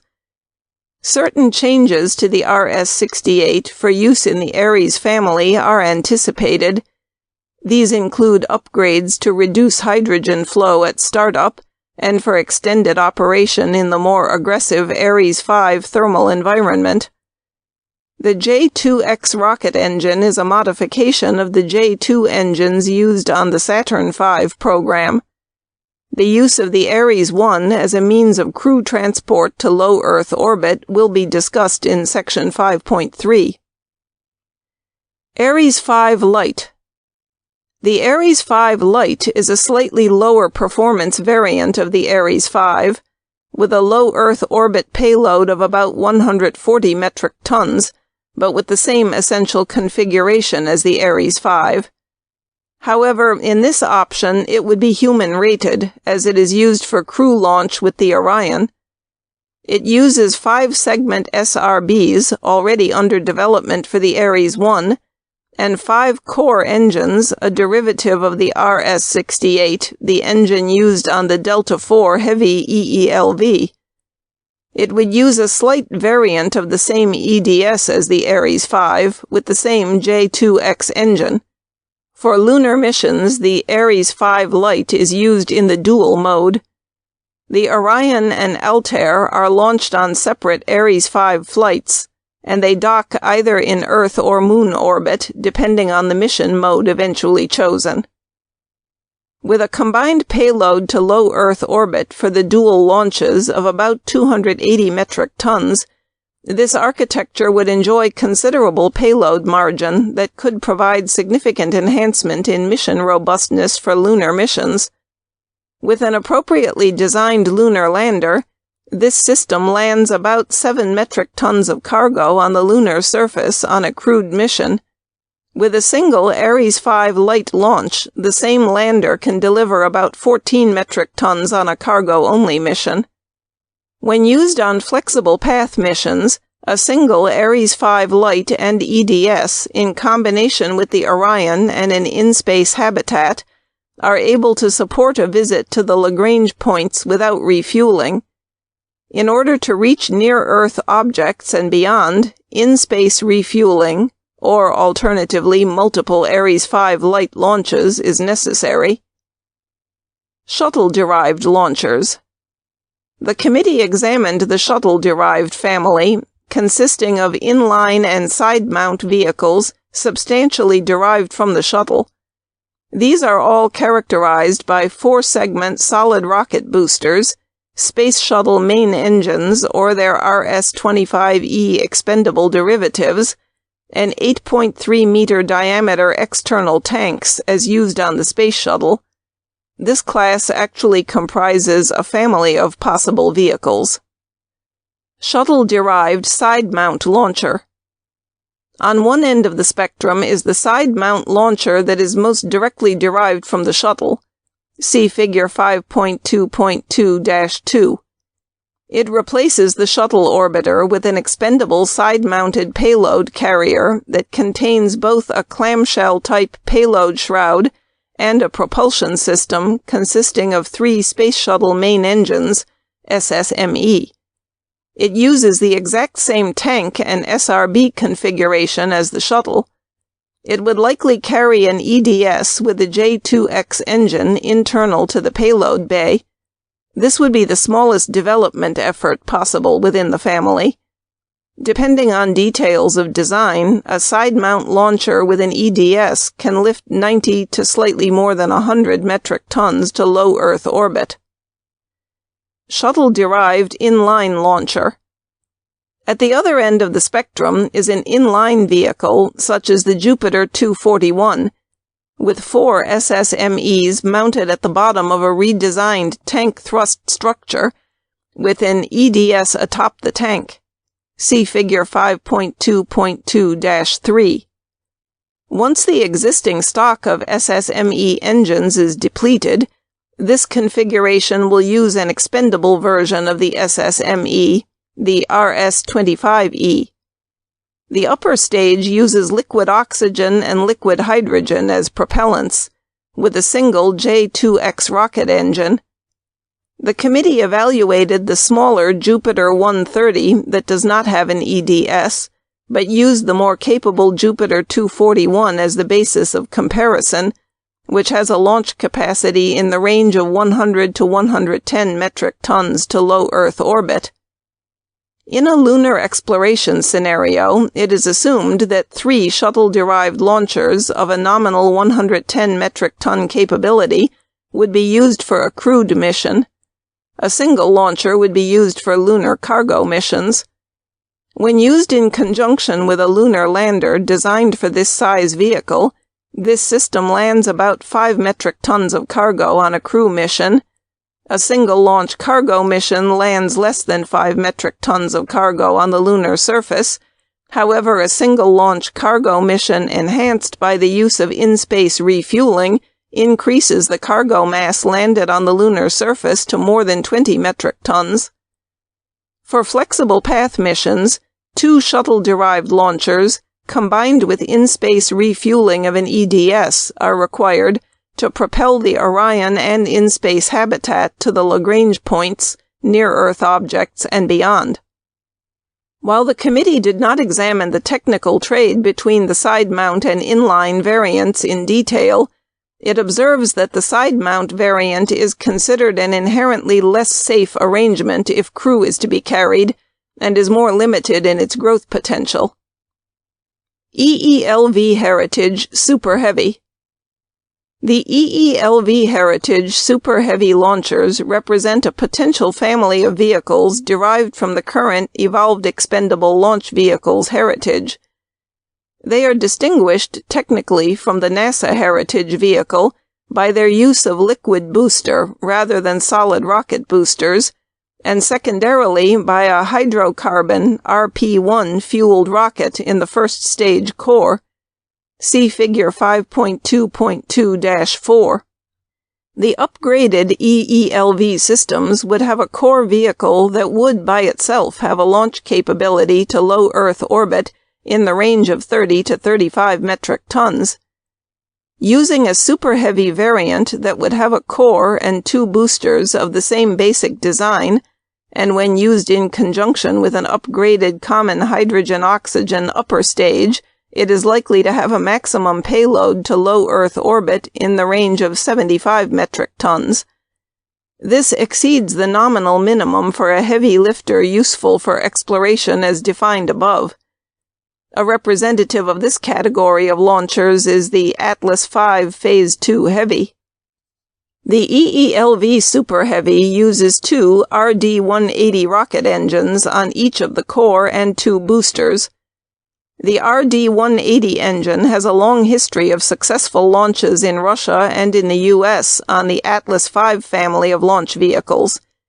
The upper stage uses liquid oxygen and liquid hydrogen as propellant, with 4 RL-10 rocket engines. The RL-10 family of engines has a long history of successful launches on programs including the Titan, Atlas, and Delta families of vehicles. The Atlas Phase II is a proposed follow-on of the EELV program, with larger 5-meter diameter stages manufactured using the existing 5-meter production facilities that currently produce the Delta IV core stages. When used in conjunction with flexible path missions, the EELV Heritage Launcher and EDS send the Orion and in-space habitat towards the Lagrange points, near-Earth objects, and beyond, with 2 launches plus in-space refueling. Developmental considerations. Any of these launcher options will entail a substantial development project. The committee observes that throughout the history of launcher development, and particularly for the shuttle, the aim has frequently been to design for ultimate performance, often at the cost of reliability and operational efficiency. In particular, NASA's design culture has repeatedly focused on maximizing performance at minimum development cost, generally resulting in high operational and life cycle costs. While performance is important in launchers, good performance margins and associated robustness are also desirable, and can lead to lower life cycle costs. A shift in NASA design culture toward design for minimum life cycle cost, accompanied by robustness and adequate margins, will allow NASA programs to be more sustainable. There is one additional consideration regarding heavy lift capability. In all missions beyond low Earth orbit, there will be a need for 1 or 2 additional propulsive maneuvers far from Earth. For example, in visiting the Moon, a burn is necessary to enter lunar orbit and another to leave. When visiting a near-Earth object, a burn is necessary to decelerate to rendezvous with the object, and then a second to return to Earth. Exploration will require a long-duration in-space restartable stage. This would become a building block of exploration propulsion systems, potentially including the lunar descent stage. Findings on launch to low Earth orbit and beyond. The need for heavy lift. A heavy lift launch capability to low Earth orbit, combined with the ability to inject heavy payloads away from the Earth, is beneficial to exploration and will also be useful to the national security, space, and scientific communities. The committee reviewed the Ares family of launchers, shuttle-derived vehicles, and launchers derived from the EELV family. Each approach has advantages and disadvantages, trading capability, life cycle costs, operational complexity, and the way of doing business within the program and NASA. In-space refueling. The ability to add fuel to an Earth departure stage, either from in-space docking with a tanker or from a depot, is of significant potential benefit to the in-space transportation system beyond low Earth orbit. The technology for in-space refueling is available, but a further development and demonstration program is required. Therefore, a prudent approach is to develop a heavy-lift launch system with sufficient capabilities for early missions, which would later be enhanced by in-space refueling when it becomes available. Sustainability of operations of U.S. launch systems. NASA's design culture emphasizes maximizing performance at minimum development cost, repeatedly resulting in high operational and life cycle costs. A shift in NASA design culture toward design for minimum discounted life cycle cost, accompanied by robustness and adequate margins, will allow NASA programs to be more sustainable. In-space propulsion. For almost all foreseeable missions beyond low Earth orbit, there is a need for one or two propulsive maneuvers, often after weeks or months in space. Efficient engines and stages with high reliability restart capability will need to be developed. 5.3 Crew launch to low Earth orbit. Among the most safety-critical aspects of human spaceflight is the delivery and return of crew to and from low Earth orbit. The fourth key question examined by the committee is, how should U.S. crew be transported to low Earth orbit? There are two choices for transporting U.S. crews to and from low Earth orbit that emerged from the work of the committee: a government-provided and operated system, and a commercially provided crew delivery service. This discussion assumes that the Orion vehicle will be the primary U.S. capsule for crew transportation beyond low Earth orbit and re-entry into Earth's atmosphere upon return from these voyages. 5.3.1 Ares 1 plus Orion, government-provided crew to low Earth orbit. The current NASA plan for crew transport to low Earth orbit, comprising the Ares 1 launch vehicle and the Orion crew capsule, was selected in 2005 as part of the ESAS study, based in part on the anticipated availability and projected crew safety considerations of the Ares 1 and Orion. At the time of ESAS, estimates showed that Ares 1 and Orion would be available for crew transport service to the International Space Station by 2012. The date projected by the Constellation program is now 2015. As the plan evolved after 2005, the Ares 1 developed increasing commonality with the Ares 5, providing architectural synergy and reducing development costs of the family.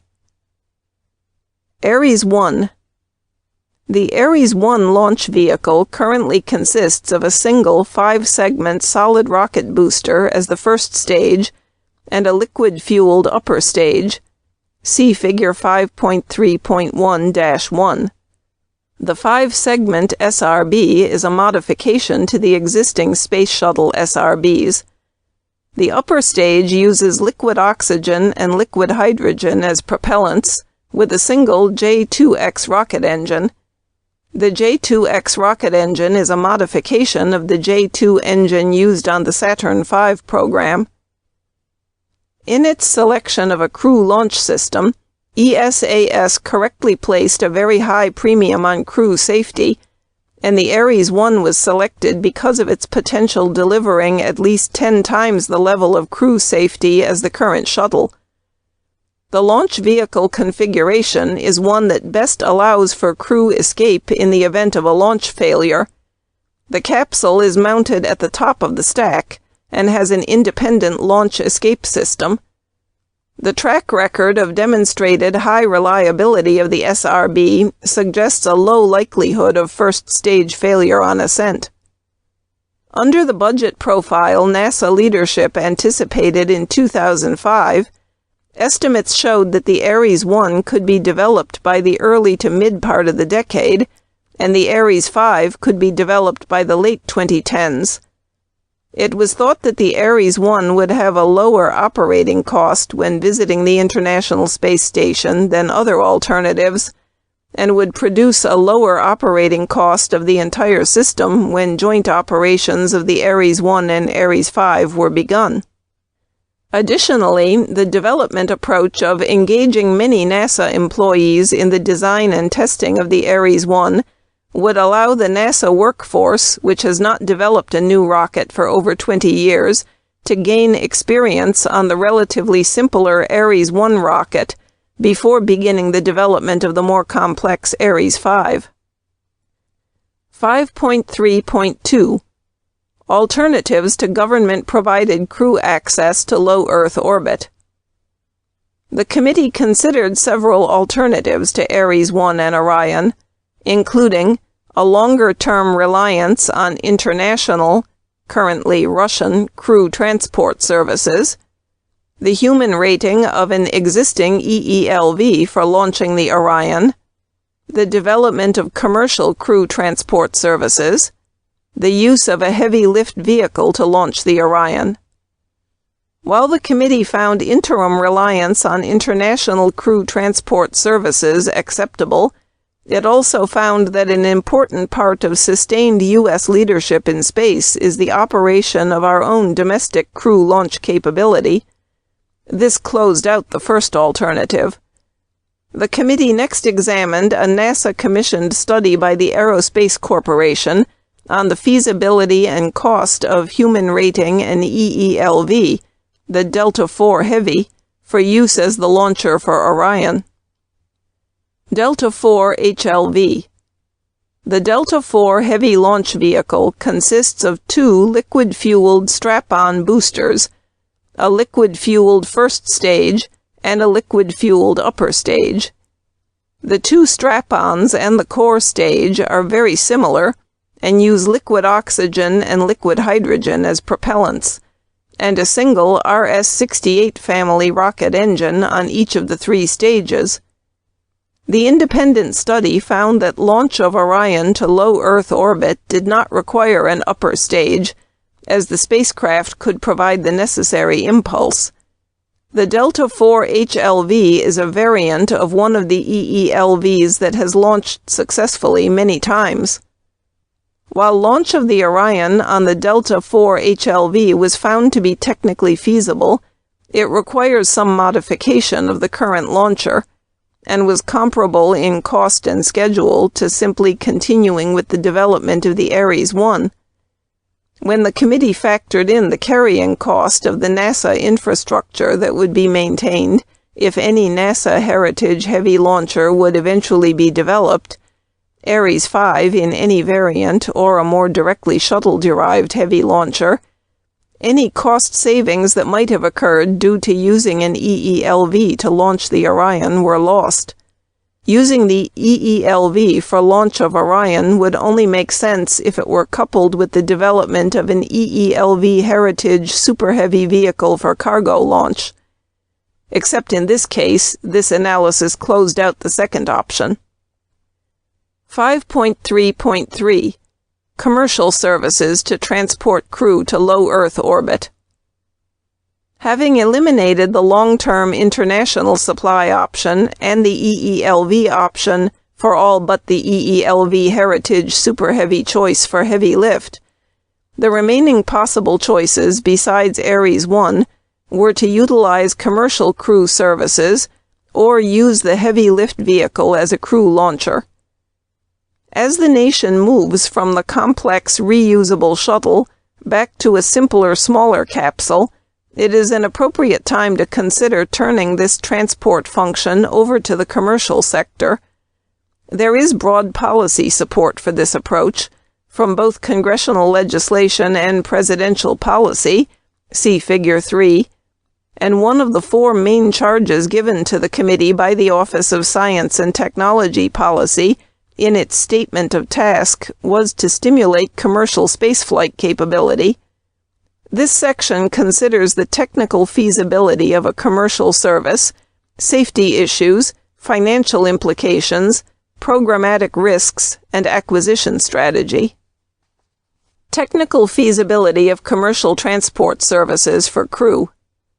The committee examined the technical feasibility of utilizing a commercial service to transport crew to low Earth orbit. First, it is a statement of fact that all of the U.S. crew launch systems built to date have been built by industry for NASA. The system under contemplation is not much more complex than a modern Gemini, which was built by U.S. industry over 40 years ago. It would consist of a 3- or 4-person crew taxi launched on a rocket with a launch escape system. It would have an on-orbit life independent of the International Space Station of only weeks, but potentially be storable at the International Space Station for months. Such a vehicle would re-enter the Earth's atmosphere from the speed of orbital flight rather than the significantly higher speed for which Orion is designed. Its smaller size makes possible the option of landing on land, potentially reducing operations cost when compared to a sea landing. Recently, several aerospace companies began developing new rockets and on-orbit vehicles as part of the commercial cargo delivery program. Several other U.S. companies are contemplating orbital passenger flight. There is little doubt that the U.S. aerospace industry, from historical builders of human spacecraft to the new entrants, has the technical capability to build and operate a crew taxi to low Earth orbit. NASA's role in safety and mission assurance. The committee treated the safety of crew vehicles as the sine qua non of the human spaceflight program, and would not suggest that a commercial service be provided for transportation of NASA crew if NASA could not be convinced that it was substantially safe. The critical question is, can a simple capsule with a launch escape system, operating on a high-reliability liquid booster, be made safer than the shuttle, and comparatively as safe as Ares 1 plus Orion? An important part of this analysis rests on the reliability of the launcher. Thus, commercial crew launchers based on high-reliability vehicles that already have significant flight heritage, or will develop flight experience soon, would be more obvious candidates as a crew launcher. Ares 1 has a heritage that traces to the use of the SRBs on the shuttle, but other potential crew launchers can also trace their lineage to significant flight heritage. Given the history of human spaceflight, putting commercial crew transport to space in the critical path of any scenario represents a major shift in policy. As will be discussed in Section 5.4.2, the committee reviewed convincing evidence of the value of independent oversight in the mission assurance of launchers, and would envision a strong NASA oversight role in assuring commercial vehicle safety. The challenge of developing a safe and reliable commercial capability for crew transport will require devoting government funds to buy down a significant amount of the existing uncertainty. Whatever the particulars of this risk removal process, it will take an appreciable period of time and require the application of thorough, independent mission assurance practices. A critical aspect of this exercise will be confirming the root cause and adequacy of correction of any failures or anomalies encountered in the development test program. Thus, the committee views any commercial program of crew transport to the International Space Station as involving a strong, independent mission assurance role for NASA. The committee identified elements of a plan that would lead to the creation of a commercial service for crew transport, building on NASA incentives and guarantees. This included an assessment of the financial aspects and benefits of commercial crew services, the programmatic risks of relying on commercial crew services, and potential mitigation strategies, and an approach to engaging the commercial community in this program. Financial aspects of the commercial crew services. The committee engaged in a two-step process for assessing the potential financial benefit of commercial services for crew transport. This involved both estimating the cost to develop and operate the system, and then determining what fraction of this cost NASA would likely have to provide as an incentive to industry to enter into this venture. During its fact-finding process, the committee received proprietary information from 5 different companies interested in the provision of commercial crew transportation services to low Earth orbit. These included large and small companies, some of which have previously developed crew systems for NASA. The committee also received input from prospective customers, stating that there is a market for commercial crew transportation to low Earth orbit for non-NASA purposes if the price is low enough and safety robust enough, and from prospective providers stating that it is technically possible to provide a commercially viable price on a marginal cost basis given a developed system. None of the input suggested that at the price obtainable for a capsule plus expendable launch vehicle system, the market was sufficient to provide a return on the investment of the initial capsule development. In other words, if a capsule is developed that meets commercial needs, there will be customers to share operating costs with NASA. But unless NASA creates significant incentives for the development of the capsule, the service is unlikely to be developed on a purely commercial basis. The committee then estimated the cost to NASA of creating an incentive for industry to develop the commercial transport capability for crew. This would probably be a significant fraction, but not the entirety of the cost of such a development. Given a properly structured procurement, estimates the committee received from potential providers for the price of reaching initial demonstration flight of a crew taxi capsule ranged from $300 million to $1.5 billion. For estimating purposes, the committee assumed that 3 contracts were initiated and 1 competitor subsequently dropped out, suggesting an expected cost to NASA of between $2 billion and $2.5 billion. In addition, the committee believes that if a commercial crew program is pursued, NASA should make available to bidders a suitable version of an existing booster with a demonstrated track record of successful flight, adding to the program cost. The best preliminary estimate of the committee was about a $3 billion program for the fraction of the design, development, test, and evaluation effort that would be borne by NASA. After multiplying by the historical growth factors and other multipliers associated with 65% confidence estimating, as will be discussed in Section 6.3, the cost carried in the committee's final estimate of the cost of the program to NASA is about $5 billion. Comparing the scope of providing a commercial crew capability to the cost of historical programs offers a sanity check. In the existing COTS-AC contracts, 2 commercial suppliers have received or invested about $400 to $500 million for the development of a new launch vehicle and unmanned spacecraft. Gemini is the closest historical program in scope to the envisioned commercial crew taxi. In about 4 years in the early to mid-1960s, NASA and industry human-rated the Titan II, which required 39 months, and designed and tested a capsule.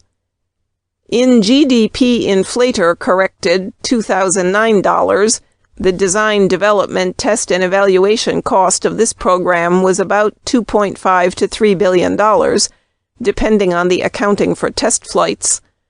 These 2 comparatives tend to support the estimate that the program can be viable with a $5 billion stimulus from NASA. The committee considered several other factors that would support this estimate of the incentive cost to NASA. If this is to be a commercial venture, at least some commercial capital must be at risk.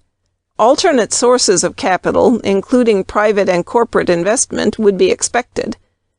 Next, the committee considered the cost associated with the development of a relatively simpler launcher and capsule designed only as a low Earth orbit crew taxi, in comparison with those associated with the far more capable Ares 1 and Orion. Additionally, the committee heard many argue that economic efficiencies could be found by striking a better balance between the legitimate need for a NASA quality assurance and safety process on one hand, and allowing industry to execute design and development efficiently on the other. Significantly, the committee considered the fact that some development costs and a larger fraction of operating costs of a commercial crew service to low Earth orbit could be amortized over other markets and customers. This is more obvious for the launcher, which potentially could also be used for the existing markets of International Space Station cargo to low Earth orbit, science and national security space satellite missions, and commercial satellite launches. In the future, the commercial booster used for crew might also launch fuel to low Earth orbit for in-space refueling, and it might carry additional non-NASA crew flights. The non-NASA markets and customers for the capsule are less easily quantified. It is possible that other governments would procure crew launched to International Space Station from a U.S. commercial provider, and that private travel to low Earth orbit could be more common by the latter part of the decade. Note that if there were only one non-NASA flight of this system per year, it would reduce the NASA share of the fixed recurring cost by 33%. It was estimated by the committee that under the less constrained budget, to be discussed in Chapter 6, the commercial crew launch service could be in place by 2016. Estimates from providers ranged from 3 years to 5 years from the present. Assuming a year for program realignment, this would produce a start in early fiscal year 2011. Using the upper end of the estimated range, a capability in 2016 could be estimated with reasonable confidence. Programmatic risks of commercial crew to low Earth orbit and potential mitigations. The committee recognizes that the development of commercial services to transport crew come with significant programmatic risks. Among these are that the development of this capability will distract current potential providers from the near-term goal of successfully developing commercial cargo capability. Second, the commercial community may fail to deliver a crew capability in mid-program, and the task would revert to NASA.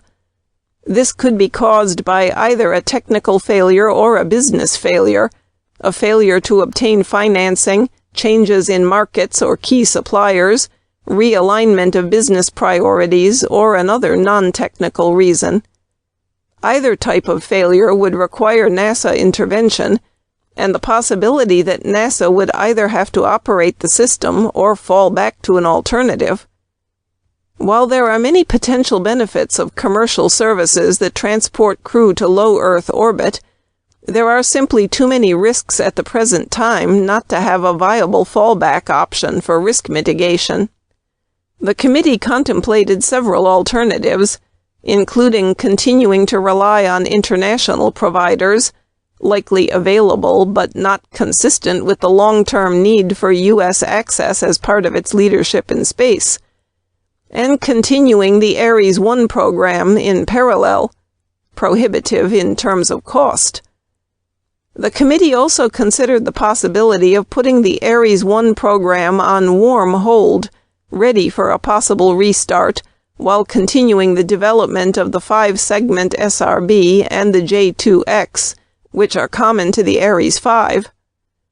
In the end, the committee thought that the most cost-effective fallback option that would move NASA most rapidly toward exploration is to continue to develop the Orion and move as quickly as possible to the development of a human-rateable heavy lift vehicle.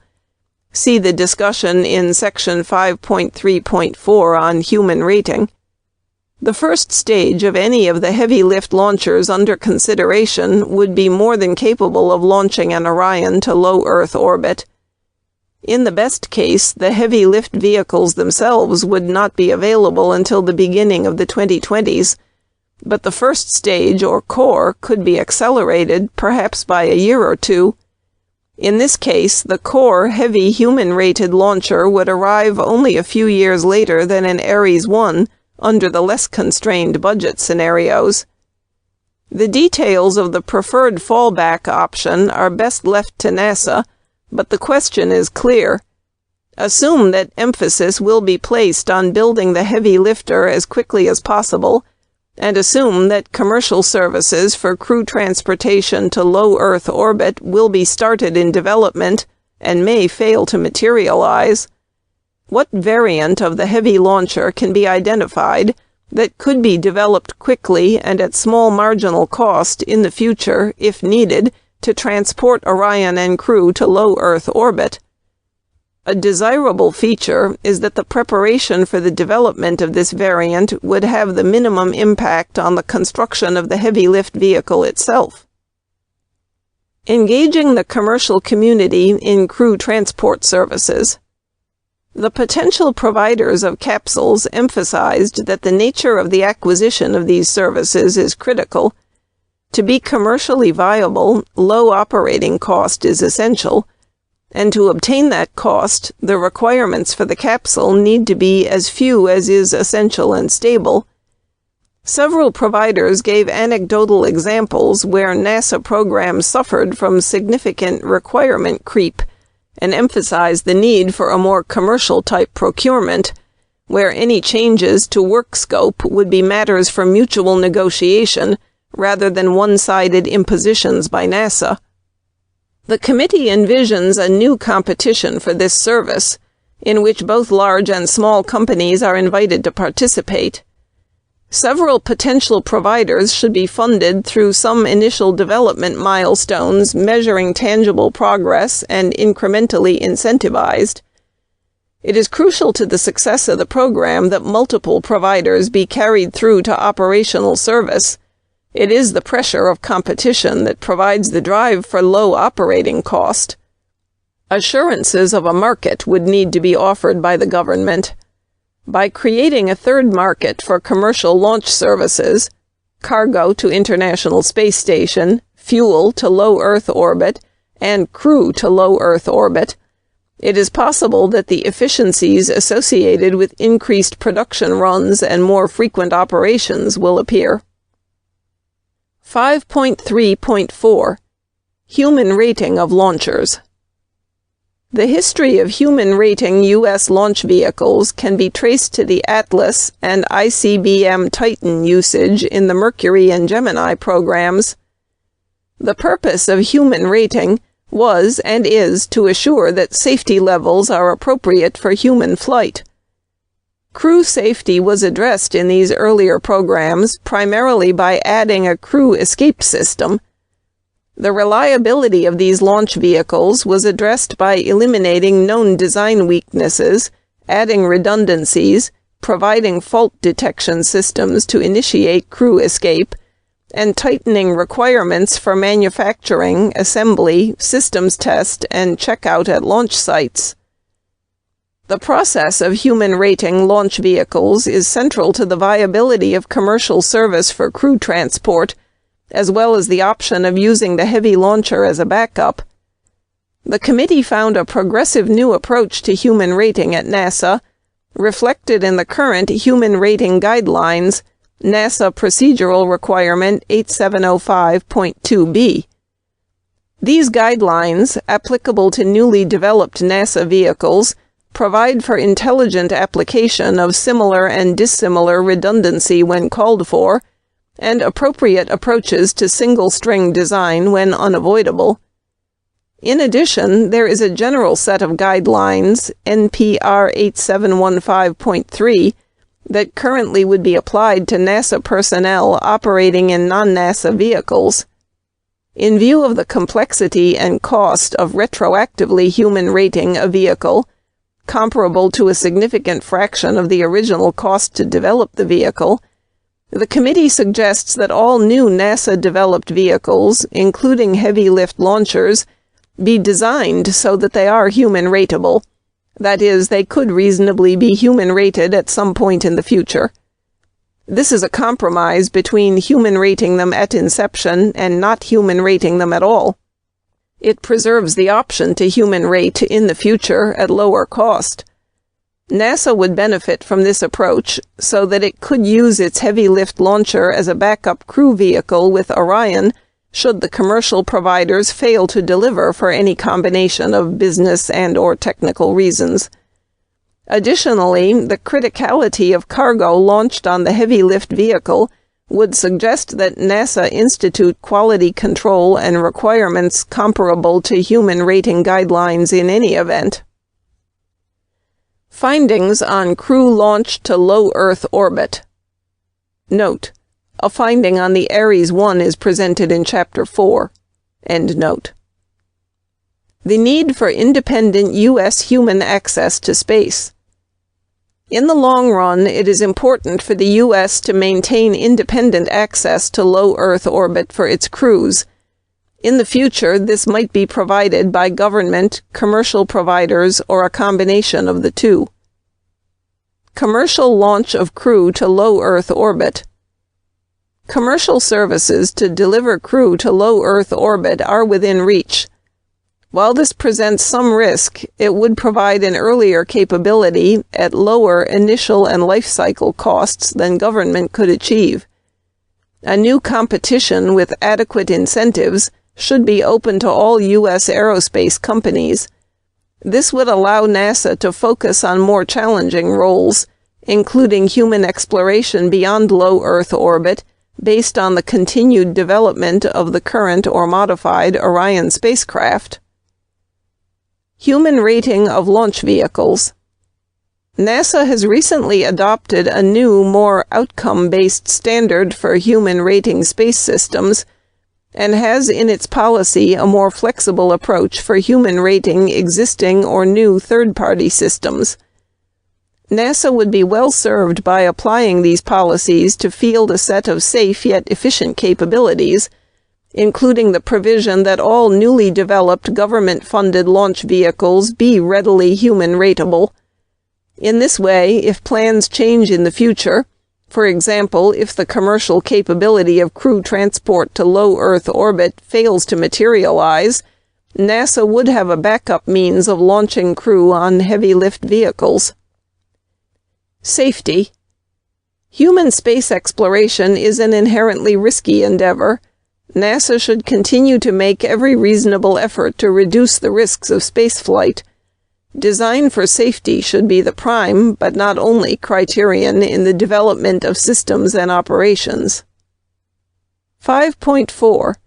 Additional issues in launcher selection. 5.4.1.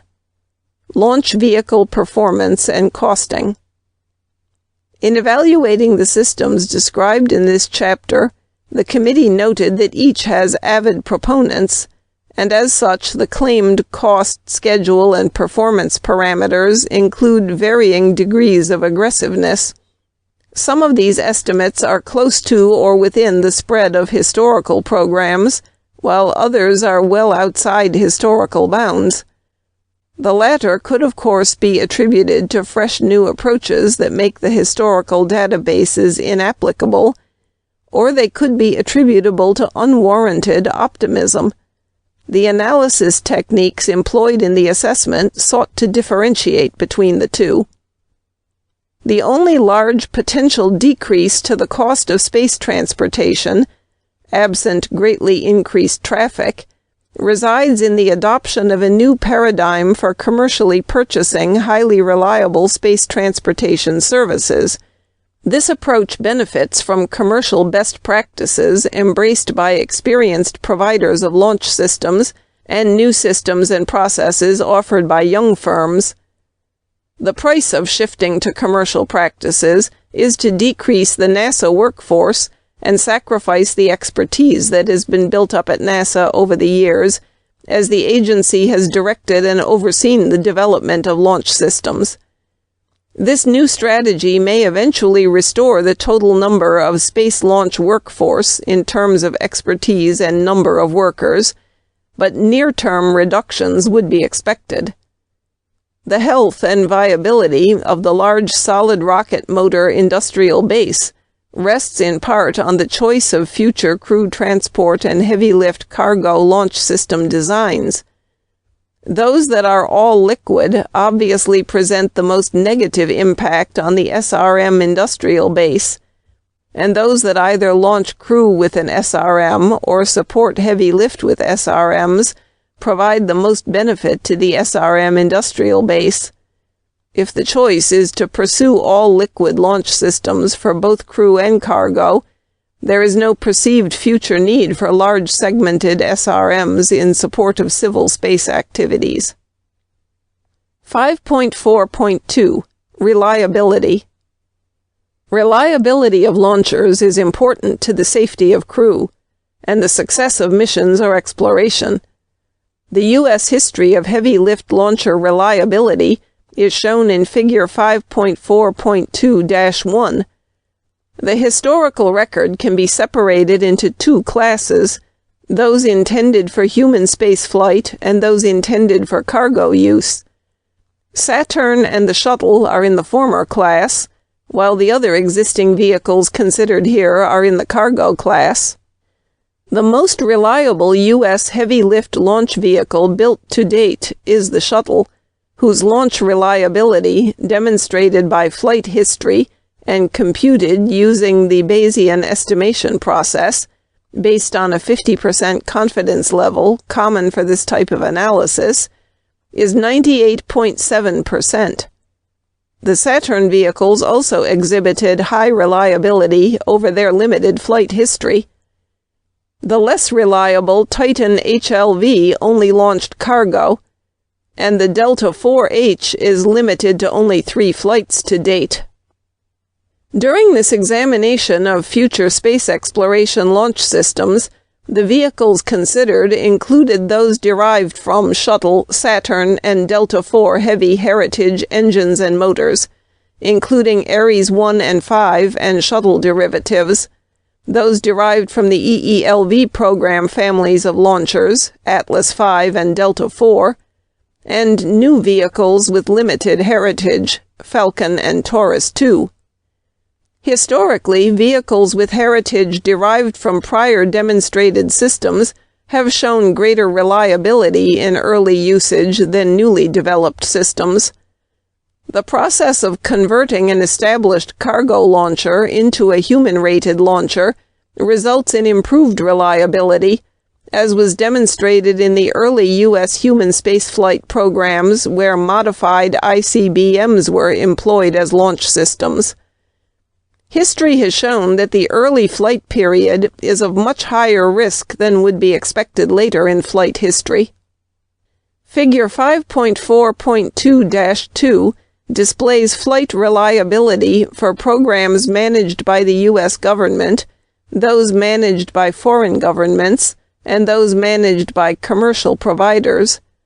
It should be noted that all of the U.S. vehicles have in large part been engineered and manufactured in industry, and that the so-called commercial vehicles were originally developed and produced under government Air Force contracts. Importantly, the latter began as ICBMs, and unlike the government launch vehicles category, are not human-rated. Space launch vehicles have a history of malfunctions caused by human pre-flight technical error rather than so-called random part failure or in-use operator error. This is clearly demonstrated in Figure 5.4.2-3, which shows the root cause of flight malfunctions derived from all U.S. heavy lift launches to date. Included in the data are the results of process and design errors associated with the Shuttle thermal protection system and SRB joint gas anomalies that were observed, but were not viewed as hazardous prior to the failures of Challenger and Columbia, respectively. Although some thermal protection system anomalies continue to occur, SRB joint gas leaks, which had been a recurring problem with the large segmented solid motors, have been significantly less prevalent after the design changes following the Challenger failure. Summary. There are many issues that must be carefully considered leading to the final decisions on the launch system for both heavy cargo and crew. These include, but are not limited to, the cost, schedule, and performance of the launch system, the likelihood that an increase in volume of production and operation, including by other customers, will decrease costs in the future, the impact on the present and future industrial base, the initial and ultimate reliability of the launcher, and the extent to which the heritage of the launcher influences the early operational reliability, the benefit of independent assurance in increasing the demonstrated reliability, the root cause of failures of launchers, and the extent to which these can be modeled and controlled by sound practices in design and processing. Program Options and Evaluation, Part 1. This chapter presents a synthesized set of options for the future of U.S. human spaceflight. Section 6.1 presents the evaluation criteria the committee developed.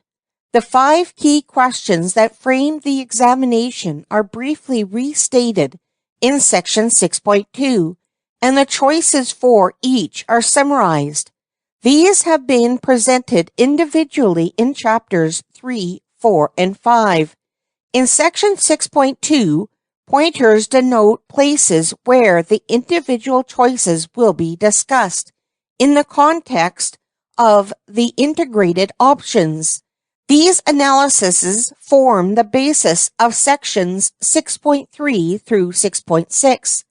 These integrated options tie together choices from the 5 key decisions to allow cost and schedule to be assessed, and an overall evaluation of progress to be made. 6.1 Evaluation Criteria.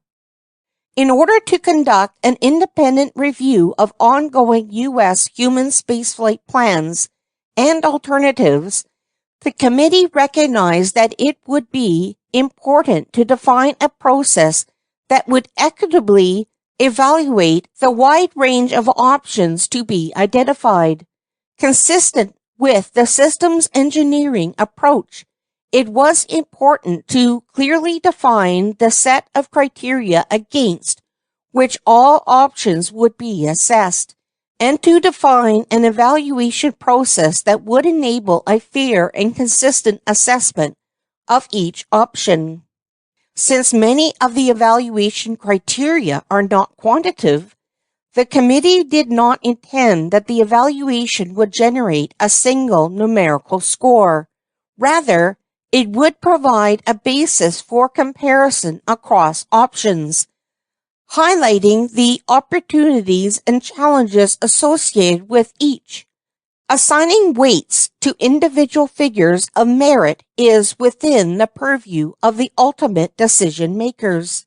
In order to identify integrated options that are safe, innovative, useful, affordable, and sustainable, the committee developed a number of evaluation criteria by which the relative merits of various human spaceflight missions and objectives could be compared.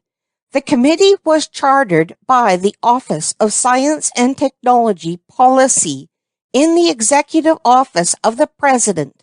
The committee's statement of task, see Appendix C, provided important guidance. The committee considered metrics suggested by its members, as well as those based on previous reviews and studies, such as the 1991 Synthesis Group, as well as those derived from policy and historical documents, including the Space Act of 1958 and the 2004 Vision for Space Exploration. There were numerous challenges in evaluating the complex set of integrated options considered for human spaceflight, because they vary widely with respect to three principal dimensions. Benefits to shareholders. The community of stakeholders is diverse, and the potential benefits are equally wide-ranging. Stakeholders include the U.S. government, the American public, the scientific and education communities, the industrial base and commercial business interests, and human civilization as a whole. Each option offers benefits to some subset of stakeholders, nations, and humankind. These benefits include the capability for exploration, the opportunity for technology innovation, the opportunity to increase scientific knowledge, the opportunity to expand U.S. prosperity and economic competitiveness, the opportunity to enhance global partnerships, and the potential to increase the engagement of the public in human spaceflight. Risk. Each benefit has associated risks. There is uncertainty about the level of benefit that will actually be achieved, since attaining some of the goals may take decades.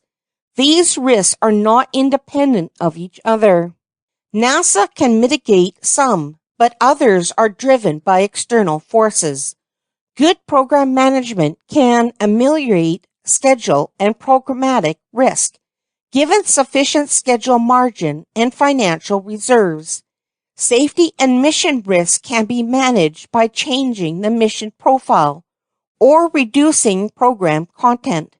Programmatic sustainability is a key concern, since any change to the human spaceflight program is likely to affect existing contractual agreements and will require long-term commitments beyond the term of any one presidential administration. There is also risk to the nation's workforce and capabilities in critical skills. Currently, NASA's workforce represents expertise and experience that have enabled its outstanding achievements in space. The industry workforce is fragile because once the need for a capability stops, marketplace pressures will diminish it, and reconstituting it may be very difficult and extremely costly. Budget realities. The desire to identify options that will fit within the existing budget is a significant constraint. Ultimately, only the President and Congress can determine what is affordable in the context of other major national financial demands.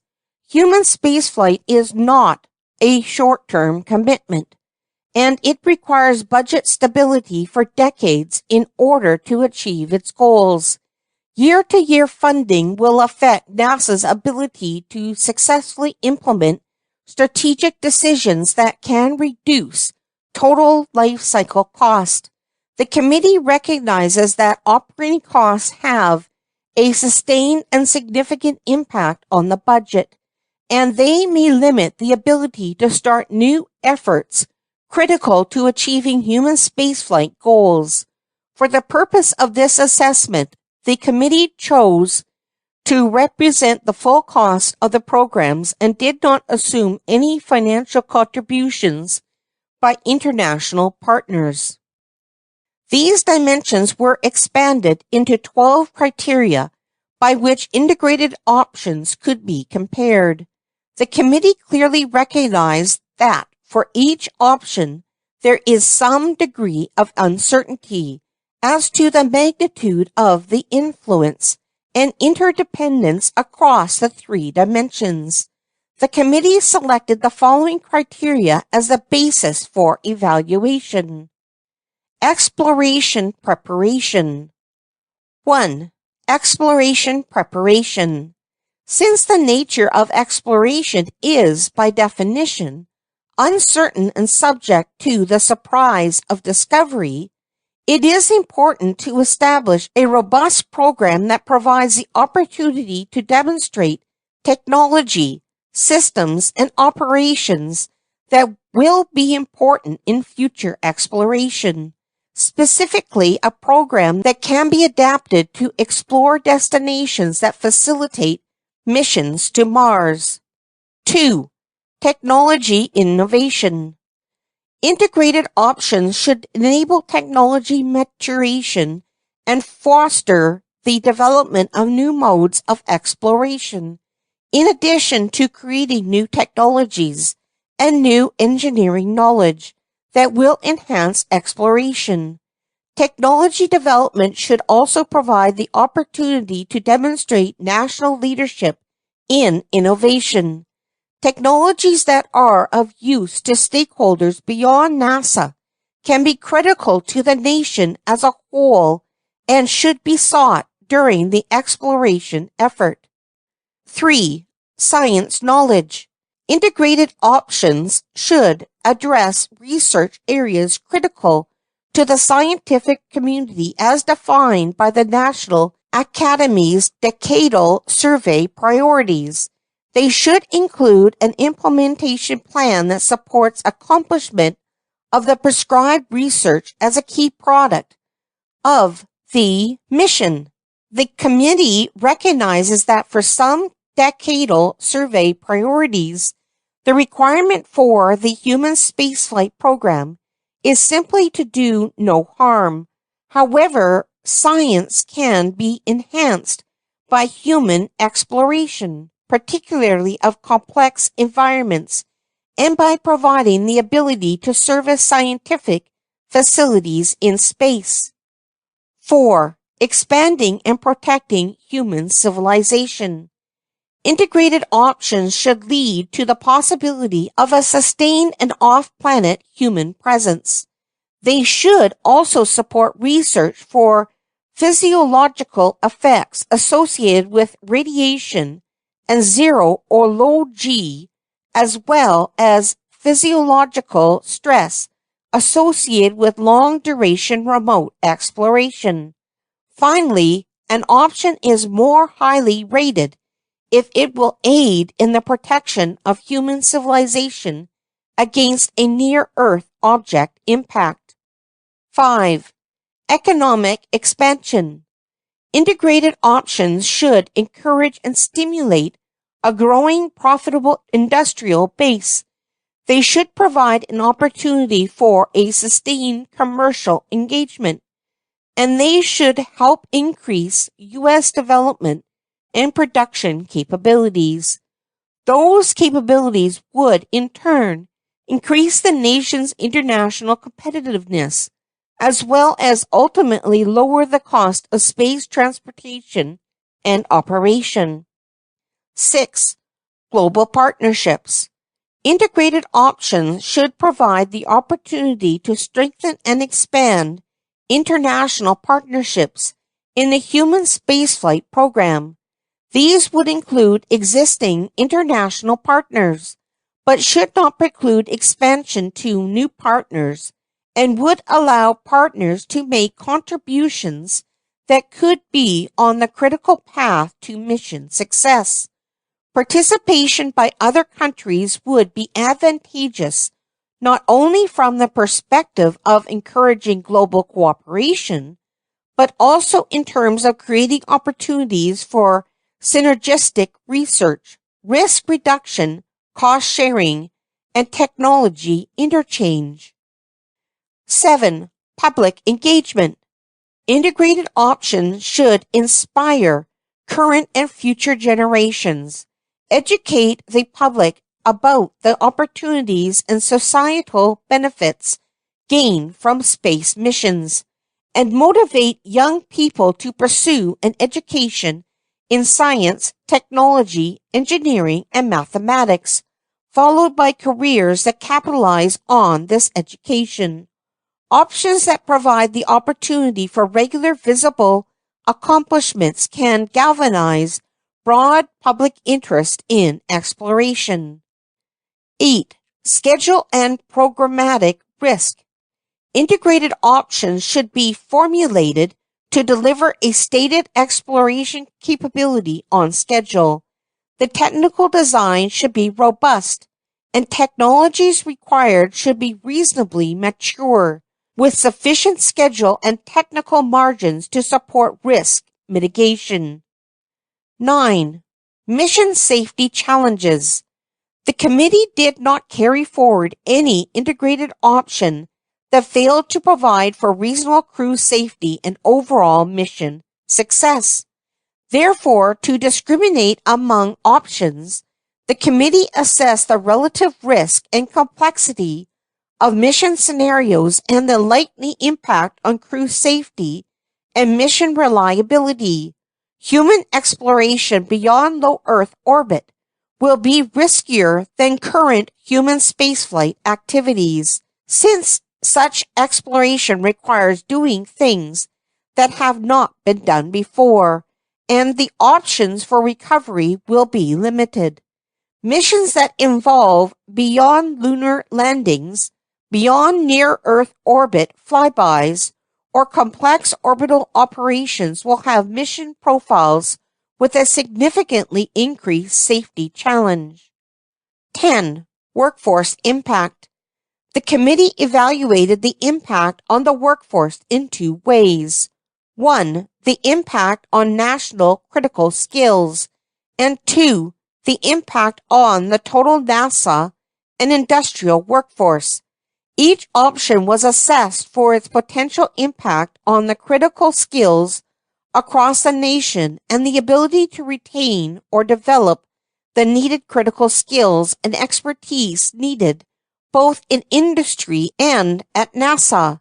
The impact on the total workforce is an assessment of the potential for reduction of employment as a function of the dollar investment in human spaceflight. 11. Programmatic sustainability. Integrated options should have a broad base of support for ongoing future funding. They should have a manageable impact on pre-existing contracts and enable a smooth transition from current human spaceflight operations. Support and advocacy for the option could come from other governmental agencies, space-related organizations, industry, and Congress. 12. Life cycle cost. The FY 2010 budget for NASA's future human exploration programs, including operation costs through 2020, is roughly $99 billion. The committee was tasked to provide at least two options within this budget profile, and if appropriate, provide options that are somewhat less constrained. Clearly, a program that meets the current budget with high value in other categories would be the ideal in complying with the committee's charter. The committee deliberated at length in public meetings about the advantages and disadvantages of each option with respect to these 12 criteria. Wherever possible, quantitative analytical assessments were utilized to inform the ratings. In the end, however, it was usually necessary to interpret the available information through the considered judgments of the 10 members of the committee, based on their experience in space matters. The results were captured using a score of -2, least benefit, -1, 0, 1, or 2, most benefit, for each attribute of each integrated option. 6.2. Key decisions and integrated options. 6.2.1. Key decisions.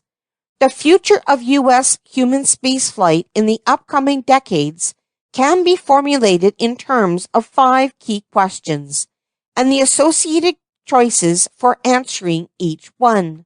The questions outlined in Chapter 1 and discussed further with potential answers in Chapters 3, 4, and 5 are: 1. What should be the future of the space shuttle? Prudent fly out of remaining flights, currently part of NASA's policy, but FY 2011 funding is not part of the President's budget. extend shuttle through 2015 at minimum flight rate, only likely in conjunction with extending the ISS and developing a directly shuttle-derived heavy lift vehicle. This question will be examined in Section 6.4, in which some integrated options extend the shuttle life and others do not. 2. What should be the future of the International Space Station, ISS? Terminate U.S. participation in the ISS by the end of 2015. Continue U.S. participation through at least 2030, probably at an enhanced level of U.S. utilization. This decision will be discussed in Section 6.4, in which some integrated options extend the utilization of the ISS by the U.S. and others do not. 3. On what should the next heavy lift launch vehicle be based? Ares 1 plus Ares 5. Ares 5 Light dual launch with no refueling required for lunar missions, but enhanced with, potentially commercial, refueling for more demanding missions. Directly shuttle-derived vehicle enhanced with potentially commercial refueling. Involved Expendable Launch Vehicle, EELV, Heritage Super Heavy Vehicle enhanced with potentially commercial refueling. This discussion is contained in 2 sections of the chapter. Section 6.4 includes a comparison of the Ares 1 plus Ares 5 architecture with the Ares 5 Light dual launch architecture. Later, the Ares family and other options are contrasted in Section 6.5.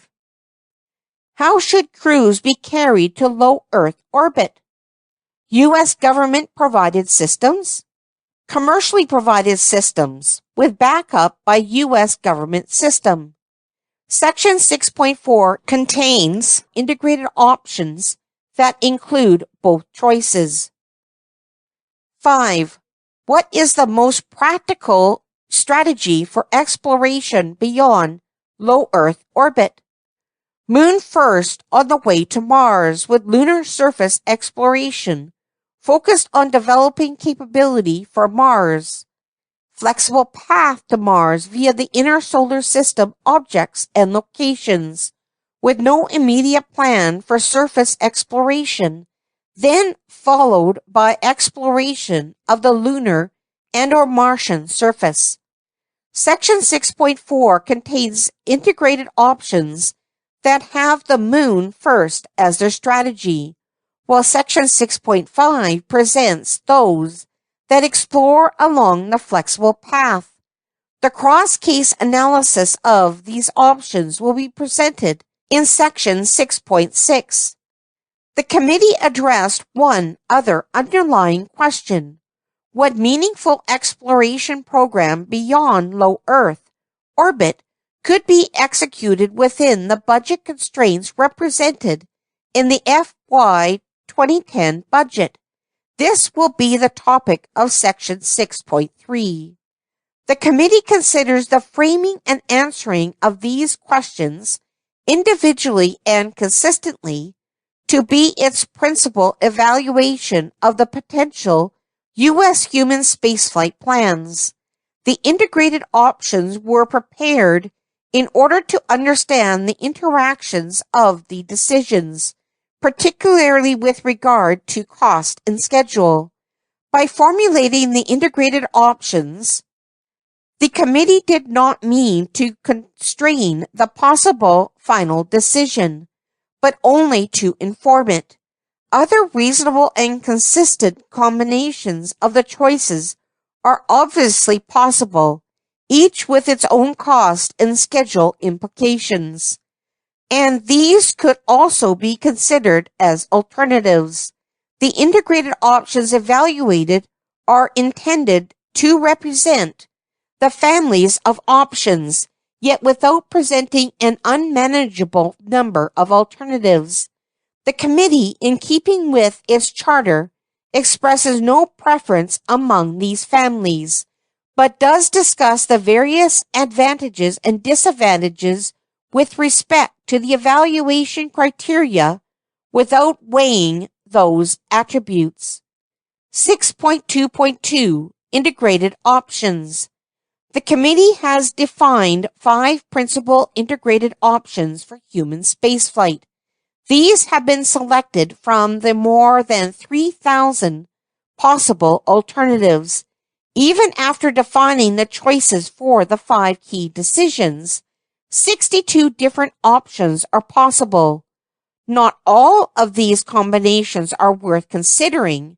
For example, it makes little sense to extend the shuttle life if the heavy lift will be based on EELV heritage.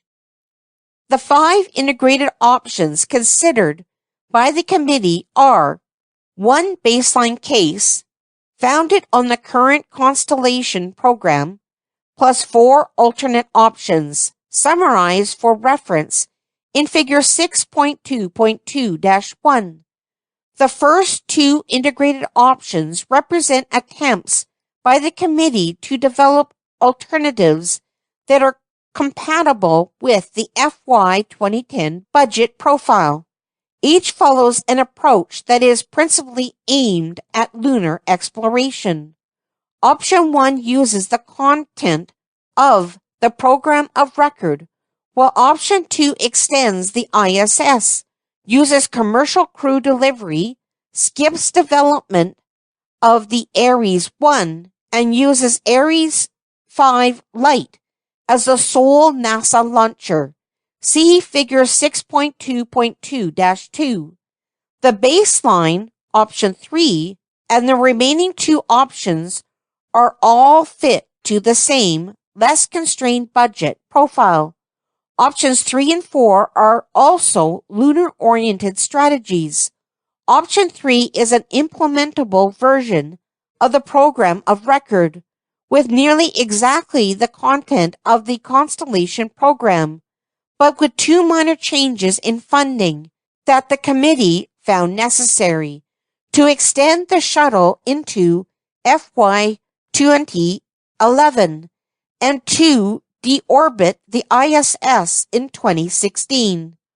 Option 4 again extends the ISS, light, and commercial crew. Option 5 is the one based on the flexible path. Integrated options 4 and 5 are explored in several variants that principally examine the sensitivity to the heavy launch systems.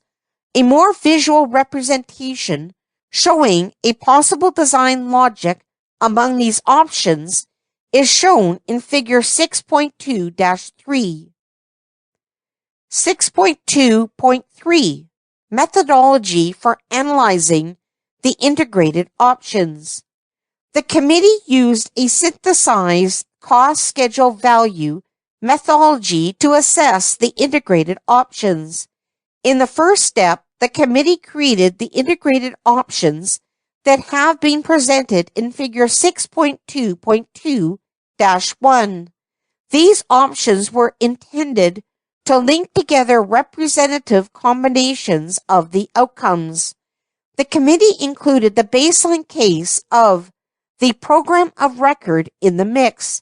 The other integrated options were chosen to allow some of the key trades, destination, launch vehicles, etc., to be contrasted.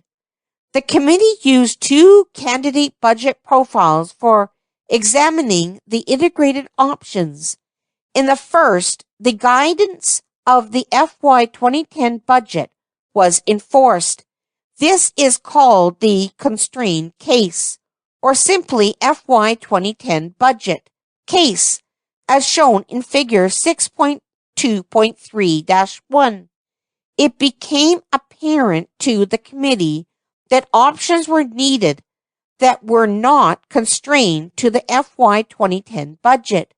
For planning and evaluation purposes, the committee created a second budget profile that rose from the FY 2010 budget number to a sum of $3 billion higher in 2014, and then rose at an expected inflation rate of 2.4% thereafter. Figure 6.2.3-1. Thus, by combining the 5 key decisions and the 2 budgetary scenarios, the committee produced the 5 integrated options with variants that are listed in Figure 6.2.2-1. To assess the benefits and risks of these integrated options, the committee next applied the evaluation criteria that had been selected. Section 6.1. In order to assess cost and schedule implications, the committee then examined the integrated options using the affordability analysis tool. The committee created a set of assumptions and ground rules for this analysis. These included budget profiles for the constrained and less constrained budgets and input manifests for each option. The costs used by the committee are intended to show the full cost of a program and do not take into account any potential contribution by international partners. Much of the cost data input into the analysis originated from the Constellation program.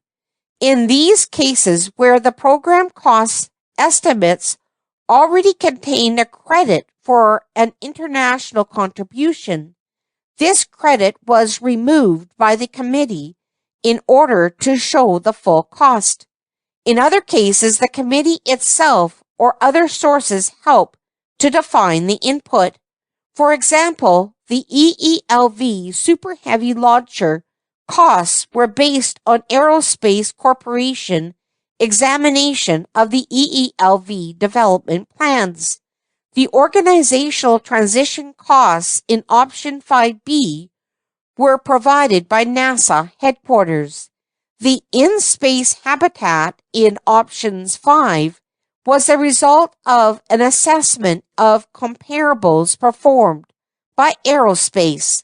The committee provided estimates for the commercial crew to low Earth orbit costs, as discussed in Section 5.3.3. The aerospace team conducted the affordability analysis using the progress described in Figure 6.2.3-2. This analysis outputs key dates and element costs at the 65% confidence level. It also estimates the uncertainty on dates and costs. Output manifests are derived based on the 65th percentile confidence level and are illustrative of the pace of missions and elements utilized. The affordability analysis corrects the input cost in several ways. First, it estimates a range of expected growth on the cost for each program element from system design review, SDR, start of phase B, to completion, based on historical data of NASA programs.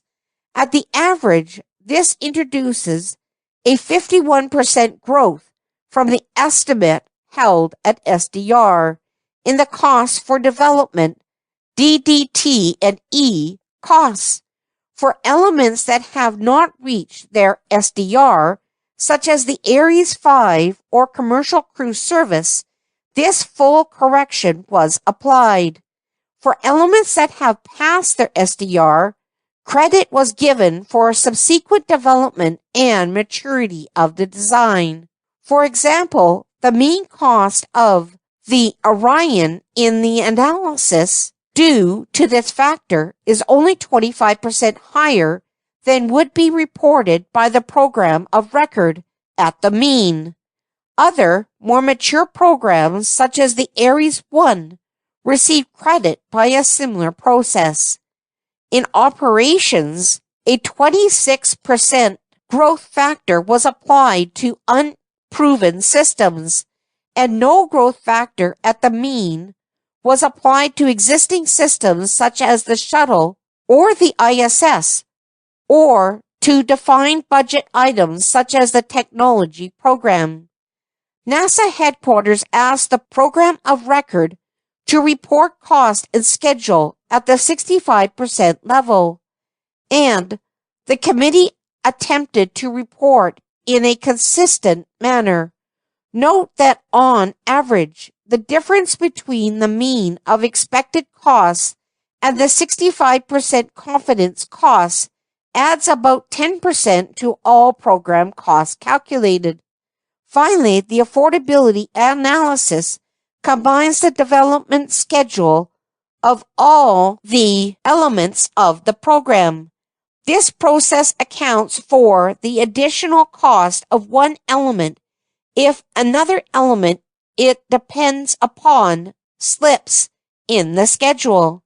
This integration of elements typically adds about an additional 10% to the total program costs, higher in more constrained budgets and lower in less constrained budgets. The committee then examined the outputs of the affordability analysis, and it made interpretations to extract from them the primary information of interest, recognizing the inherent uncertainty in the analysis. The reporting by the committee attempts to focus on its interpretation of the key milestones and associated uncertainties, and the pace of events after the initial milestone.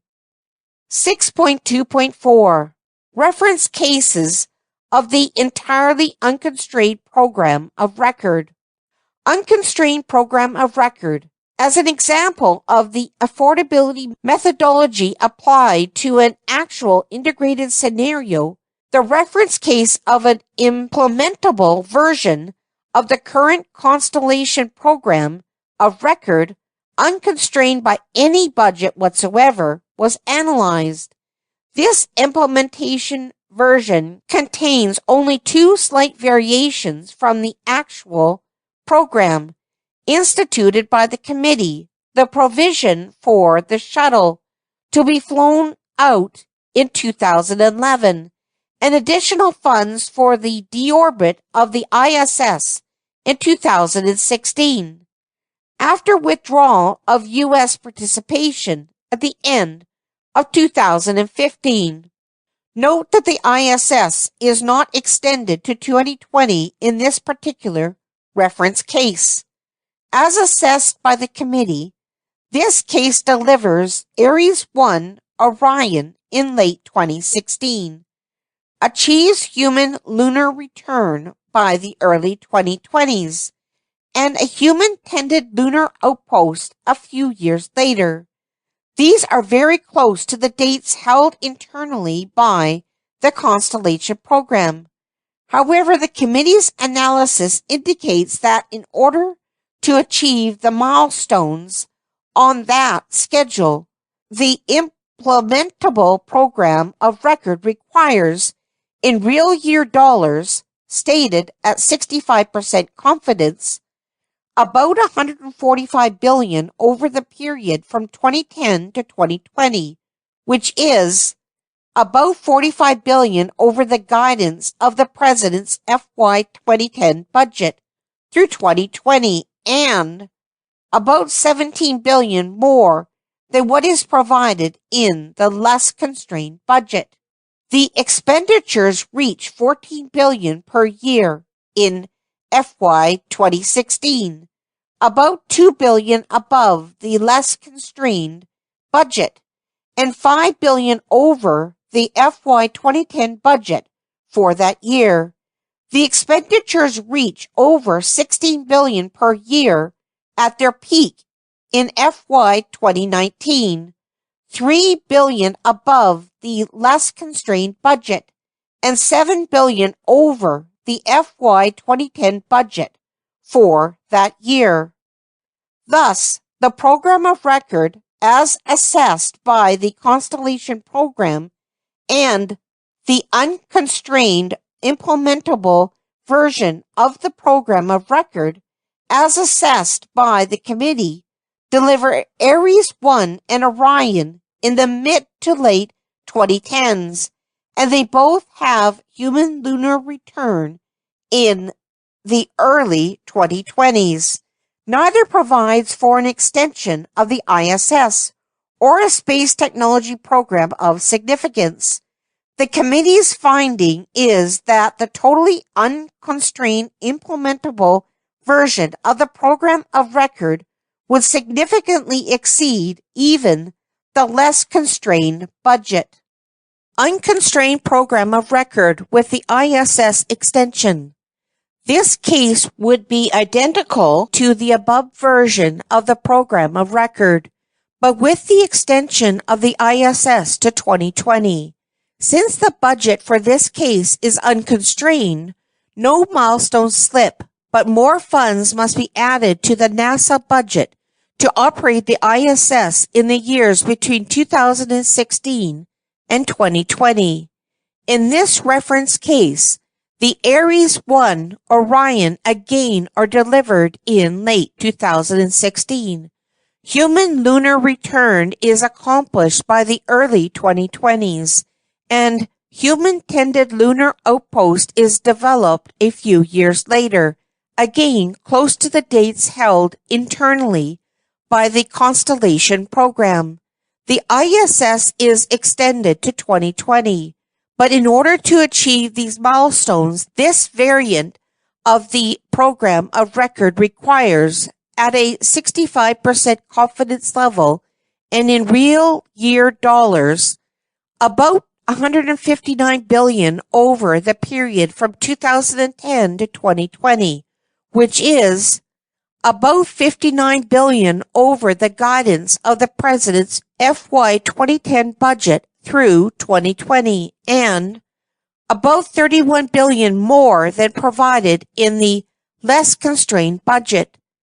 The expenditures reach $15 billion per year in FY 2016, about $3 billion above the less constrained budget, and $6 billion over the FY 2010 budget for that year. The expenditures reach about $19 billion per year at their peak in FY 2019, $6 billion above the less constrained budget and $10 billion over the FY 2010 budget for that year. Furthermore, the technology budget is a small fraction of $1 billion each year. Although these two reference options represent the greatest continuity from the existing Program of Record, the committee did not include them in the integrated options because they greatly exceed the FY 2010 budget profile and because the committee does not consider them to be programmatically competitive with the integrated options discussed below. 6.3. Integrated options constrained to the FY 2010 budget. 6.3.1. Evaluation of integrated options 1 and 2. The committee was asked to provide two options that fit within the FY 2010 budget profile. That funding profile is shown in figure 6.2.3-1. It is essentially flat or decreasing through 2014, then increases at 1.4% each year thereafter, which is slower than 2.4% inflation rate used by the committee. Option 1. Program of Record as assessed by the committee, constrained to the FY 2010 budget. This option is the Constellation Program of Record with only 3 changes: providing funds for the shuttle into FY 2011, including sufficient funds to deorbit the ISS in 2016, and constraining the expenditures to the FY 2010 budget. Under this option, the shuttle retires in FY 2011, and until its retirement in 2015, International crew carriers are used to rotate U.S. crews to the ISS. When constrained to the FY 2010 budget profile, Ares 1 and Orion are not available until the latter years of the 2010s, after the ISS has been deorbited, as shown in Figure 6.3.1-1.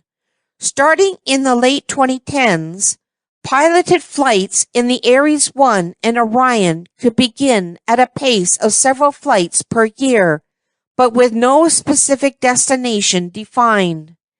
The heavy lift Ares 5 is not available until the late 2020s, allowing only orbital flights to the moon. In addition, there are insufficient funds to develop the lunar lander and lunar surface system until well into the 2030s, if ever. See Figure 6.2.2-2.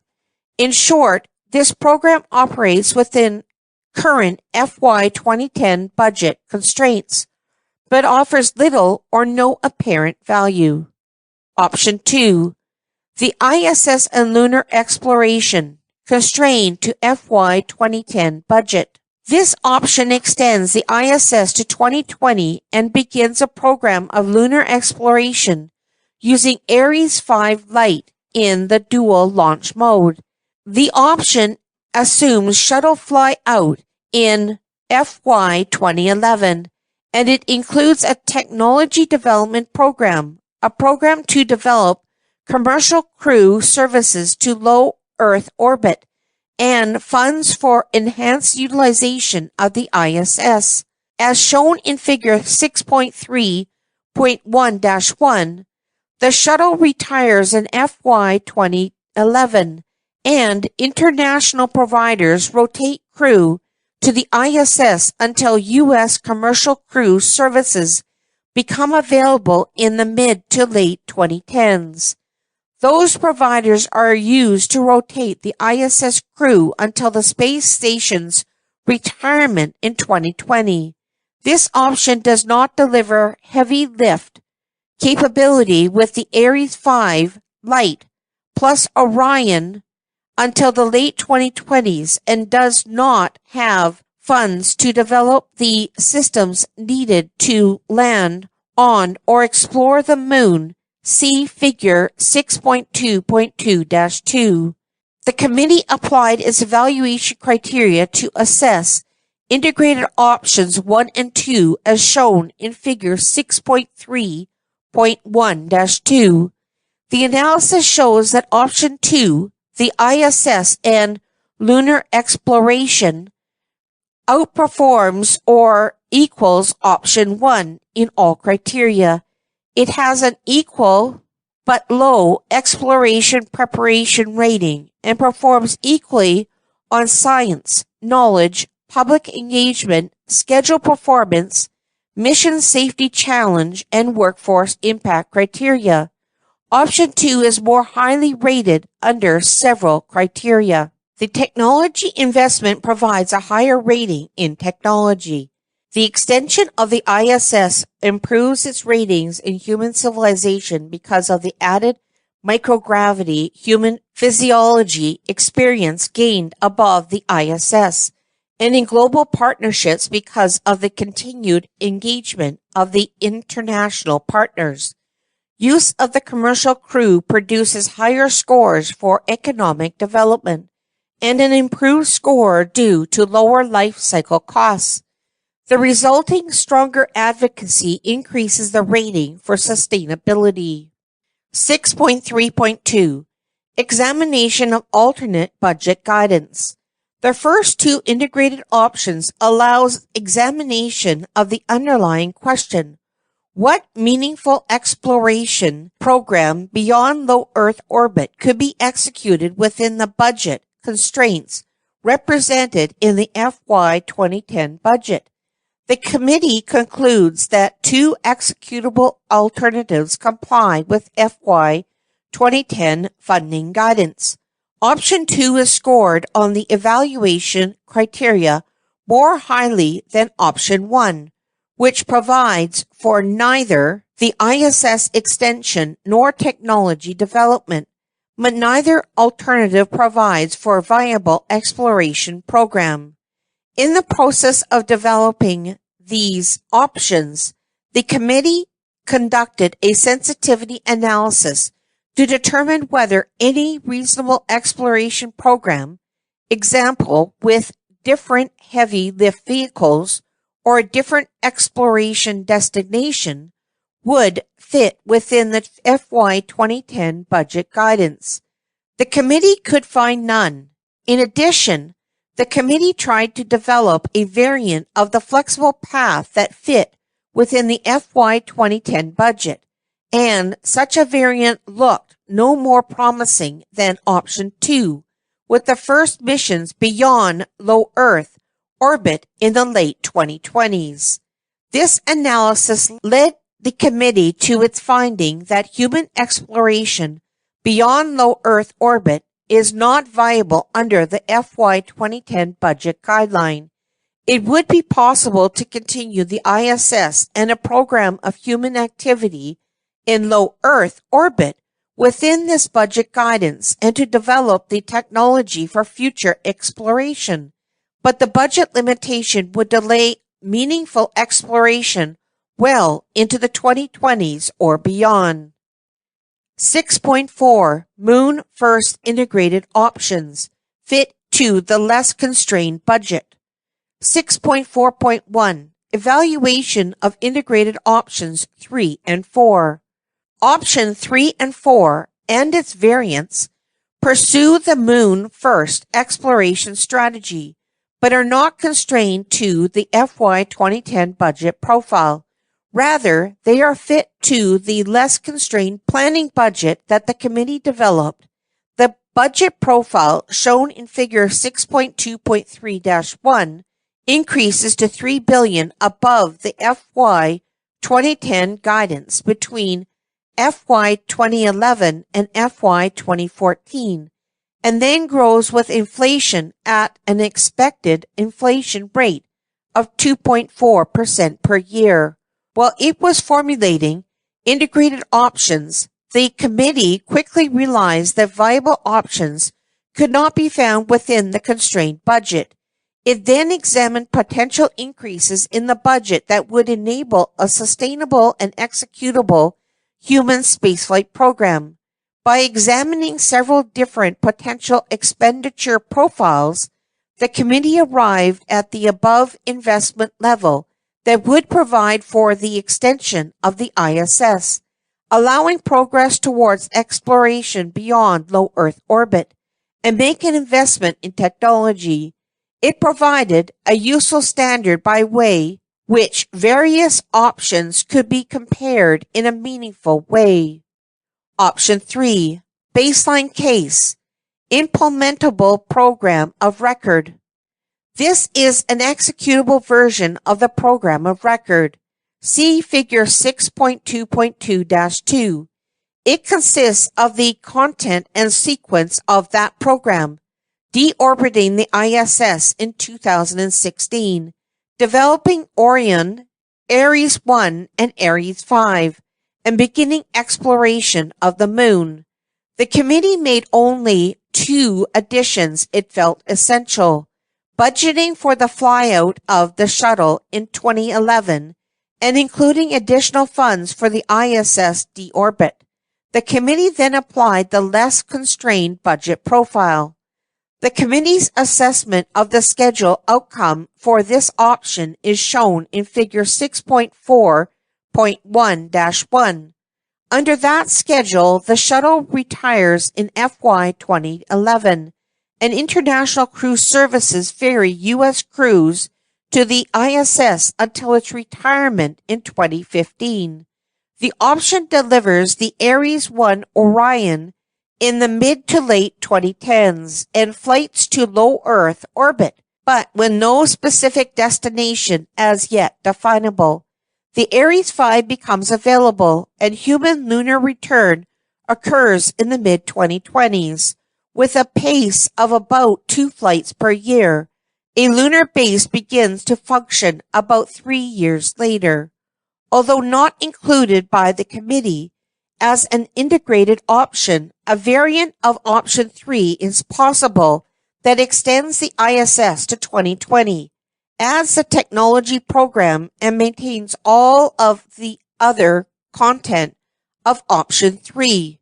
Some would agree that this variant is actually the reference program on which NASA is embarked, but it should be emphasized that so far, no funds have specifically been allocated for continuing the ISS after 2015.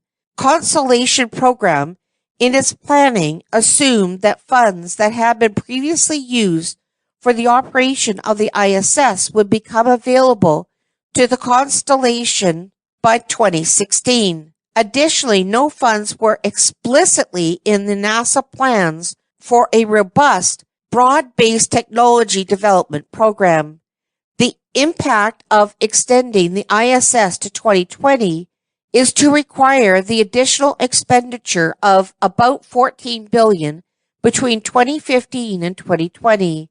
The additional expenditure plus the technology program, combined with developing the Ares 1 and Orion within the less constrained budget, causes significant slips to subsequent milestones.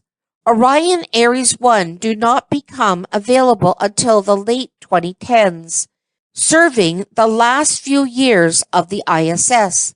The development of heavy lift and its use in human lunar return slips to the late 2020s, so that the Ares and Orion are left to either not fly at all for the better part of a decade, or fly in that interval in Earth orbit without the ISS as a destination. The committee observed that the other options would be rated more highly by the evaluation process, so the committee did not pursue this variant of option 3. Option 4, Moon First. This option preserves the moon as the first destination for human exploration beyond low Earth orbit. It also extends the ISS to 2020, funds technology advancement, uses commercial vehicles to carry crew to the low Earth orbit, and funds the space shuttle into FY 2011. There are two significantly different variants to this option. See Figure 6.2.2-2. Variant 4A is the Ares 5 light variant.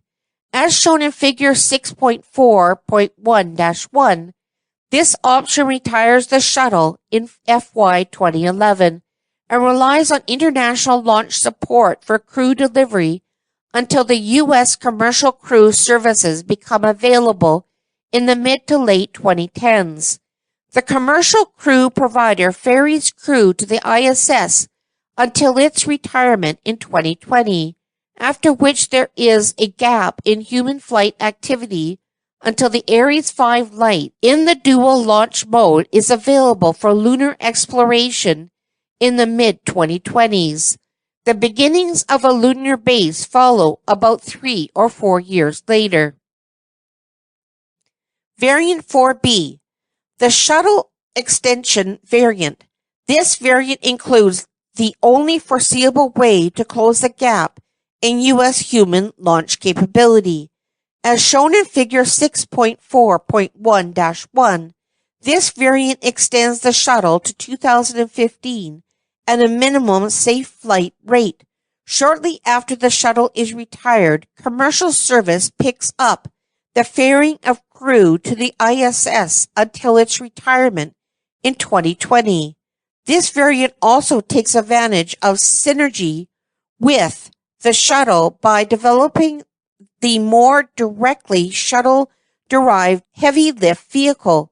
However, even with the less constrained budget, the more directly shuttle-derived heavy launcher is not available until the middle of the 2020s, 10 years after the shuttle retires. Therefore, the problem of continuality of systems and workforce skills are diminished in the early years, but reappear later. The more directly shuttle-derived system has a higher recurring cost, so the flight rate within the less constrained budget drops below 2 crew flights per year to the moon, and a lunar base slips beyond 2030. Again, the committee applied its valuation process to these integrated options and variants that fit within the less constrained budget and follow a moon-first strategy. The options can be compared in 2 steps. Figure 6.4.1-2 shows the comparison between option 3, the baseline, and options 4A, the Ares 5 light dual launch variant of the moon first architecture. This shows that option 4A matches or surpasses option 3 in all metrics considered. The sources of these differences are the use of the more capable Ares 5 light dual launcher coupled with the extension of the ISS, providing for more exploration preparation. The technology investment causes a higher score on the technology evaluation. The extension of the ISS improves the ratings on human civilization, more information on human long-term adaptation to space, and global partnerships. The availability of commercial crew launch gives an edge in life cycle costs and in economic expansion. Thus, the committee finds that even with the Ares 5 family launchers and the moon as a destination, there are ways potentially to extract more value from the program than to follow the baseline. In a second comparison, figure 6.4.1-3 shows a relative valuation of the 2 variants of option 4, the moon first. Here the scores indicate some counts on which the Ares 5 light variant 4A scores better than the shuttle-derived variant 4B. The use of the more capable Ares 5 light dual launcher gives a higher score in exploration preparation. The use of the more economical Ares 5 light gives a better evaluation in life cycle costs. The more capable Ares 5 light dual launch allows simplification of launch and on-orbit operations, reducing mission safety risk. In contrast, the more directly shuttle-derived launcher in option B scores better in sustainability and workforce skills, both traceable to the continuation of the shuttle system and workforce. This decision trades a more capable vehicle for more short-term benefit from advocacy and smaller workforce impact with the shuttle-derived systems. 6.4.2 Examination of the key decision on the ISS extension. Comparison of integrated options 3 and 4A allows examination of key decision concerning the future of the International Space Station. Should we stop U.S. participation in the ISS at the end of 2015 or continue U.S. participation through at least 2020, probably at an enhanced level of U.S. utilization? The background for this question was presented in section 4.2. Extending the ISS would yield several benefits. Chief among these is the support for global partnerships. By ending participation in 2015, the U.S. would voluntarily relinquish its leading role in this phase of international space exploration. By extending the ISS, we would further develop the international partnerships upon which the ISS is based, encouraging these ties to evolve into long-lasting relationships for space exploration. The return on investment on the part of the U.S. would be enhanced by 10 years of well-funded utilization in the 2010s, and by the operation of a national laboratory. The ISS extension issue couples with exploration preparation. If properly used, the ISS could be a more effective testbed for development of the technologies and systems for exploration. Extending the ISS also leads to improved evaluation in human civilization. The extra years on the ISS would allow a better understanding of the adaptation of humans to microgravity, and the extensions would produce more data for extremely long stays important in planning for exploration. The choice of ending U.S. participation in the ISS in 2015 really provides only one benefit, that of freeing up the roughly 2.5 to 3 billion per year needed to run the ISS, which can then be invested in the more rapid development of the exploration systems.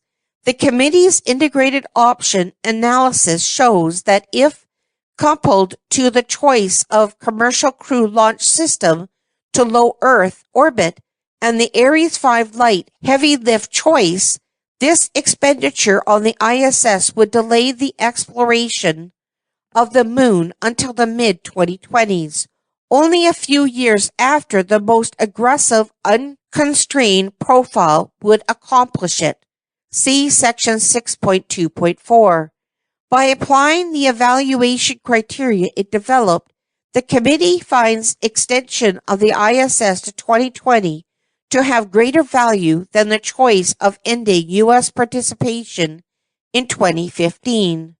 6.4.3 Examination of the key decision on Ares 5 versus Ares 5 Lite dual launch.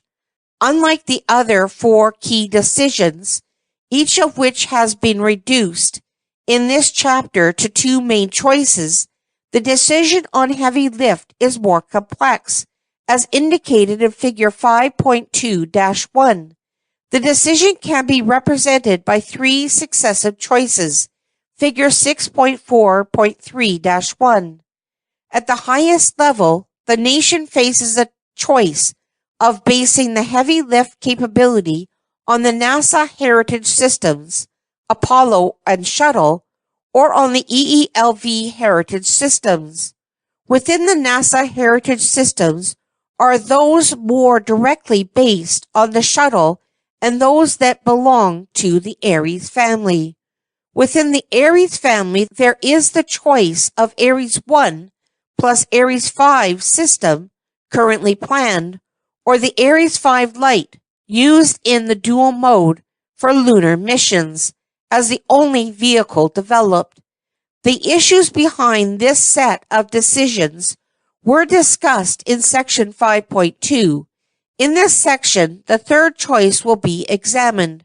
Because of the structure of the integrated options, the best head-to-head comparison of the other decisions is in the flexible path options in section 6.5. The committee considered the comparison of the Ares 5 Lite, which for lunar missions would be used in dual mode, with the current architecture of Ares 1 plus Ares 5.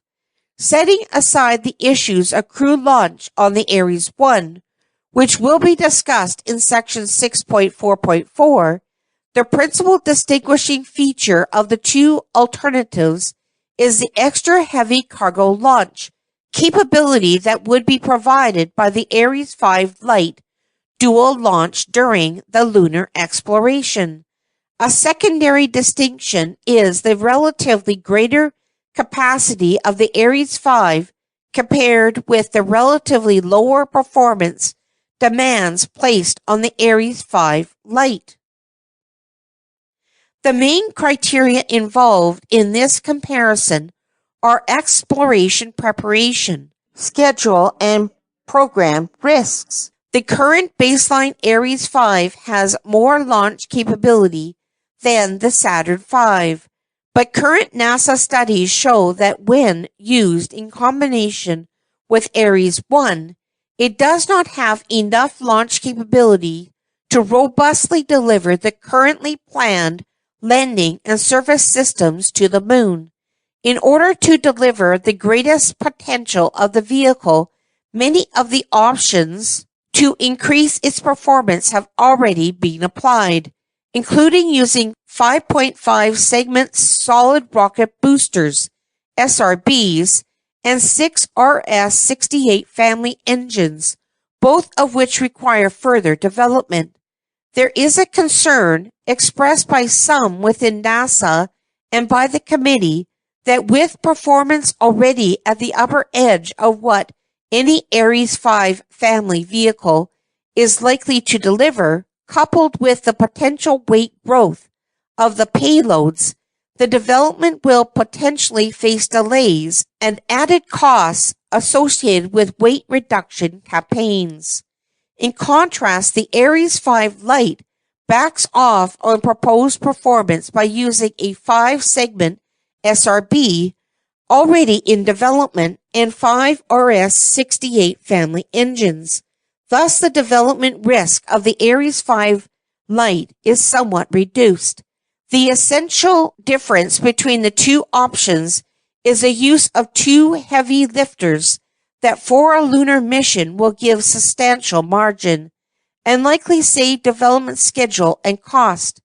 The use of the 2 launch vehicles now decouples the operation of the Orion and Altair. The Ares 5 Lite dual launch allows a more robust Orion to be built, one that is capable of missions on its own. For example, launch with an Earth Departure Stage, EDS, to a near-Earth object, NEO, which will be discussed in section 6.5. Programmatically, the choice of the Ares 5, together with Ares 1, unquestionably has less impact on current workflow or contracts. However, the Ares 5 Lite preserves some of the investment already made for Ares 1 and would possibly allow some of the contract structure to stay in place. It would use the same 5-segment SRB as the Ares 1 and the same J2X engine for the Earth Departure Stage. It would deliver a heavy launch vehicle 3 to 5 years earlier than if the Ares 1 were built first, assuming the ISS is extended in both cases. Finally, construction of the Ares 5 Lite focuses NASA on the more challenging task of building the vehicle most needed for exploration, the heavy lift booster.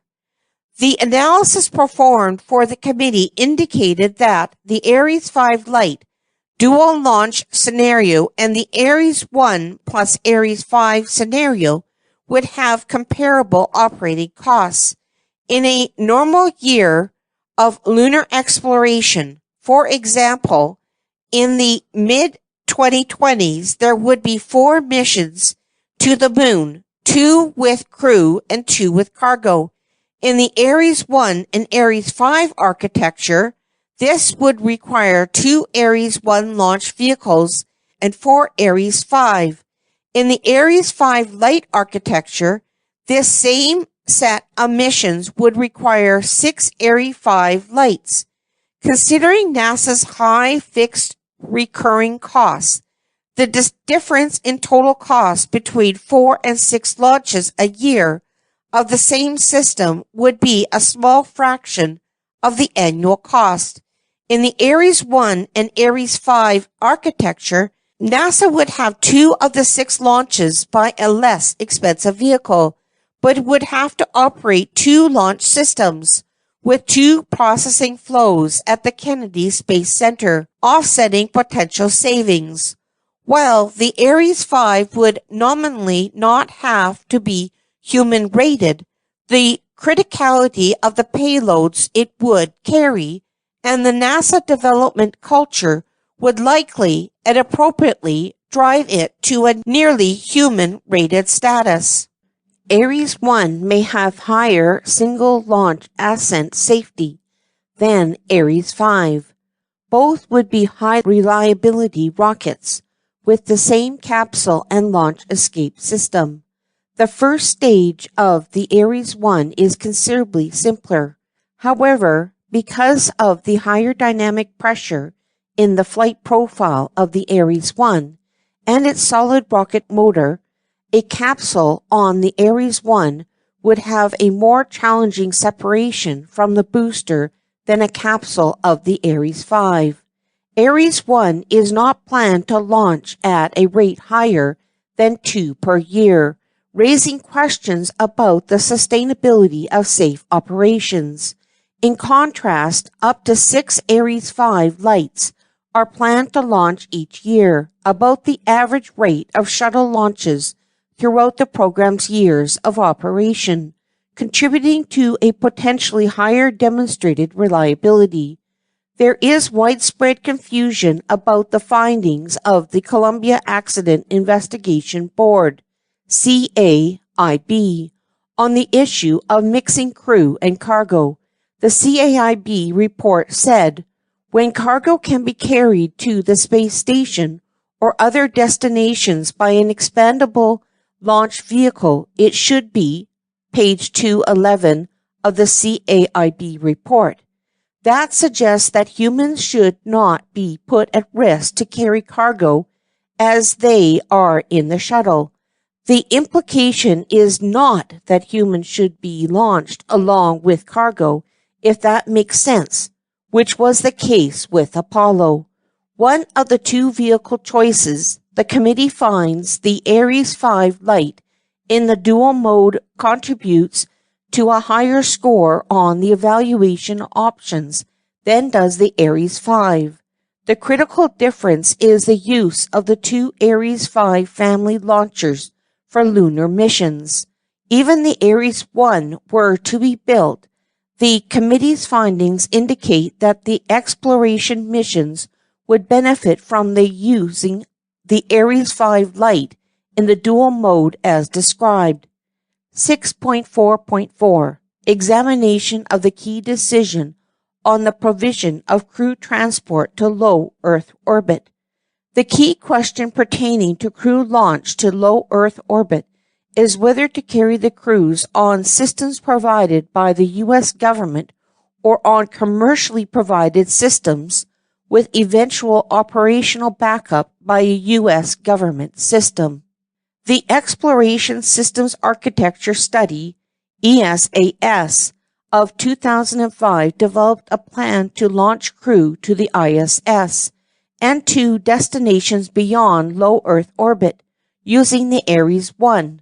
As discussed in the background on this decision in section 5.3, this would be a launch system with very high ascent safety, would have high component commonality with the Ares 5, and would provide NASA organizationally with an opportunity to develop the Ares 1 before undertaking the more complex Ares 5. The alternative is to terminate the development of the Ares 1 and instead proceed with development of a commercial launch service to low Earth orbit for crew. If based on a high reliability rocket and with a capsule and launch escape system, this approach too could have high ascent safety. It would also have the potential for significantly lower development cost and therefore be available about a year sooner. Once operating, it would have the potential for significantly lower recurring costs, allowing the more rapid development of systems for exploration beyond low Earth orbit in a constrained resource environment. The development of commercial cruise service is not without significant programmatic risk, as discussed in section 5.3. The choice of Ares 1 as the crew launcher was probably a sound choice in 2005. As is often observed, the rocket equation has not changed, so any reason that NASA would come to a different solution for crew transport to low Earth orbit today than in 2005 would be due to changes in assumptions and constraints. The committee in fact concludes that many of the assumptions on which the Ares 1 crew decision was based have changed. In contrast, the committee found that the Orion should continue to be developed as a capable crew exploration vehicle, regardless of the decision on Ares 1. Likewise, it should be emphasized that the committee did not find any unsurmountable technical issues with Ares 1. With time and sufficient funds, NASA could develop, build, and fly the Ares 1 successfully. The question is, should it?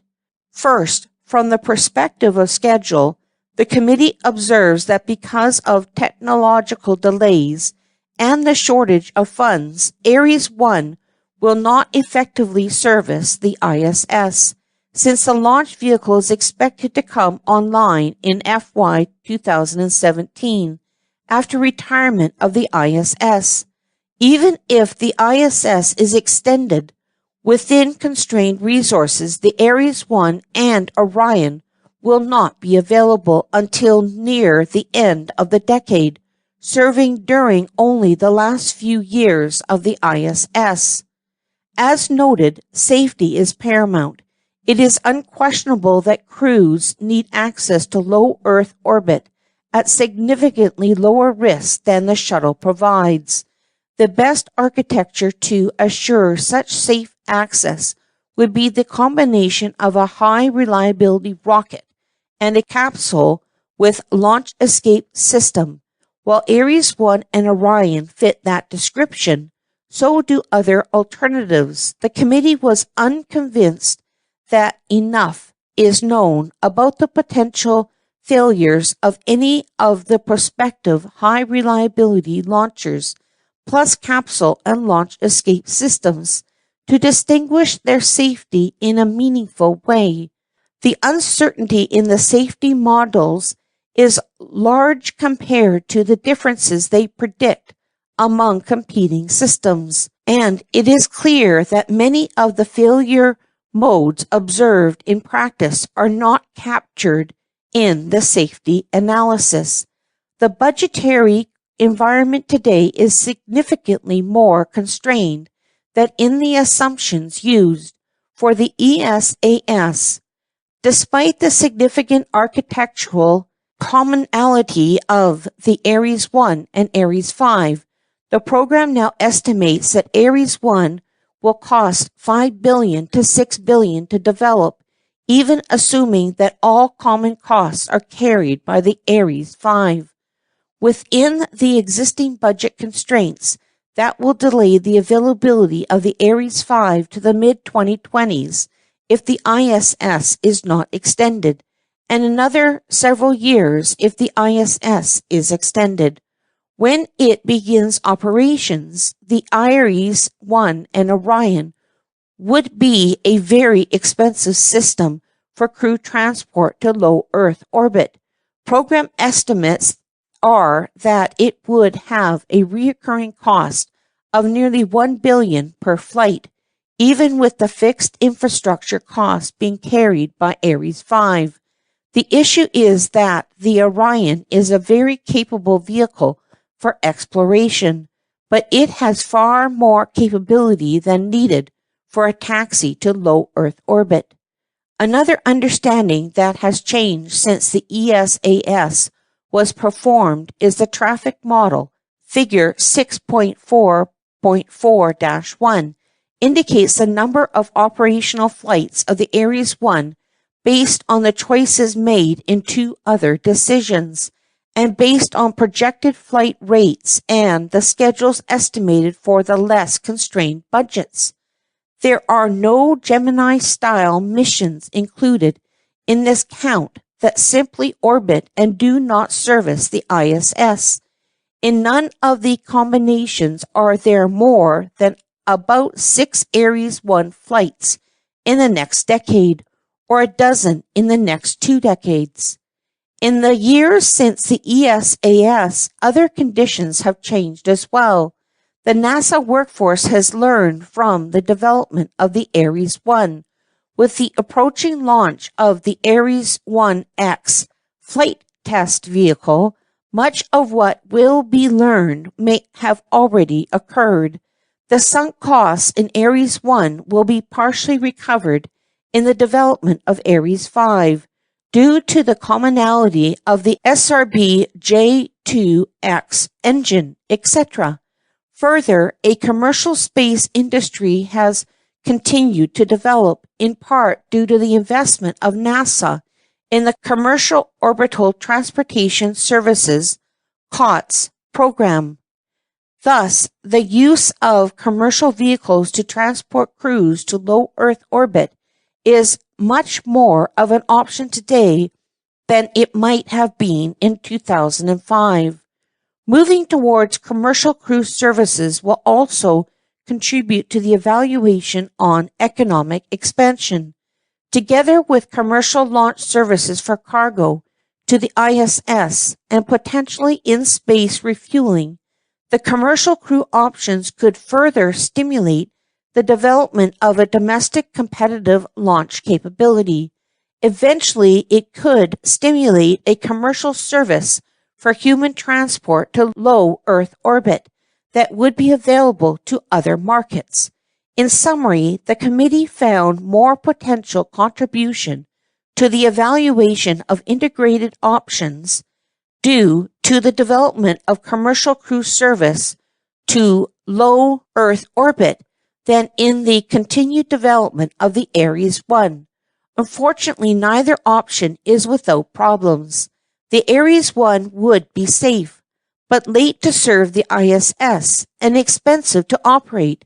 It would not be operated very often, or many times in total. It would delay by years NASA's start on a heavy lift launcher, although some of the development so far will be applicable to the Ares 5. Terminating Ares 1 would cause programmatic disruption. On the other hand, programmatic commitment at this time to commercial crew service to low Earth orbit has benefits and risks. It has the potential to be safe, sooner and significantly less expensive. It would allow NASA to share operating costs with other customers, while the domestic development capability is demonstrated. Some of the systems are largely notional.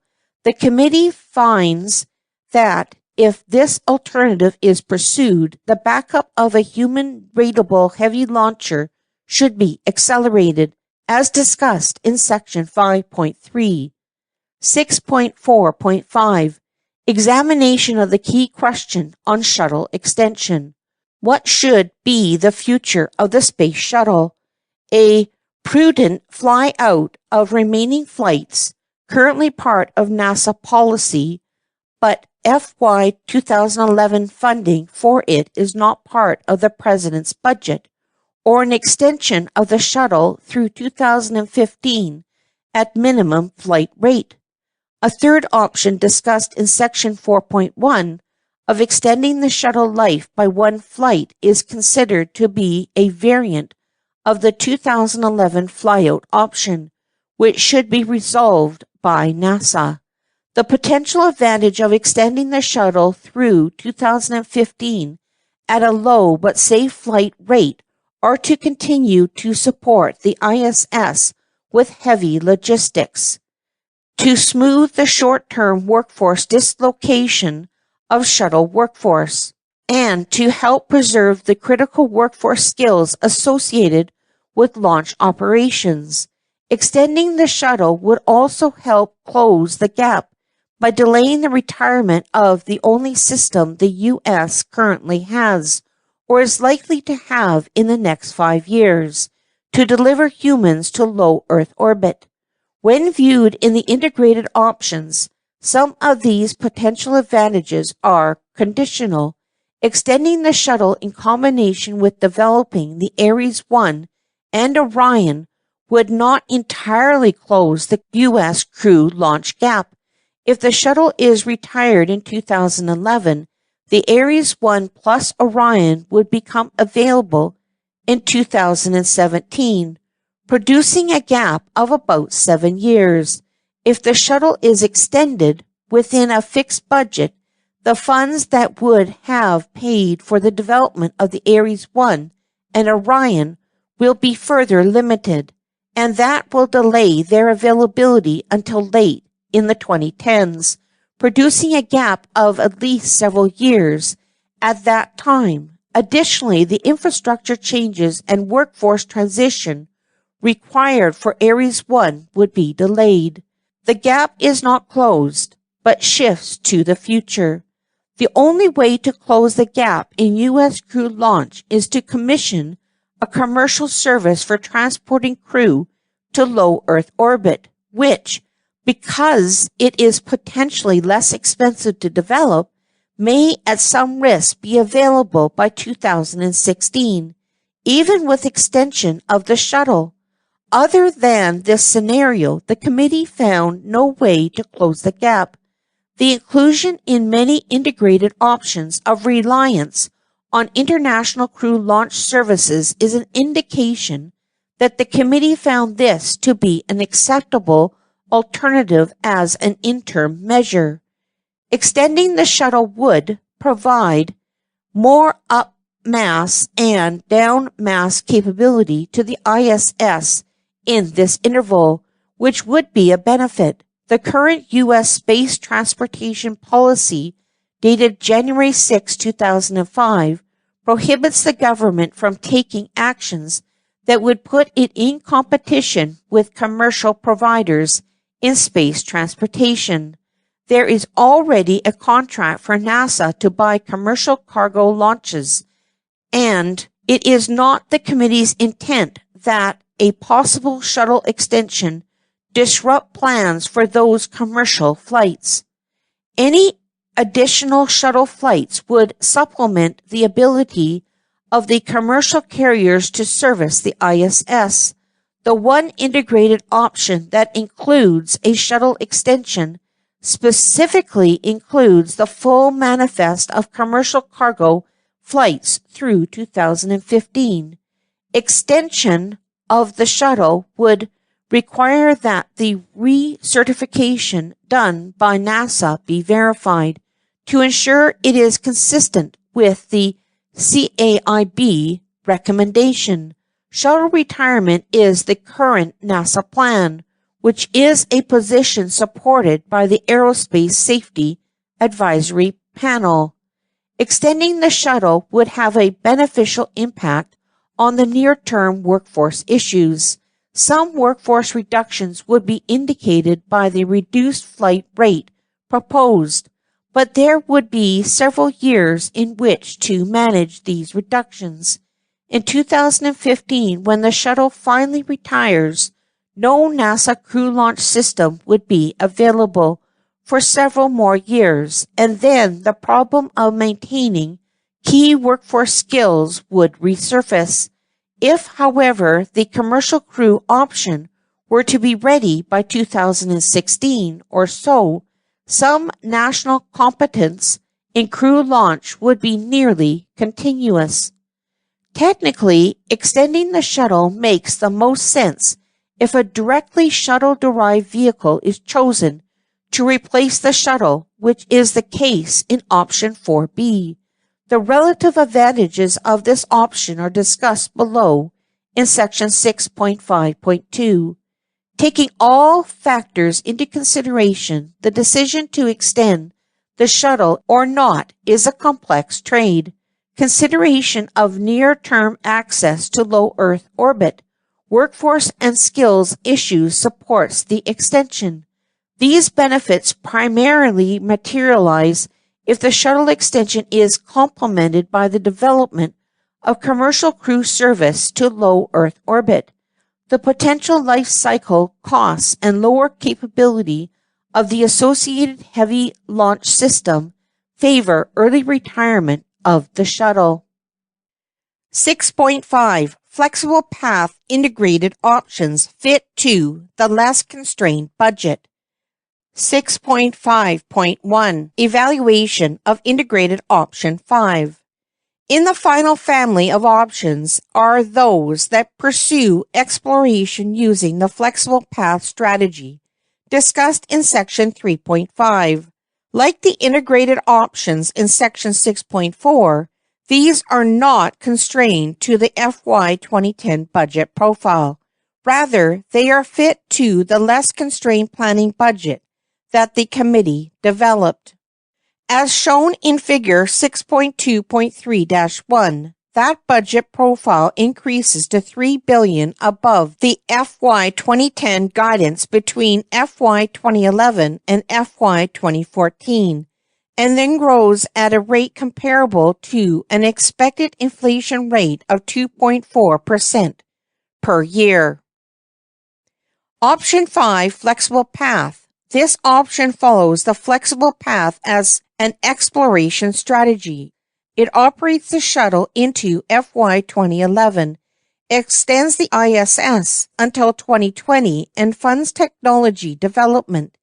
In all three variants, as shown in Figure 6.5.1-1, the commercial transport service becomes available in the mid to late 2010s to begin ferrying U.S. crew to the ISS. By the early 2020s, after the heavy lift vehicle is developed, development of a small in-space habitat and an in-space restartable propulsion stage follows. All three variants also include a hybrid lunar lander that is smaller than the Altair. See Figure 6.2.2-2. The ascent stage is developed by NASA, but the descent stage is assumed to be commercially developed, building on the growing industrial capability pursuing NASA's Lunar Lander Challenge and the Google Lunar X Prize. The commercial lander could also use the NASA-developed in-space restartable engine that would be used for missions on the flexible path.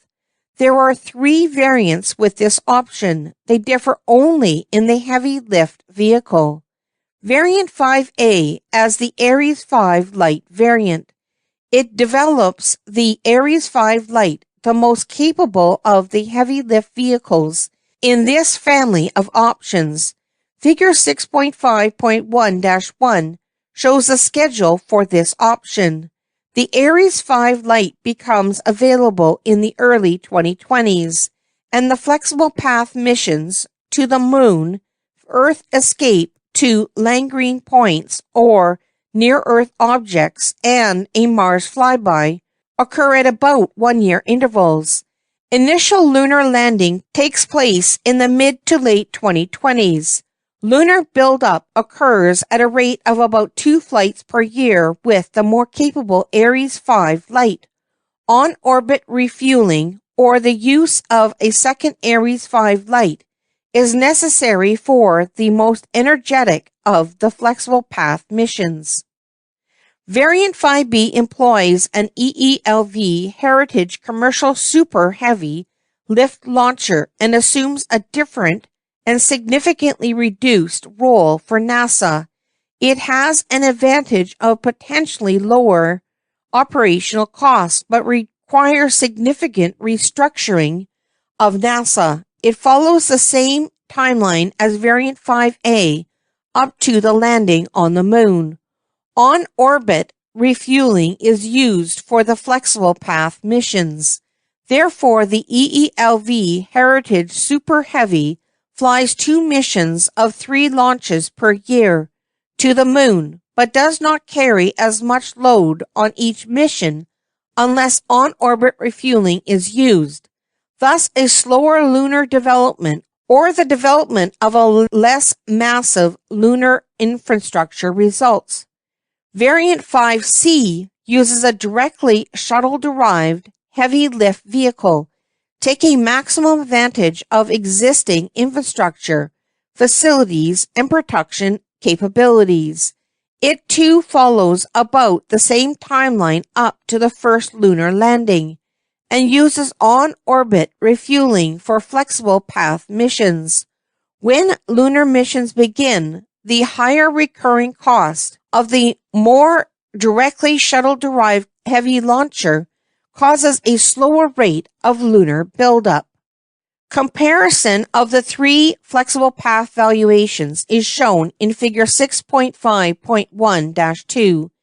The distinguishing features are the Aries 5 Light option 5A has an edge in exploration preparation due to the more capable vehicle and in mission safety challenge because the more capable vehicle requires less complex ground and on-orbit operations.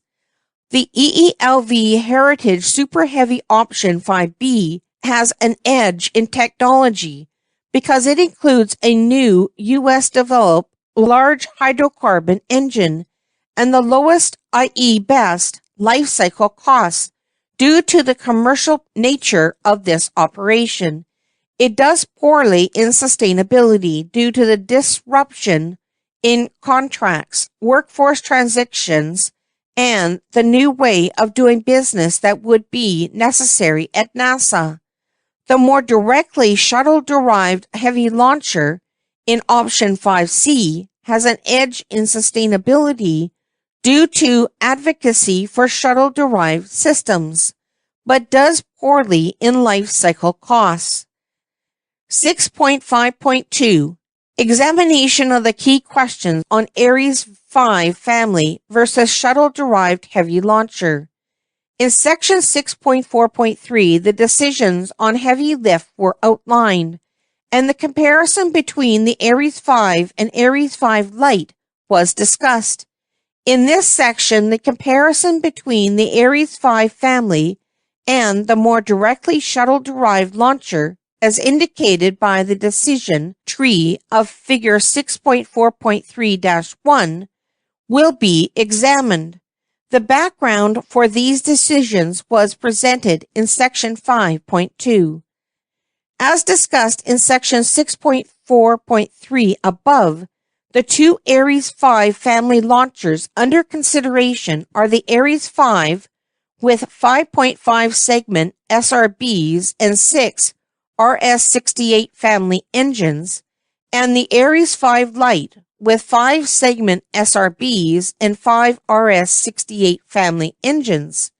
In comparison with the directly shuttle-derived vehicles, these differences among the Aries 5 family are small.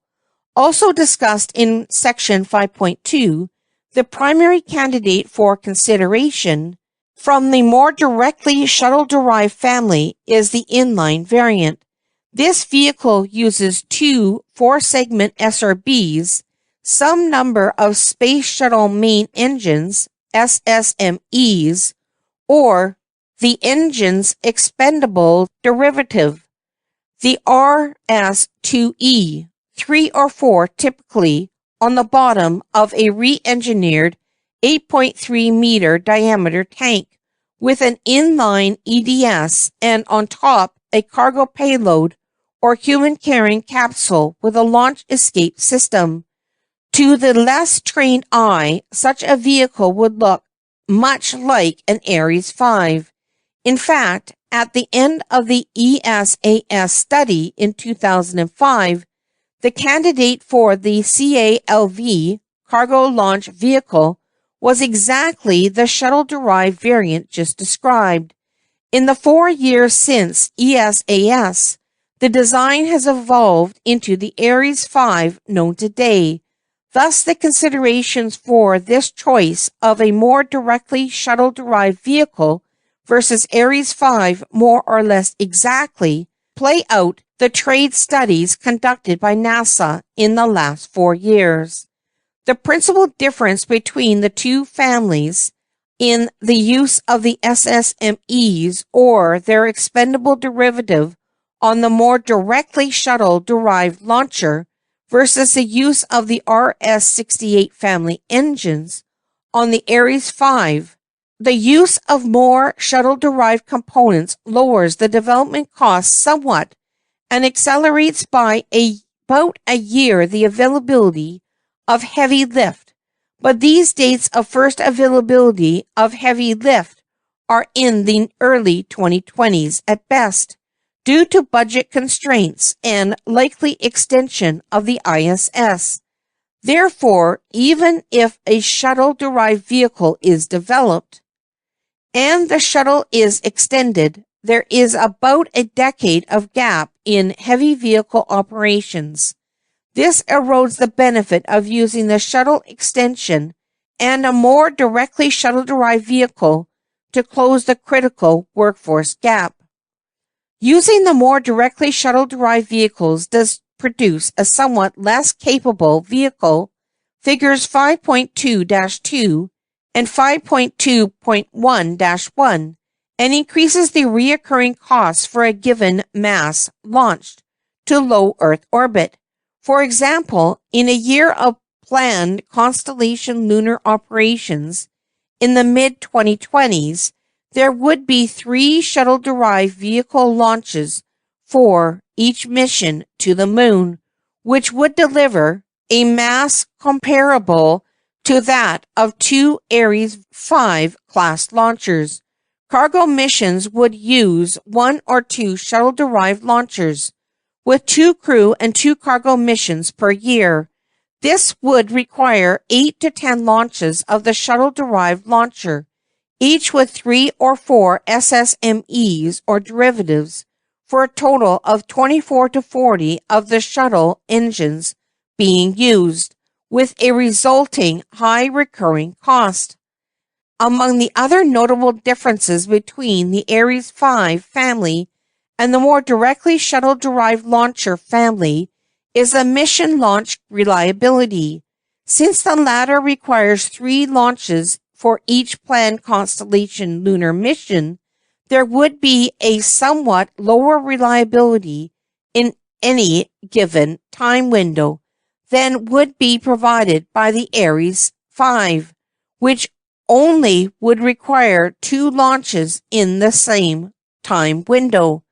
The committee considered as an issue the commonality with the National Space Industrial Base. The Ares 5 uses engines from the RS-68 family, with commonality in the industrial base with those used on the EELVs by National Security Space.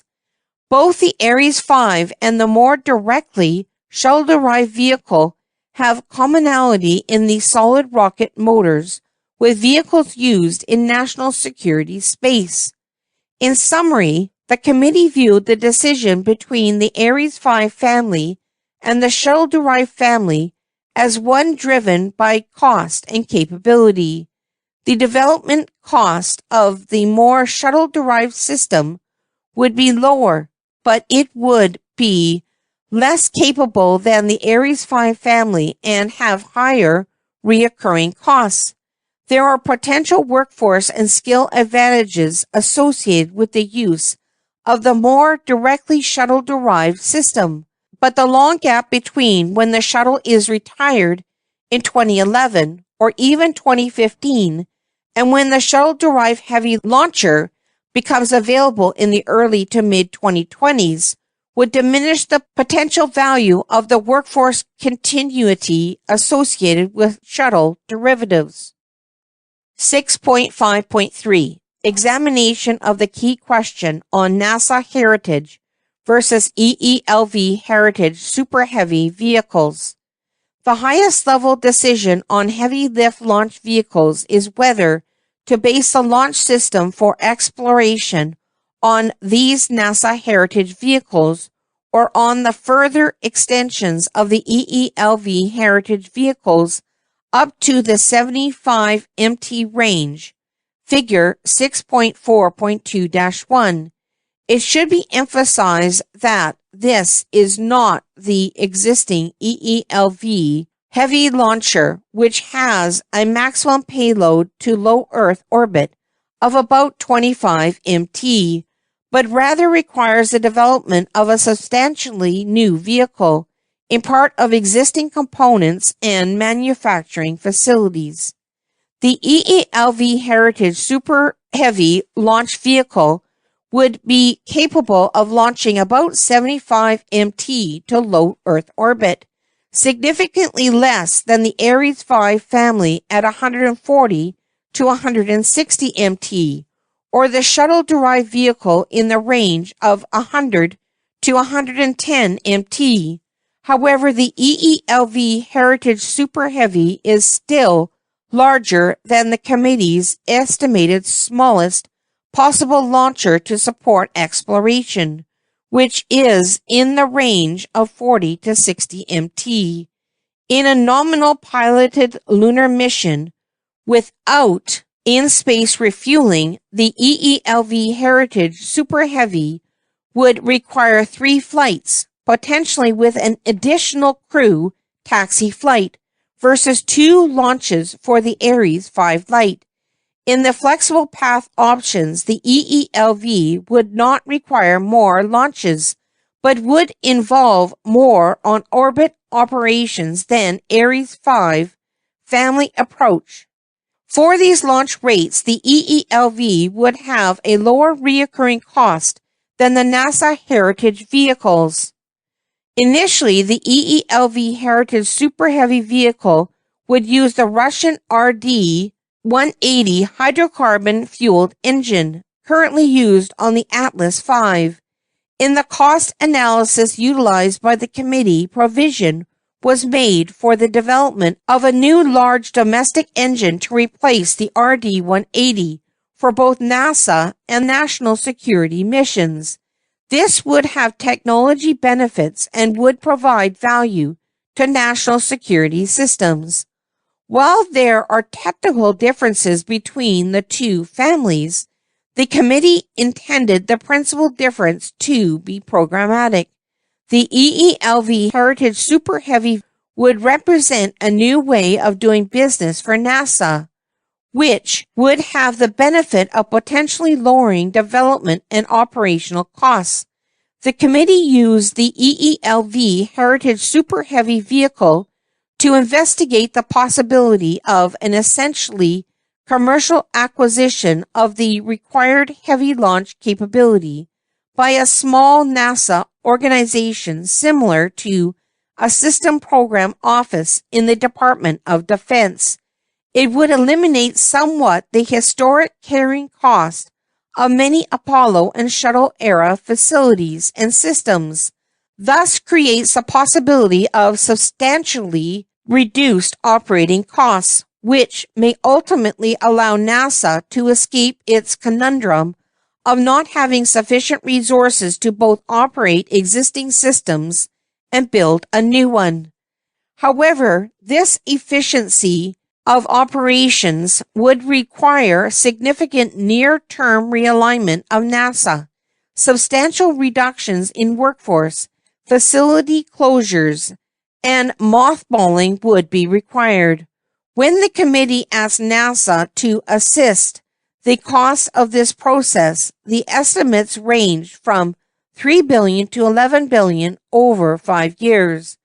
Because of these realignment costs, the EELV Heritage Super Heavy does not become available significantly sooner than the Ares 5 or shuttle-derived family of launchers. The transition to this way of doing business would come at the cost of cutting deeply into the internal NASA capability to develop and operate launchers, both in terms of skills and facilities. There would be other consequences at the national level. Needless to say, the co-development of the EELV Heritage Super Heavy would require careful coordination between NASA and the Department of Defense to ensure joint value. In summary, the committee considers the EELV Heritage Super Heavy vehicle to be a way to significantly reduce the operating cost of the heavy lifter to NASA. In the long run, it would be a less capable vehicle, but probably sufficiently capable for the mission. Reaping the long-term cost benefits would require substantial disruption in NASA and force the agency to adopt a new way of doing business.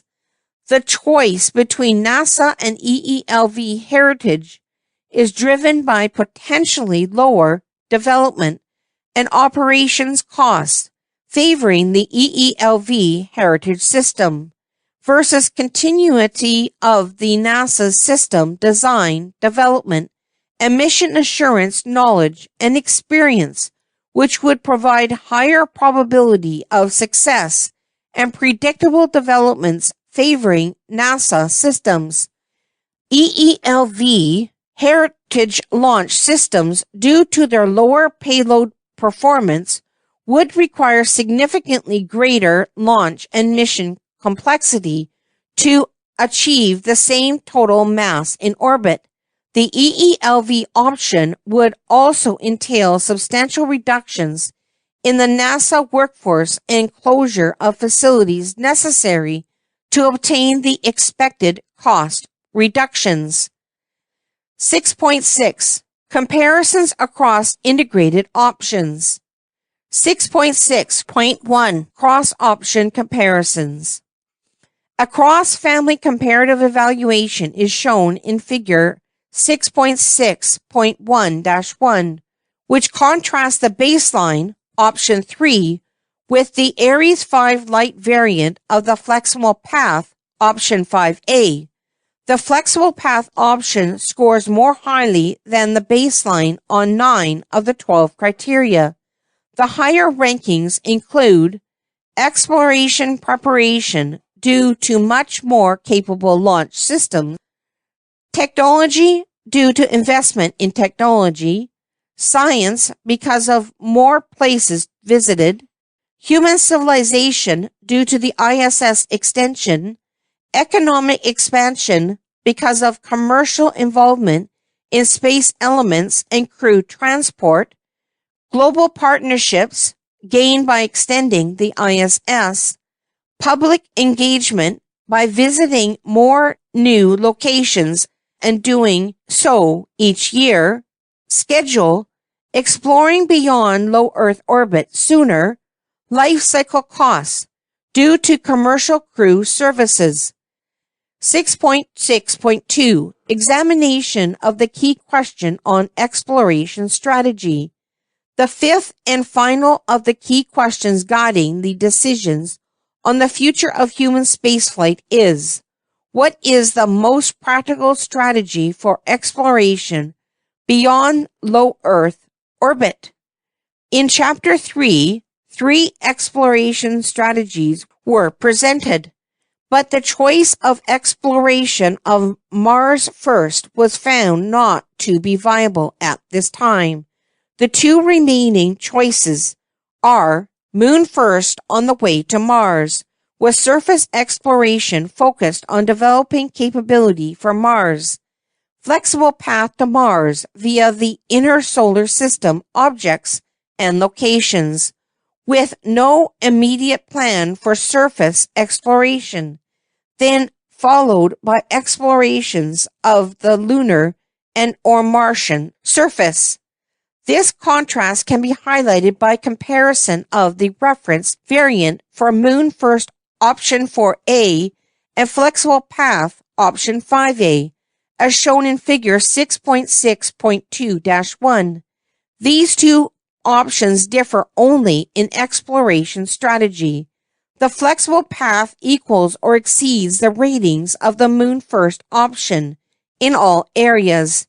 It has an advantage in science, economic expansion, public engagement, and schedule. These front distinctions will be examined below.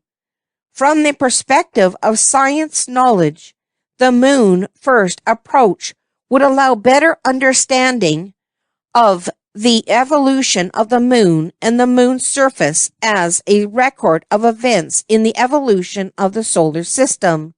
The flexible path would explore near-Earth objects and also demonstrate the ability to service science observatories at the Lagrange points.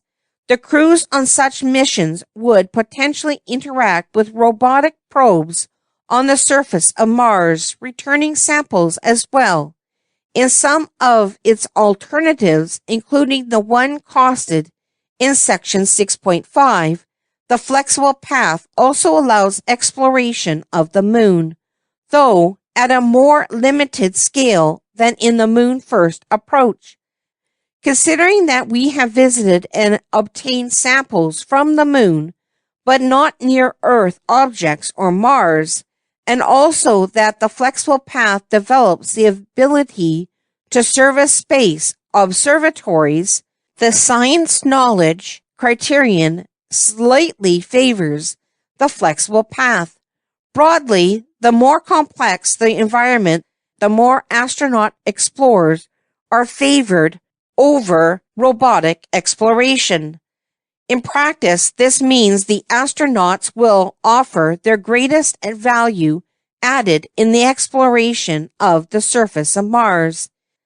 It is likely that the flexible path approach would engender more public engagement than the Moon First approach.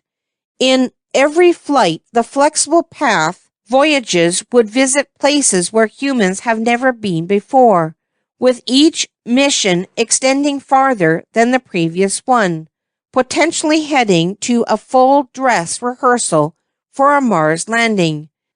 A potential liability of the Moon First option is that it could appear to some stakeholders as a modern repetition of exploration that was accomplished 50 years earlier. Schedule also favors the flexible path scenario. The fundamental economics of the investment by NASA to begin flights on the flexible path and Moon First options are shown in Figure 6.6.2-2. Before lunar exploration can begin, NASA must complete 4 development programs: the Heavy Lift Launcher, the Orion capsule, the Altair lander, and at least some of the lunar surface systems. Even the well-funded Apollo program only had to complete the first 3 of these. In contrast, exploration on the flexible path could begin with just the capsule and launcher, and then slowly develop much less costly in-space propulsion stages and habitats. After NASA explores on the flexible path for a half-decade or so, it could then invest in the lunar lander and surface systems. In summary, the flexible path provides for exploration beyond low Earth orbit several years earlier and allows a less demanding programmatic investment profile. Because the flexible path option contained a commercially developed lunar lander descent stage, it was evaluated more highly in economic expansion as well. The use of a commercial lander is not fundamental to the execution of the flexible path, but is more likely in this strategy. The lunar landing would be later, involve a simpler lander, and follow the development by NASA of the in-space restartable engine, of which would make a commercial system more viable in the flexible path than in the Moon First strategy. On the evaluation criteria on which the two strategies score equally, there are some distinctions. Under human civilization, both lead to better understanding of human adaptation to space, but the flexible path aids in the protection of Earth from near-Earth objects. From the viewpoint of mission safety challenges, the two strategies are also about equal. Operations at the Moon are closer and allow return to Earth more rapidly, but landing on and launching from a surface is a dynamic environment. In contrast, the flexible path missions are less dynamic, but occur farther from Earth. There is no reason to believe that the remaining evaluation criteria favor one or the other strategy for exploration. They have more to do with how the strategy is implemented. For example, either the Moon First or flexible path could be the basis for a new or extended international partnerships in space. In summary, 8 of the 12 criteria favor neither the moon first nor flexible path strategies for exploration. However, of the 4 that do discriminate, science knowledge, public engagement, schedule, and life cycle costs all slightly to moderately favor the flexible path. Finding on evaluation of program options. Options for human spaceflight should be evaluated by a set of criteria that are consistent with goals. The committee identified 12 criteria which measure the capability of an option to satisfy its stakeholders along the motivations listed above, along with programmatic issues of safety, cost, schedule, sustainability, and workforce impact. It is the role of decision makers to prioritize these measures. Findings on options for the human spaceflight program. The committee developed 5 alternatives for the human spaceflight program. In reviewing these, it found human exploration beyond low Earth orbit is not viable under the FY 2010 budget guideline. Meaningful human exploration is possible under a less constrained budget, ramping up to approximately $3 billion per year in real purchasing power above the FY 2010 guidance in total resources. Funding at the increased level would allow either an exploration program to explore the moon first, or one that follows a flexible path of exploration. Either could produce results in a reasonable time frame. Critical Technologies for Sustainable Exploration.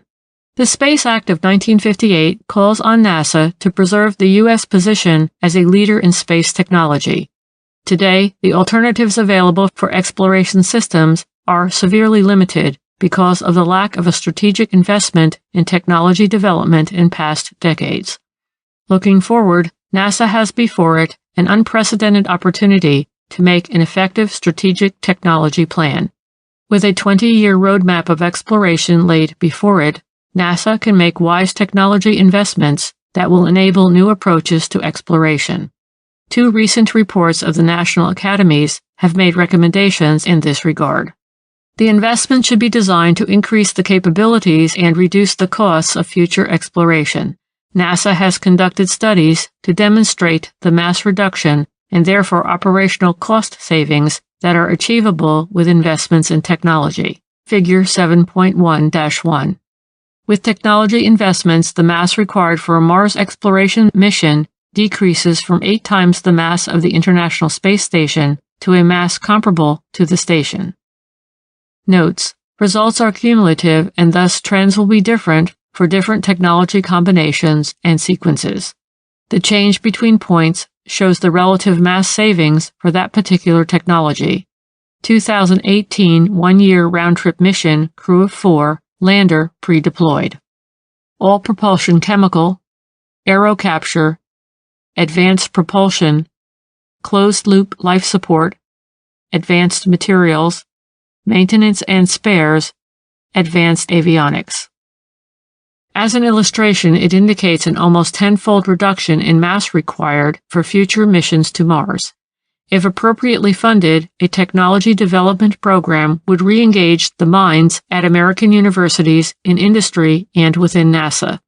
This will benefit human and robotic exploration, the commercial space community, and other U.S. government users alike. 7.1. Fundamental Unknowns. 3 factors affecting long-duration human space exploration are of central importance, yet do not lend themselves to definitive assessment based on the available data. 1. The effects of prolonged exposure to solar and galactic cosmic rays on the human body. 2. The impact on humans of prolonged periods of weightlessness, followed by a sudden need to function without assistance in a relatively strong gravitational field. And 3. The psychological effects on individuals facing demanding tasks in extreme isolation for well over a year with no possibility for direct outside human intervention. While the specific technologies to address needed capabilities can and will be debated, if the United States wishes to conduct more and more capable missions in the future with near constant budgets, it is essential to develop and bring to flight readiness the technologies required.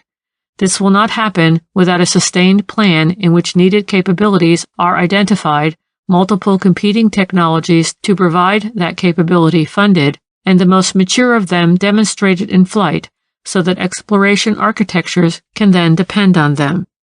For many technologies, it is less expensive to design a flight demonstration using the facilities on the International Space Station than it would be to design a free-flying mission for each and every technology demonstration.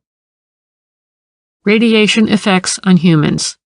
Beyond the shielding influence of the Earth's magnetic field and atmosphere, ionized atoms that have been accelerated to extremely high speeds in interstellar space fill the solar system.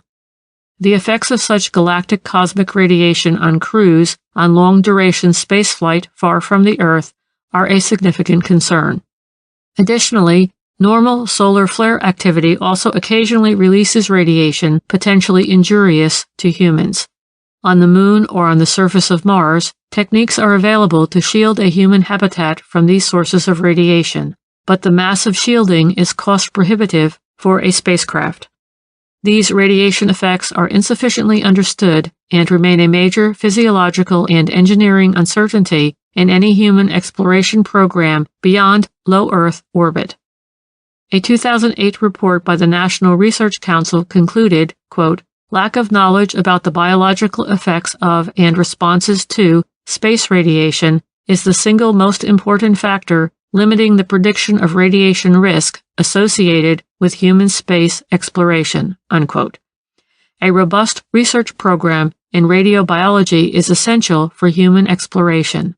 Research on these radiation effects on humans is limited on the International Space Station, since it is partly shielded by the Earth's magnetic field. In addition to studying the effects of galactic cosmic radiation, GCR, there are mitigation strategies, such as more effective shielding techniques or the use of high shielding mass on a reusable habitat that cycles between Earth and Mars without being accelerated for each mission, cycler habitat, that need additional study. Micro and hypergravity effects on humans. While significant data on crew adaptation to microgravity now exists from extended International Space Station stays, there is a need to further develop countermeasures and build an understanding of even longer profiles that will be encountered in exploration beyond low Earth orbit. The International Space Station is a logical place to conduct such research, and the United States should obtain these data before the International Space Station is retired. Psychological effects of extreme isolation on humans.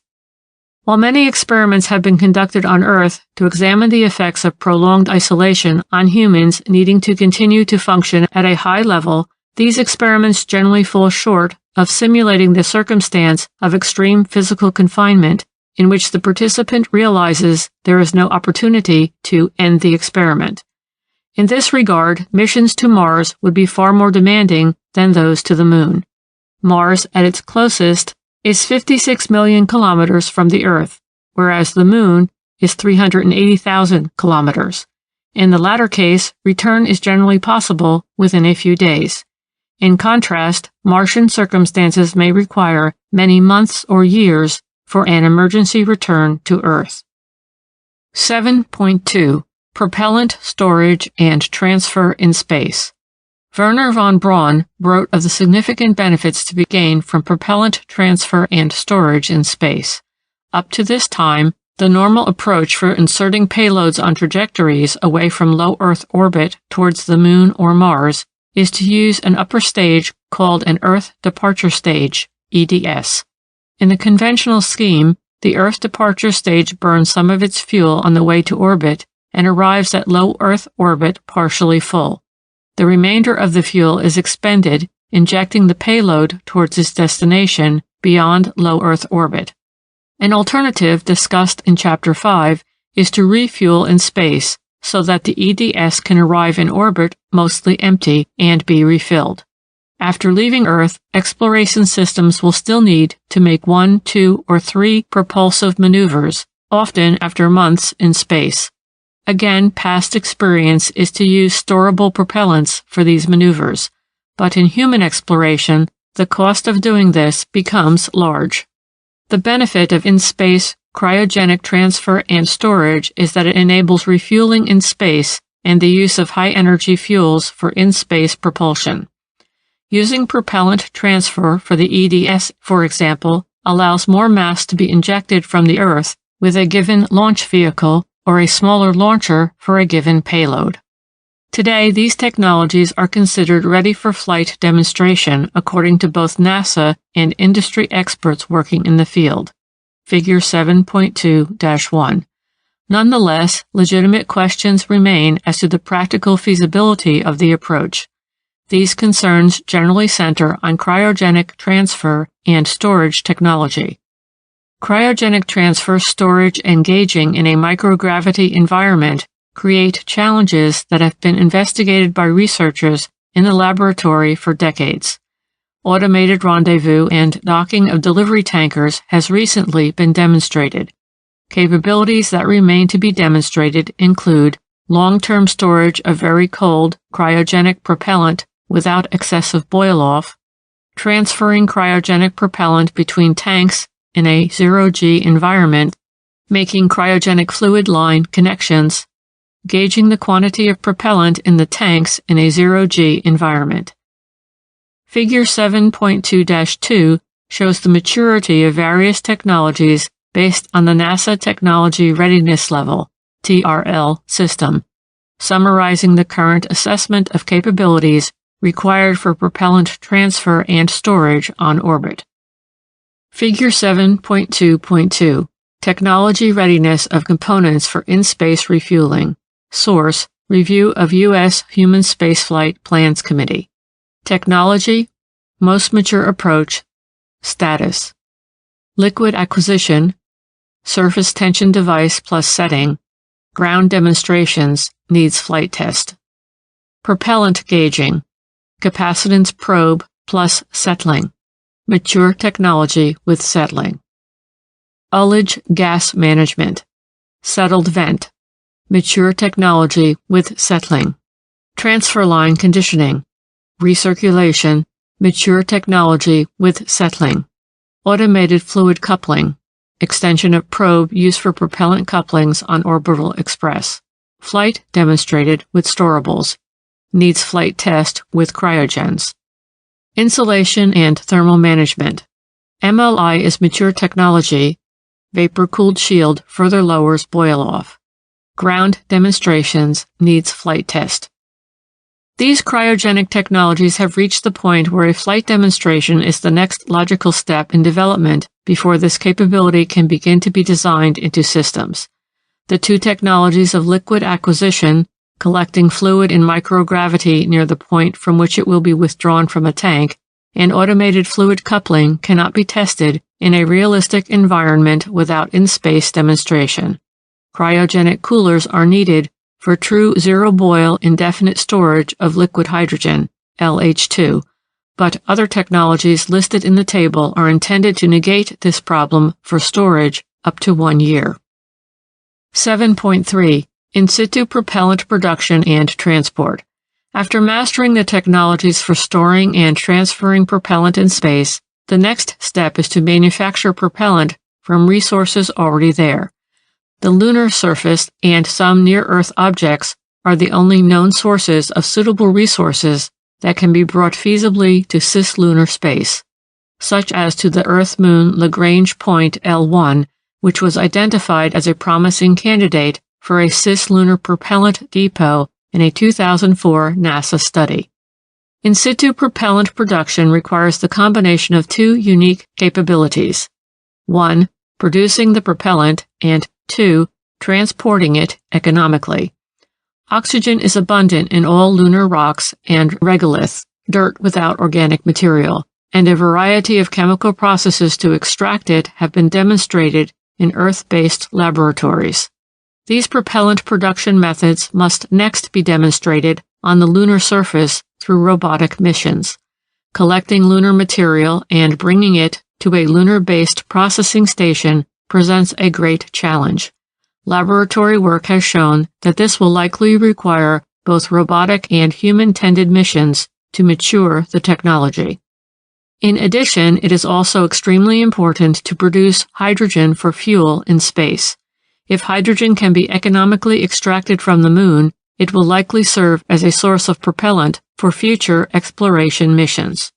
If it cannot be produced, the case for exporting propellant from the moon becomes less compelling, and near-Earth objects would rise in importance. Discoveries in recent years do suggest the availability of significant hydrogen deposits at the lunar poles. In addition, Apollo samples showed useful hydrogen deposits from the solar wind implanted in the regolith. These regolith deposits would require processing large amounts of material comparable to coal extraction on Earth. Robotic exploration of the moon continues today, and further interesting sources of resources may well be found. The composition of near-Earth objects is less well understood than the composition of the moon because of the current dependence on telescope-based observations and inferences drawn from meteorites reaching Earth. These data suggest that almost any desirable resource can be found on near-Earth objects. But since each near-Earth object is a distinct body with its own orbit and properties, it is difficult to make generalizations about how resources would be extracted and returned to cislunar space. It is worth noting that in some cases, the energy required to return mass from a near-Earth object to near-Earth space is significantly less than to return mass from the lunar surface to Earth-Moon L1 Lagrange point. Therefore, further robotic exploration and human-tended pilot visits to near-Earth objects are particularly interesting subjects for future exploration. Reusable chemical rockets might also be used to deliver in situ propellant from the Moon to the Earth-Moon L1 Lagrange point. Space tugs carrying and using hydrogen are generally more compelling than tugs carrying and using other propellants. As an alternative, because of the Moon's low gravity, non-chemical propulsion should also be considered. Catapults, tethers, and beamed energy are likely to become practicable for lunar to L1 transport long before they become practicable for Earth to orbit launch, and should continue to be investigated. Nonetheless, their application appears to be far off. Because about two-thirds of the mass on an Earth to Mars to Earth mission would be propellant, cost-effective lunar-produced propellant could decrease the mass that must be lifted from Earth by a factor of 2 to 3. Further, achieving industrial levels of oxygen and hydrogen production on Mars would greatly simplify the challenge of transporting fuel for the return trip from Mars to Earth. In situ propellant produced on Mars has been considered as well. Oxygen could be extracted from the carbon dioxide-based Martian atmosphere, and both oxygen and hydrogen could be extracted from Mars' ample ice. Although laboratory work for extracting resources from Mars is promising, the technology remains to be demonstrated under realistic circumstances. 7.4. Mars orbit to surface transportation. The entry, descent, and landing of cargo on Mars is difficult because Mars has sufficient atmosphere to drive the design of landing systems, but inadequate atmosphere for feasible parachutes or wings to safely land astronauts on the surface. Scientific probes landing on Mars have used a complex mix of aerodynamic braking and rocket propulsion. These techniques will have to be improved before larger robotic or crewed missions can be sent to Mars. This research and technology development program needs to be started soon because it will require many iterations and increasingly larger missions before NASA is ready to demonstrate a safe, crewed Mars landing. Meanwhile, the intermediate results would greatly benefit future robotic missions. Because of the unique landing challenges posed by Mars, a robust human presence will require an advanced Mars orbit to Mars transportation system, most likely a reusable system that could transport cargo and people between the Martian surface and a depot located nearby. nuclear thermal rockets using in situ Martian-produced propellant would fly to Martian orbit, collect a payload, and then use aerodynamic braking for the initial descent, followed by nuclear rocketry to land. Alternately, a chemical rocket would need to refuel on both Mars and in near-Mars space, such as on the Martian moon Phobos. Use of Phobos for propellant production would benefit transportation both to and from the Martian surface and provide the propellant for astronauts to return from Mars to Earth. A Phobos-based teleoperated exploration of the Martian surface, returning with samples from that surface, would likely precede a crewed Mars landing mission and would provide dramatically more responsive remote control than with the communication delays incurred between Mars and Earth.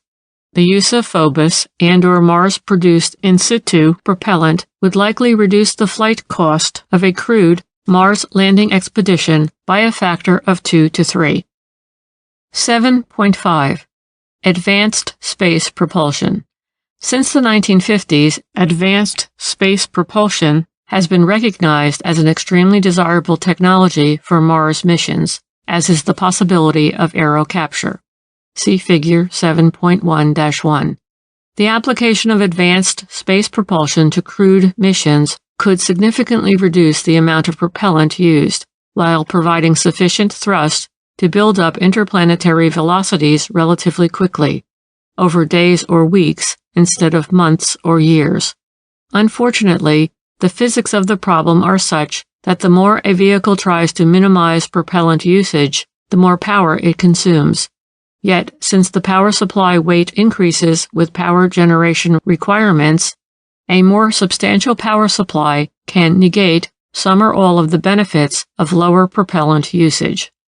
Two promising advanced space propulsion technologies are based on solar and nuclear energy sources. Solar. Current solar power collectors are too heavy to deliver dramatic benefits in space propulsion.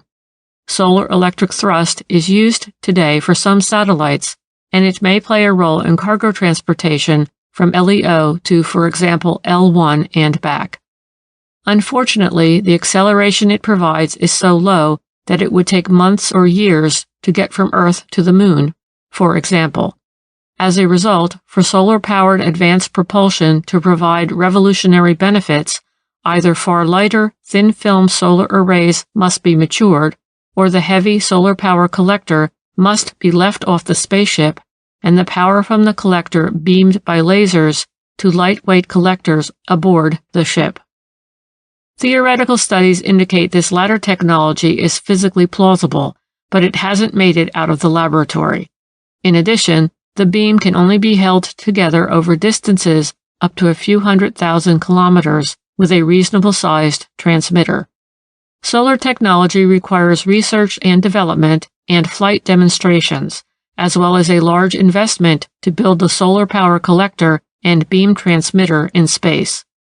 However, such an effort might pave the way for transmission of power to the Earth for domestic use, although it is not known whether such systems will prove economical even if they were to be technically feasible. Nuclear. A more mature technology, nuclear thermal propulsion, reached advanced ground-firing demonstrations during the 1960s, before the program was canceled. With nuclear thermal propulsion, a nuclear reactor heats hydrogen and then ejects it to provide thrust. A nuclear electric thruster, on the other hand, produces electricity to run an electric thruster, such as high-power Hall-effect thrusters or the Variable Specific Impulse Magnoplasma Rocket (VASIMR) thruster NASA is currently funding. Nuclear reactors today provide a substantial fraction of U.S. electricity production, and other countries use nuclear reactors to produce an even larger fraction of their domestic power. For advanced space transportation, much lighter nuclear reactors are required. Although expensive to develop, this solution could cut the cost of missions from Earth by a factor of 2 or 3. Alternately, it could be used to increase vehicle velocity for the same cost. Nuclear propulsion is probably essential for any crewed activity beyond Mars. The space nuclear program is an excellent candidate for a multinational research effort because different countries have different capabilities and research interests. NASA would benefit from a coordinated multinational research effort in this area. 7.6 Technology Summary. In order to give future designers a rich and effective set of technologies to draw from, an investment in a broad-based space technology program is prudent. This should be done in a focused but long-term manner, with a clear metric of enabling and reducing the cost of future exploration. There are a number of potential technologies and approaches to be examined, as indicated in figures 7.6-1 and 7.6-2, which attempt to identify near and longer-term benefits from the investment. Some of these technologies have been discussed above, and others throughout the report. NASA would not be the only beneficiary of these technologies.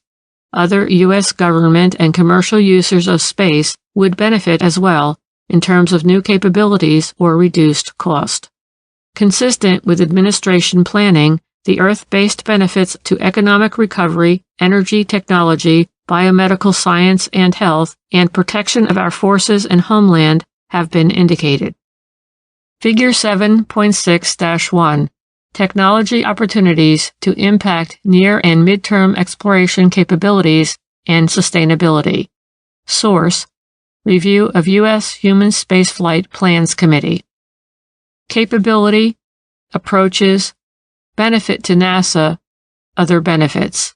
Improved LEO launch, higher volume production of expendables or reusables, lower cost to LEO, NSS, ComS, Econ, Energy, Protect.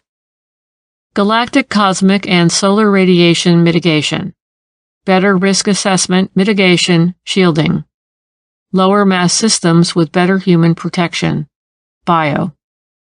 Autonomous rendezvous and docking. Improved sensors, algorithms, system tests. Enables unpiloted assembly and fueling in orbit. NSS, ComS, Econ, Protect.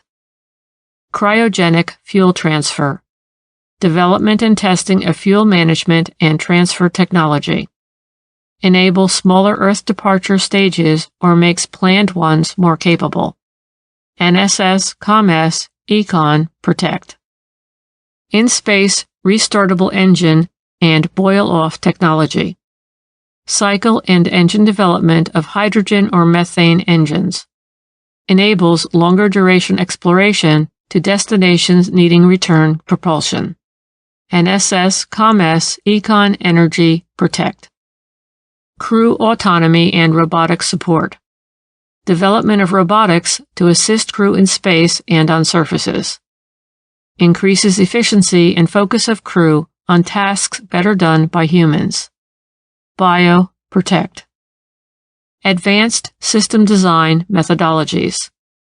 Computational, simulation, and decision support systems.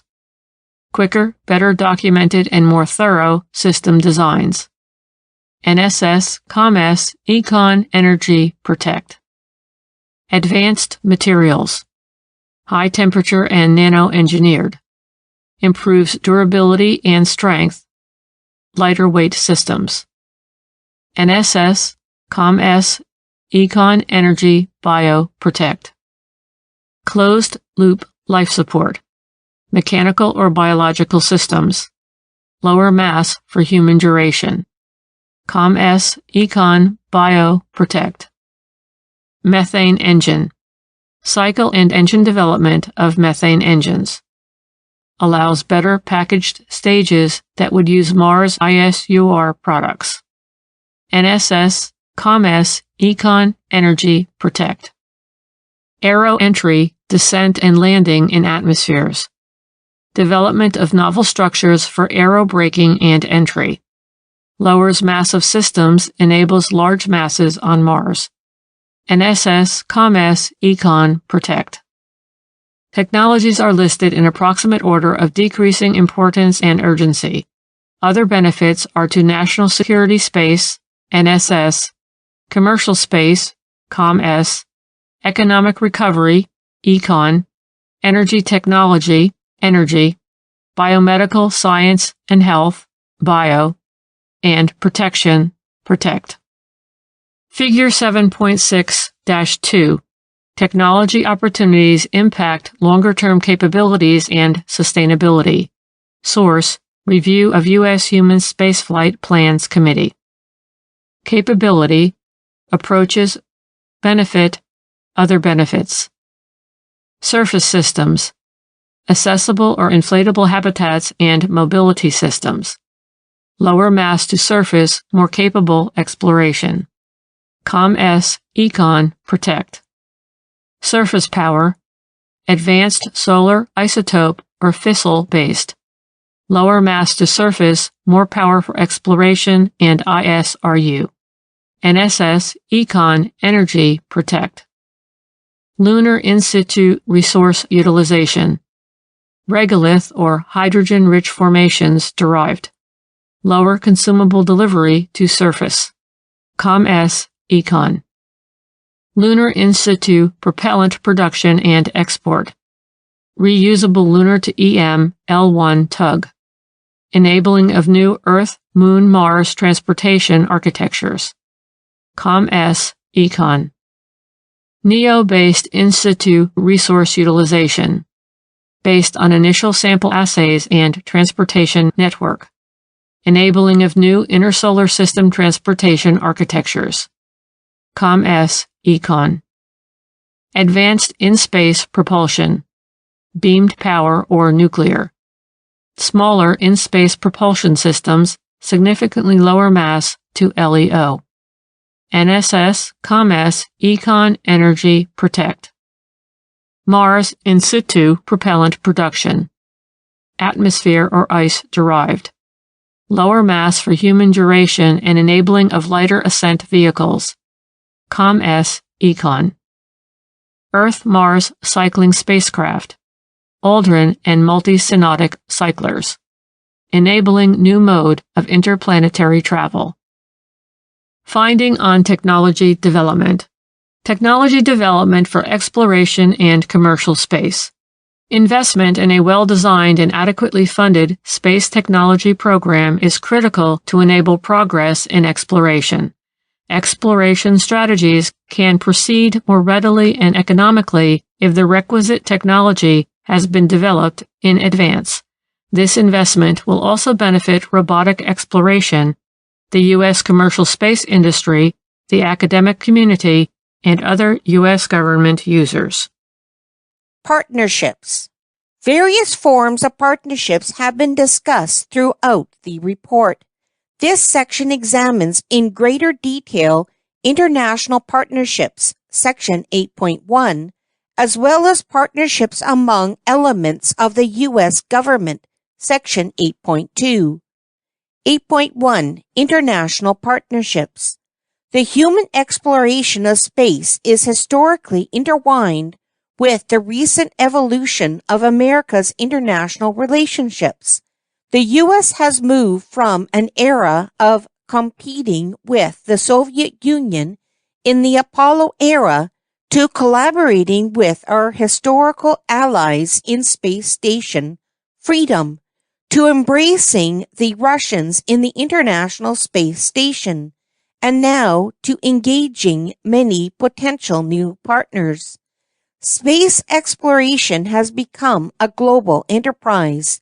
Many nations have aspirations in space, and the combined annual budgets of the space programs of our principal partners are comparable to NASA's. See Figure 8.1-1. If the United States is willing to lead a global program of exploration, sharing both the burden and benefit of space exploration in a meaningful way, significant accomplishments could follow. Actively engaging international partners in a manner adopted to today's multipolar world could strengthen geopolitical relationships, leverage global financial and technical resources, and enhance the exploration enterprise. One means of reducing the funding demands of major human spaceflight programs is to join in partnerships with other nations that share common space goals. Thus far, 3 nations have by themselves placed astronauts in space: the US, Russia, and China. International programs offer the added advantage of providing access to advanced technology not available in the US, an increasingly common circumstance. Example, Russian-designed hydrocarbon RP-1 fueled liquid rocket motors. Such arrangements also facilitate cost sharing. The principal disadvantage of international programs, excluding business-to-business arrangements based on enforceable contracts, is the nations are sovereign entities and, as such, can unilaterally change their plans, which can be very disruptive. Much of the international community probably justifiably faults the U.S. with regard to this practice, but perhaps an even greater impediment to U.S. involvement in international cooperative programs is the U.S. International Trafficking in Arms Regulations, ITAR. The committee deems these laws to be outdated and overly restrictive for the realities of the current technological and international political environment. International programs are generally more difficult to manage than national programs, in part because of the need for a greater degree of consensus and coordination. However, this can often be overcome when one of the participating nations serves in a leadership role, as distinct from a domineering role. The management structure that has evolved for the ISS has proven particularly effective and can serve as the basis for the next major international cooperative human venture into space. The committee suggests that the President invite America's international partners to join with America in discussions of this possibility. The question occasionally arises whether the public would support space accomplishments shared among nations, as opposed to those representing purely American achievements. But the fact is that human spaceflight has always existed in an international context, first as competition and more recently as cooperation. It is difficult to argue against the latter. Moreover, the U.S. space program at its height had the self-confidence to emphasize that the United States was acting as a representative of all humanity. The Apollo 11 plaque left on the moon reads, "Here men from the planet Earth first set foot upon the moon, July 1969 AD. We came in peace for all mankind."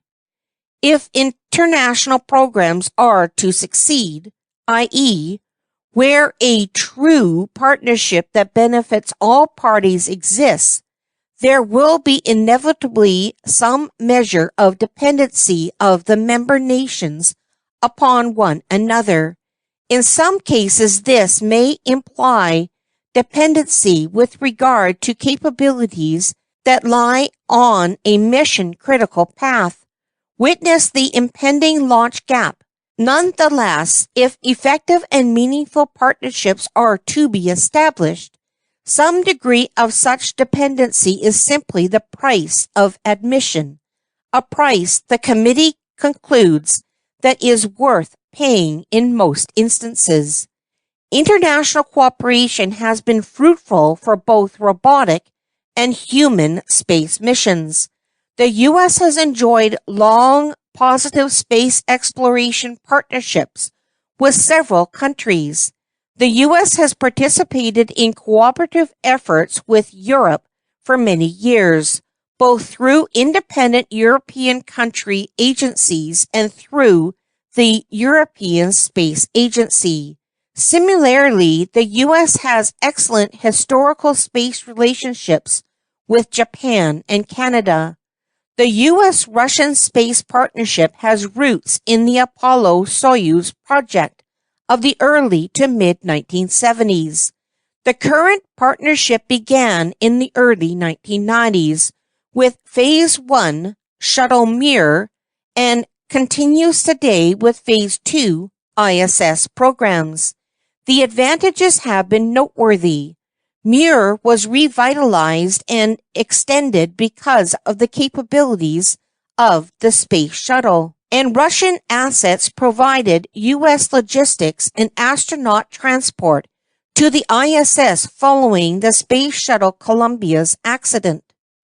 In addition to synergies in space exploration, international civil space cooperation has provided positive grounds for fostering understanding between peoples and governments of partner countries. This committee believes that the existing partnership should be continued and urges the U.S. to consider expanding partnership by forming cooperative relationships with other countries, doing so within the current ISS partnership framework. This framework would serve as the foundation for international collaborations involving exploration beyond low Earth orbit. This position is consistent with the recent National Research Council report, America, Future in Space, aligning the civil space program with national needs, which calls for enhancement of overall U.S. global leadership through global leadership in civil space activities. Specific recommendations address aligning international cooperation with U.S. national interests, which include expanding international cooperation and partnerships for the study of global climate change, the development of a body of law for a robust space operating regime, rationalization of export controls, expansion of the ISS partnership, continuation of international cooperation for scientific research and human space exploration, engagement of nations in educating their citizens for sustainable space technology development, and support for interchange among international scholars and students. Partner countries could develop planetary landers, Earth departure stages, habitats, and other significant systems and subsystems. As the lead partner, the U.S. could develop the Heavy Lift Launch Vehicle. This scenario would help divide costs equitably and elevate the prominence of partner countries. The committee notes that China has had an operational human spaceflight program since 2003, and India announced plans to launch astronauts into space using indigenous assets. The U.S. and India have already begun cooperative activities in space. The Chandrayaan-1 spacecraft was flown to the moon in October 2008, with U.S. instruments on board. A number of nations are already developing capabilities that could significantly contribute to an international space exploration program. The U.S. has announced that it held preliminary discussions with China regarding joint space activities. It is the view of the committee that China offers significant potential in a space partnership. China has a human-rated spacecraft and booster system and is only the third country to launch astronauts into space. It has demonstrated advanced capabilities, including extravehicular activity on a September 2008 mission. China plans to fly the Heavy Lift Long March 5 vehicle before 2015, which it indicates will eventually be used to establish a space station, currently planned for initial launch in 2020. 8.1.1 International Space Capabilities. The following summarizes the extent of demonstrated activities in space by nations other than the U.S. Canada. The Canadian Space Agency, CSA, is a partner in the ISS with significant experience in human operations in space. CSA has specialized in robotics and teleoperated systems, but also has extensive experience in remote sensing, radar, on-orbit servicing, communications, and space science. China.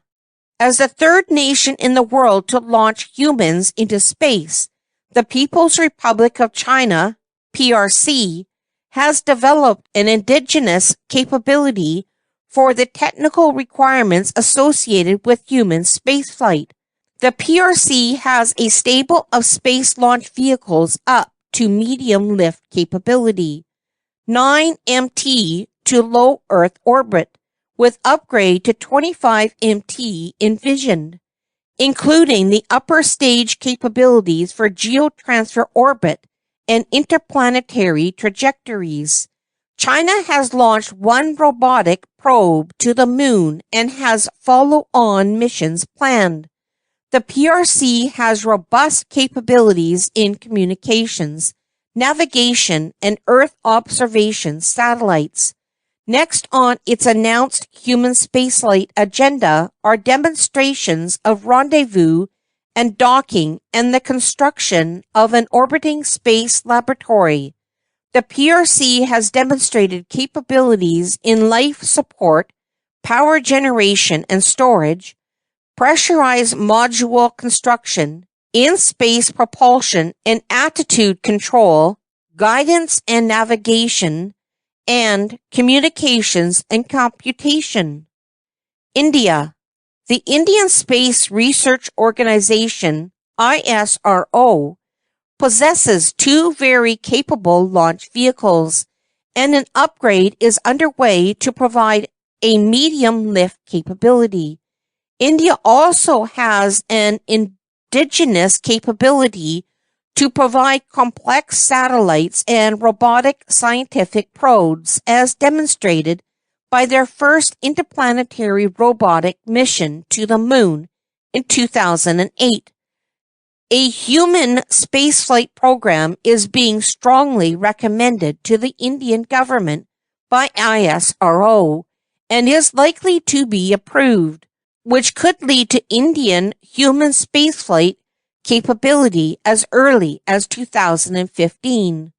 To date, the Indian space program has concentrated on telecommunications, Earth observation, and other low Earth orbit satellite programs.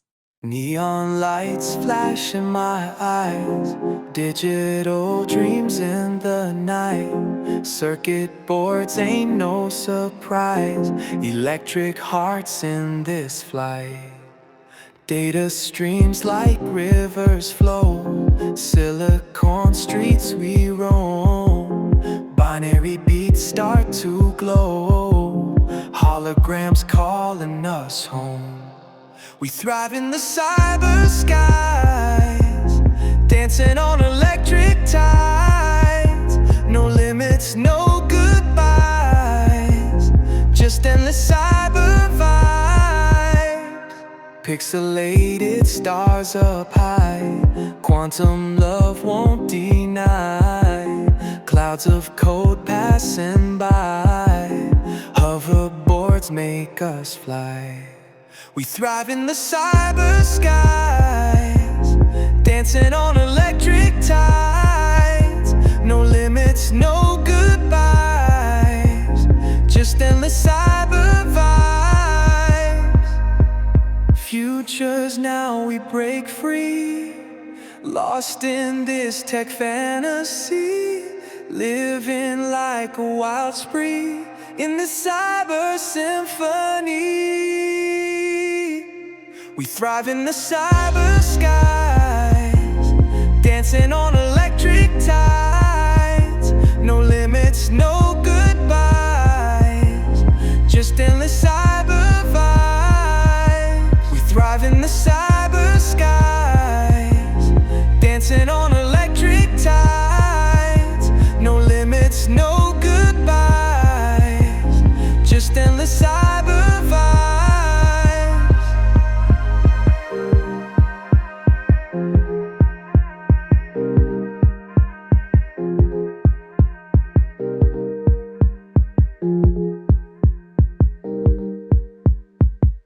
Lost in this tech fantasy, living like a wild spree in this cyber symphony.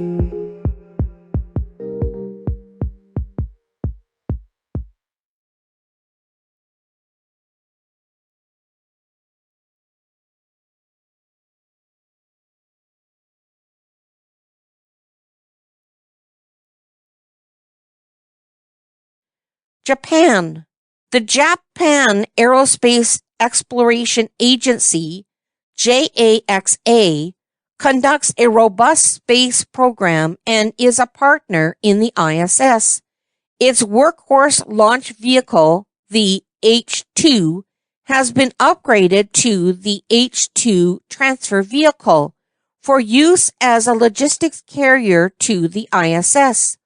While the Japanese space program has a lower launch tempo than other major spacefaring nations, it has extensive capabilities, as demonstrated by the ISS Kibo laboratory, which includes teleoperated robotics. Japan has extensive experience in Earth and space science missions and telecommunications satellites, as well as in-ground base facilities for astronaut training, mission operations, communications, and tracking. Japan launched the very successful Cayuga lunar robotic mission in 2007 and has plans for follow-on lunar missions. South Korea. The Republic of Korea has its first space launch vehicle, developed with Russian assistance, ready for flight. Korea has flown as a spaceflight participant to the ISS via Russian launch and return, but has no other human spaceflight experience. The Republic of Korea has announced plans to develop a lunar orbit by 2020. Russia. Russia has a complete suite of space capabilities, from a robust launch vehicle stable to a broad spectrum of spacecraft design, production, and operation capabilities. Russia fields a number of space launch vehicles of proven design, from small through medium, 25 metric tons to low Earth orbit, with various upper stage combinations that can provide payloads not only to low Earth orbit, but also to geotransfer orbit and to interplanetary trajectories.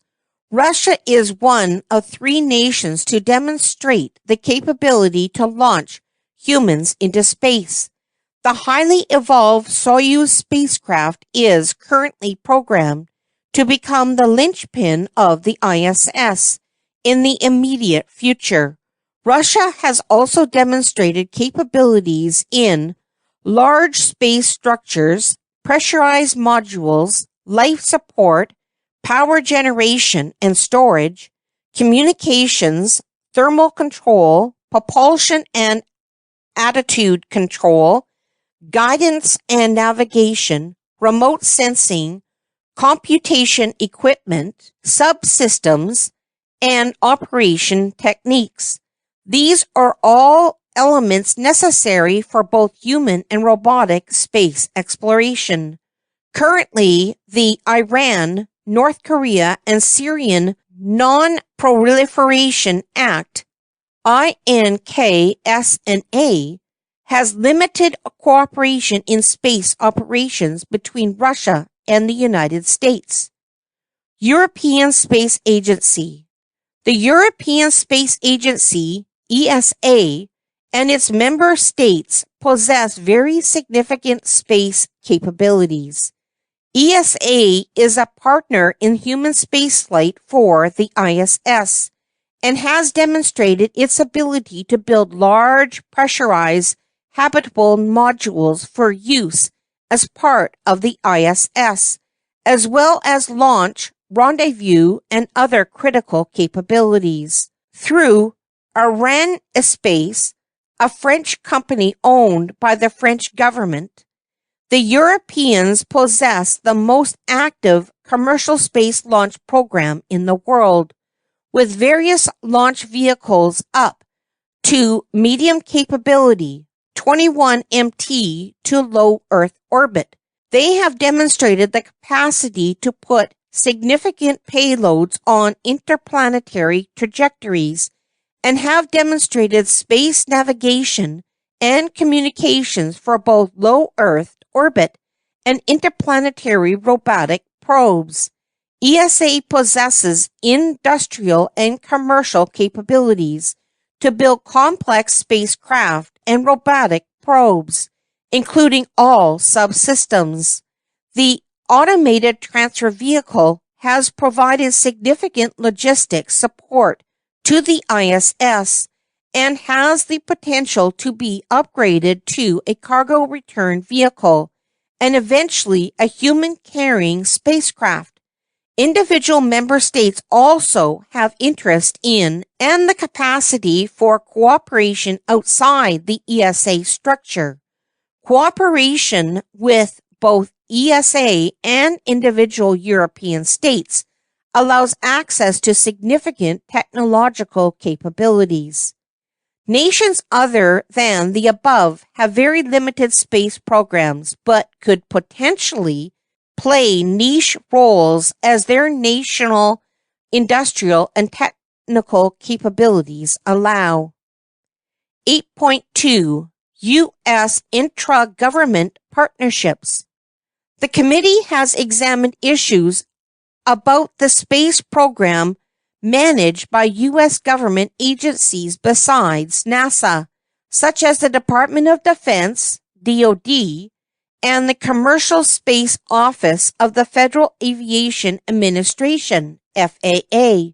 Their focus includes the potential impacts of human rating, the current Evolved Expendable Launch Vehicles, EELV, as one option to reduce the post-shuttle launch gap. The FAA concentrates on the role commercial space companies can play in the space exploration program. A study sponsored by the Congress in July 2008 titled Leadership, Management, and Organization for National Security Space described the total U.S. space enterprise as including civil space, commercial space, and national security space, military and intelligence focused. All of these elements have overlapping capabilities, share technologies, and depend on a common industrial base.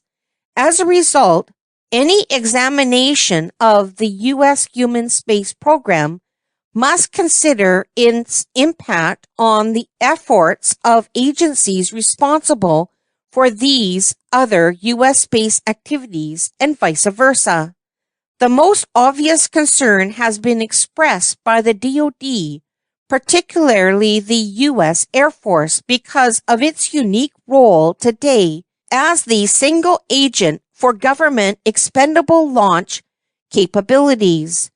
The family of Evolved Expendable Launch Vehicles, EELV, Atlas the Fifth and Delta the Fourth, represent the primary heavy lift capability for the DoD and intelligence communities.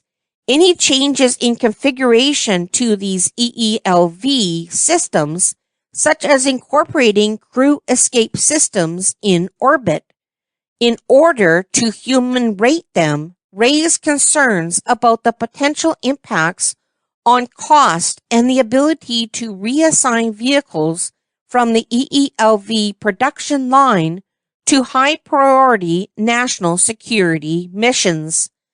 The committee reviewed the technical changes required to human rate an EELV.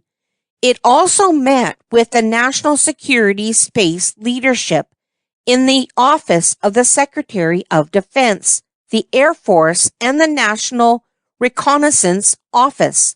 Their views on this matter were consistent. None of the national security organizations would formally object to human rating an EELV if that option were indeed chosen by NASA for its space exploration requirements. However, the concerns noted above were expressed and would need to be managed. The EELV program was initiated in 1995 in response to the Space Launch Modernization Plan and a subsequent National Space Transportation Policy, PDD/NSTC-4. In 1998, development agreements were awarded to Lockheed Martin and Boeing to incorporate government requirements, both civil and national security, into their commercially developed variants of the Atlas and Delta launch systems. Since 2002, the Atlas V and Delta IV EELV vehicles have successfully demonstrated the ability to meet all of the key performance requirements of mass to orbit, reliability, and standardization of launch pads and payload interfaces. Because the low Earth orbit commercial satellite market envisioned in the early 2000 time period never materialized, the U.S. government is still the primary customer for the EELV systems, which are now operated by United Launch Alliance, a joint venture of Lockheed Martin and Boeing. In 2005, an acquisition strategy change was made to maintain launch and launch service capabilities for the Atlas and Delta under a firm fixed-price EELV launch services contract. This contract provides for a critical mass of sustaining engineering and launch production personnel, even when the launch tempo is slow.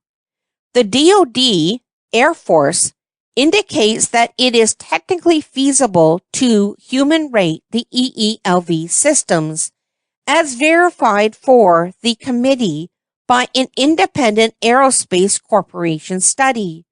In doing so, there are several areas that must be addressed. These include production facilities.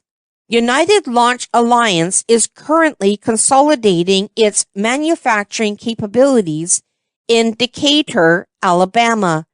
The possibility of human rating the EELV systems may add complexity to the planning for this consolidation, though the committee notes that United Launch Alliance has the experience and motivation to mitigate any launch processing. The aerospace study commissioned by NASA on human rating the Delta IV Heavy informed the independent assessment of launch system alternatives conducted for the committee. This study on human rating the Delta IV Heavy presented several options to minimize conflict between civil and national security space launch demands. The aerospace options include the possibility of utilizing the Orbiter Processing Facility and Space Launch Complex 39 at the Kennedy Space Center for processing a first-stage human-rated EELV. Such options need to be further evaluated. Cost. The increased production rate stemming from both a human-rated EELV and the National Security Systems variant of EELV should have a positive effect on United Launch Alliance hardware costs and reliability, as well as on the United Launch Alliance vendor industrial base.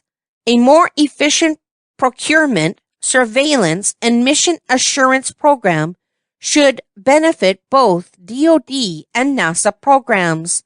Further, the implementation of a human-rated EELV could accelerate the planned transition to a common upper stage for the Delta IV and Atlas V EELVs. Notwithstanding the cost opportunities, the implementation of a human-related EELV does introduce changes in the existing EELV baseline program. Therefore, a comprehensive management plan and structure with clearly defined responsibilities, authorities, and accountabilities must be formulated if this option is pursued. A similar approach would be required for launch scheduling. Industrial base.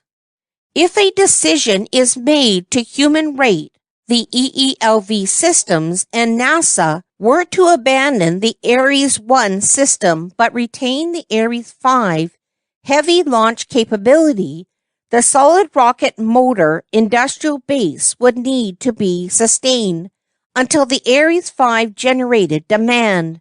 The DoD may have to consider support to the solid rocket motor industrial base in recognition of both civil and NSS needs. If both the Ares 1 and Ares 5 programs were abandoned, a detailed civil and military analysis would need to be accomplished to ascertain the interdependence of technical and production capabilities between large solid rocket motors that are needed to support the nation's strategic strike arsenals and the large segmented solid rocket motors supporting human-rated systems for NASA. Findings on partnerships. International partnerships. The U.S. can lead a bold new international effort in the human exploration of space if international partners are actively engaged, including on the critical path to success. There could be substantial benefit to foreign relations, and more overall resources could become available. National security space. A desirable level of synergy between civil space efforts and national security space efforts should be reached, taking into account the efficient sharing of resources to develop high-value components, as well as the potential challenges in joint management of programs and reliance on a single family of launch vehicles in a class, for example, heavy lift. No carefully considered human spaceflight plan, even when promulgated with the best intentions, is likely to produce a successful outcome unless certain principles are embraced in its formulation and execution. Some of the more important of these principles, generally derived from hard-earned experience, are summarized in this final chapter of the report. While not explicitly tasked to offer such observations, the committee believes that it would be negligent in its duty were it not to do so. 9.1. Establishing goals. Planning a human spaceflight program should start with agreement about the goals to be accomplished by that program. That is, agreement about its raison d'etre, not about which object in space to visit. Too often in the past, planning the human spaceflight program has begun with where rather than why. This is undoubtedly, at least in part, attributable to the fact that many of the benefits of human spaceflight are intangible, e.g., the positive impact the Apollo landing had during a time of great tribulation for America. But this makes such intangible benefits and activities no less significant Witness the importance assigned to great literature, music, and art in our nation's history. 9.2. Matching resources and goals. Perhaps the greatest contributor to risk in the space program, both human and financial, is seeking to accomplish extraordinarily difficult tasks with resources inconsistent with the demands of those tasks. This has undoubtedly been the greatest management challenge faced by NASA in recent decades, even given the magnitude of technological challenges it has confronted. Consider the Constellation program as a case in point. While it is not clear to the committee what exactly was the official status of the funding profile NASA assumed in planning the program, there are differing views on this subject. It is clear that the amounts are smaller today by about 1/3. It is also clear that when initiating decades-long projects of a demanding technical nature, some baseline funding profile needs to be agreed upon and sustained to the greatest extent practicable. In the Constellation program, the estimated cost of the Ares 1 launch vehicle development increased as NASA determined that the original plan to use the Space Shuttle main engines on the Ares 1 upper stage would be too costly, in part due to the need to add self-start, but the replacement engine had less thrust and inferior fuel economy, so the first stage solid rockets had to be modified to provide more total impulse. This in turn contributed to a vibration phenomena, the correction of which has yet to be fully demonstrated. This is the nature of complex development programs with budgets that are far more likely to decrease than increase. Complicating matters further insofar as the Constellation program is concerned, this committee has concluded that the shuttle program will almost inevitably extend its fiscal year 2011 in order to fly the existing manifest, the extension largely attributable to safety considerations, and that there are strong arguments for the extension of the International Space Station for another 5 years beyond the existing plan. These actions, if implemented, place demands of another $1.1 billion and $13.7 billion, respectively, on the NASA budget. In addition, adequate funds must eventually be provided to safely deorbit the ISS, funds that were not allocated in the current or original program plans. Shrinking budgets and inadequate reserves, the latter not only in dollars but also in time and technology, are a formula for almost certain failure in human spaceflight. If resources are not available to match established goals, new goals need to be adopted. Simply extending existing, ambitious programs to fit the money is seldom a solution to the resource dilemma. The impact of fixed costs and technological obsolescence soon overwhelms any such strategy. In the committee's travels, it encountered widespread support for this policy of realism, although it is likely that most proponents were thinking of having more money, not less program. Should the latter turn out to be the case, much of that conviction is likely to vanish.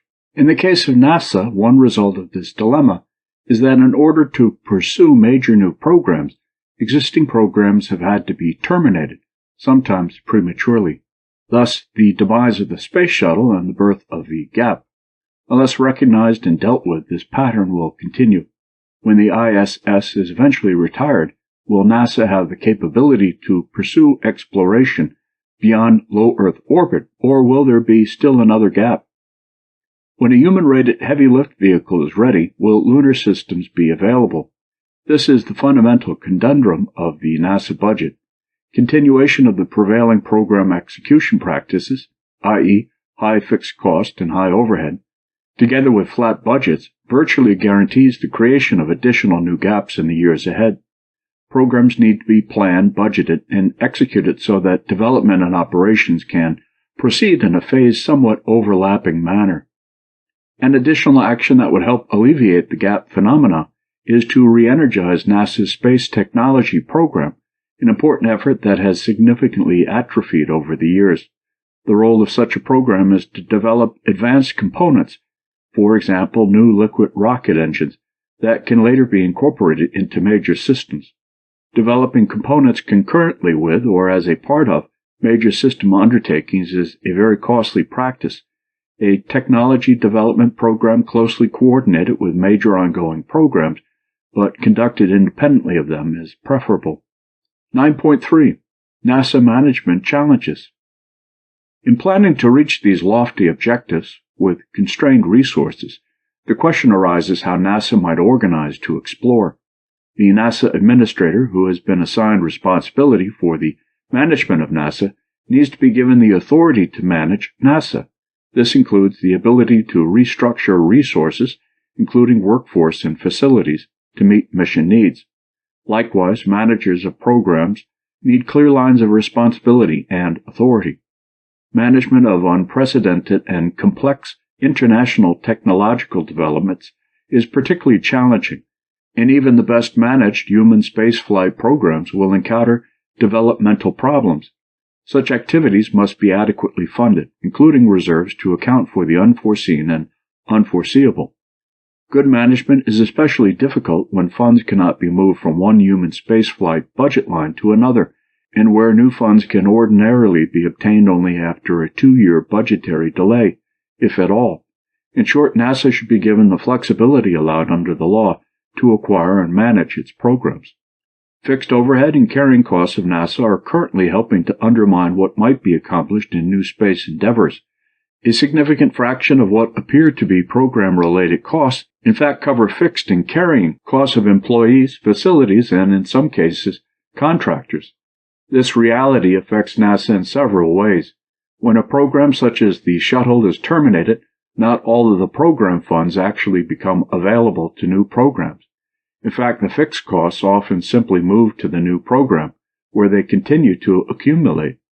When discretionary resources comprise a limited portion of overall resources, even modest program disruptions can have greatly magnified impacts. Significant space achievements require continuity of support over many years. One way to assure that no successes are achieved is to continually introduce change. Changes to ongoing programs should be made only for compelling reasons. NASA and its human spaceflight program are in need of stability, having been redirected several times in the last decade. On the other hand, decisions about the future should be made by assessing marginal costs and marginal benefits. Sunk costs can never be used as a reason not to change. The nation should adopt a long-term strategy for human spaceflight, and changes should be made only for truly compelling reasons. This report describes the advantages and disadvantages of each program option offered. The determination of whether and balance these exceed the compelling reason threshold is, of course, the essence of making a decision with regard to the future of the human spaceflight program. There is an often overlooked but vitally important part of the human spaceflight program that takes place here on Earth. This includes the contributions of the myriad engineers, technicians, scientists, and other personnel who work in NASA and industry. As Buzz Aldrin famously said, it's amazing what one person can do along with 10,000 friends.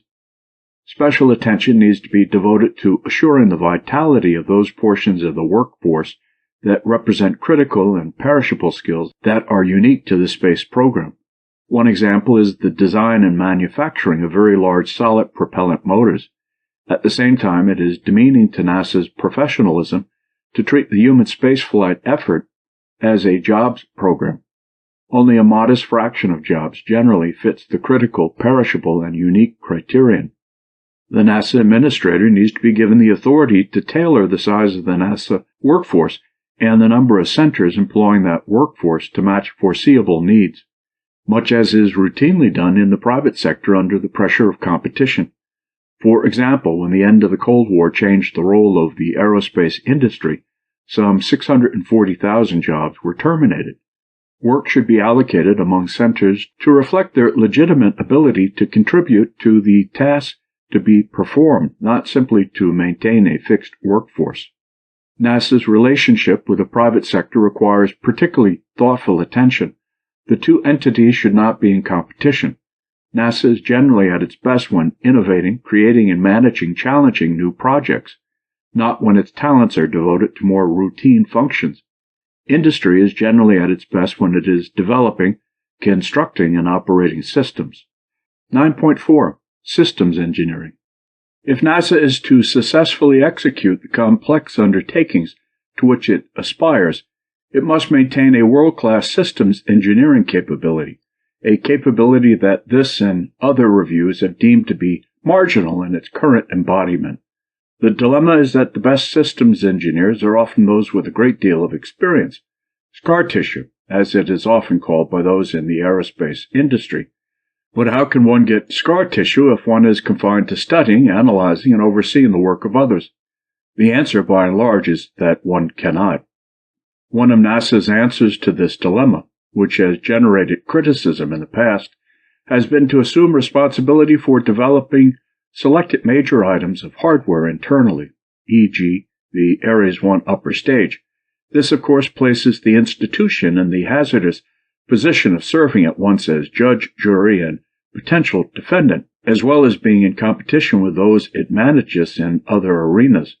Thus, NASA finds itself in the position of designing hardware, the engineering drawings for which are being produced by subcontractors to NASA to be handed over to a prime contractor to produce. This sort of formulation warrants exceptionally careful monitoring. It is fraught with opportunities for managerial conflict and technical incompatibility. A preferred approach for NASA to acquire a strengthened systems engineering capability would be to encourage or at least permit the movement of particularly talented individuals back and forth between government and industry, as often occurred during the Apollo program.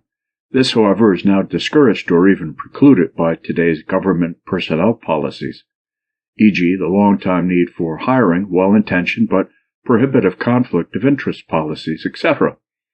Given the circumstance, the committee sees no ideal solution for maintaining a strong systems engineering capability at NASA. Perhaps the best among a generally limited array of choices is for NASA occasionally to take direct responsibility for relatively modest pieces of hardware, a responsibility that would not include making or subcontracting engineering or shop drawings for major items to be produced by others. It is noteworthy that the Technology Development Program, cited elsewhere in this report, could be an effective training ground for systems engineers as well as program managers, all while maintaining risk at a manageable level. 9.5. Procuring systems.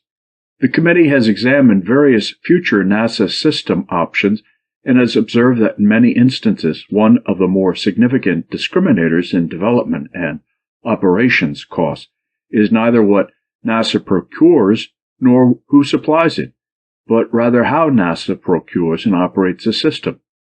The way NASA specifies, acquires, and uses systems, the tools NASA uses to manage its workforce, and the agency's authority to make purchase commitments all have a very large impact on what NASA can achieve for a given budget.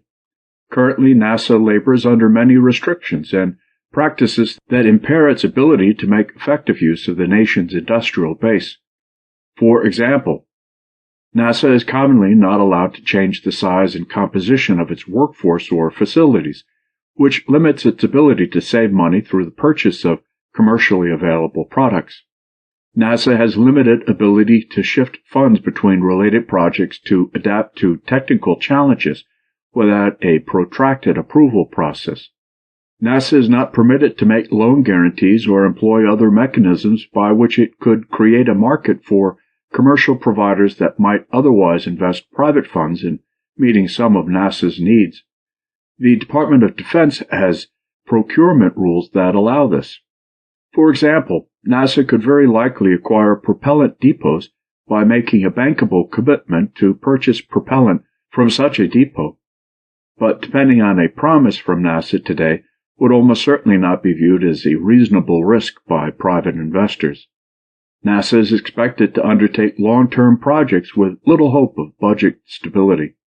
With regard to human spaceflight, it is the committee's view that NASA can and should be the source of resource and technology maturation, system requirements, systems architecture, procurement oversight, exploration operations, expensive multiple-user facilities.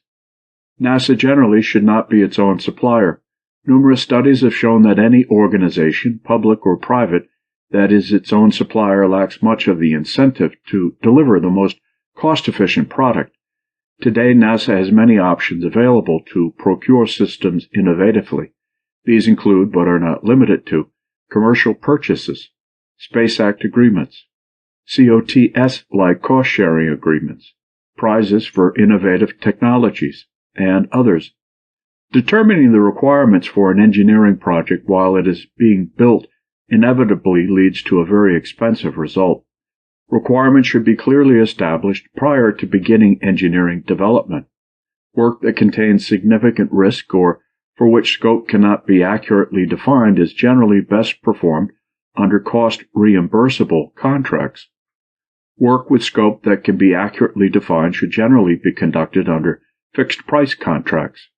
The committee is convinced that NASA can substantially increase the opportunities for entrepreneurial, commercial involvement in its space programs by more aggressively utilizing the commercial authorities already granted to the agency, and by adopting benchmarks in commercial practices utilized in other federal agencies. 9.6. Managing the balance of human and robotic spaceflight. Although the committee was tasked only to address the human spaceflight program, including robotic missions that are specifically encompassed within that program, it is appropriate to comment about the role and synergy of human and robotic exploration as a whole. The committee believes that America is best served by a complementary and balanced space program involving both a robotic component and a human component. The robotic portion is often but not exclusively associated with science missions.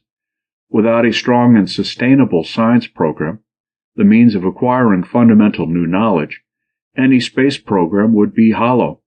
The same can be said of the absence of a human spaceflight program.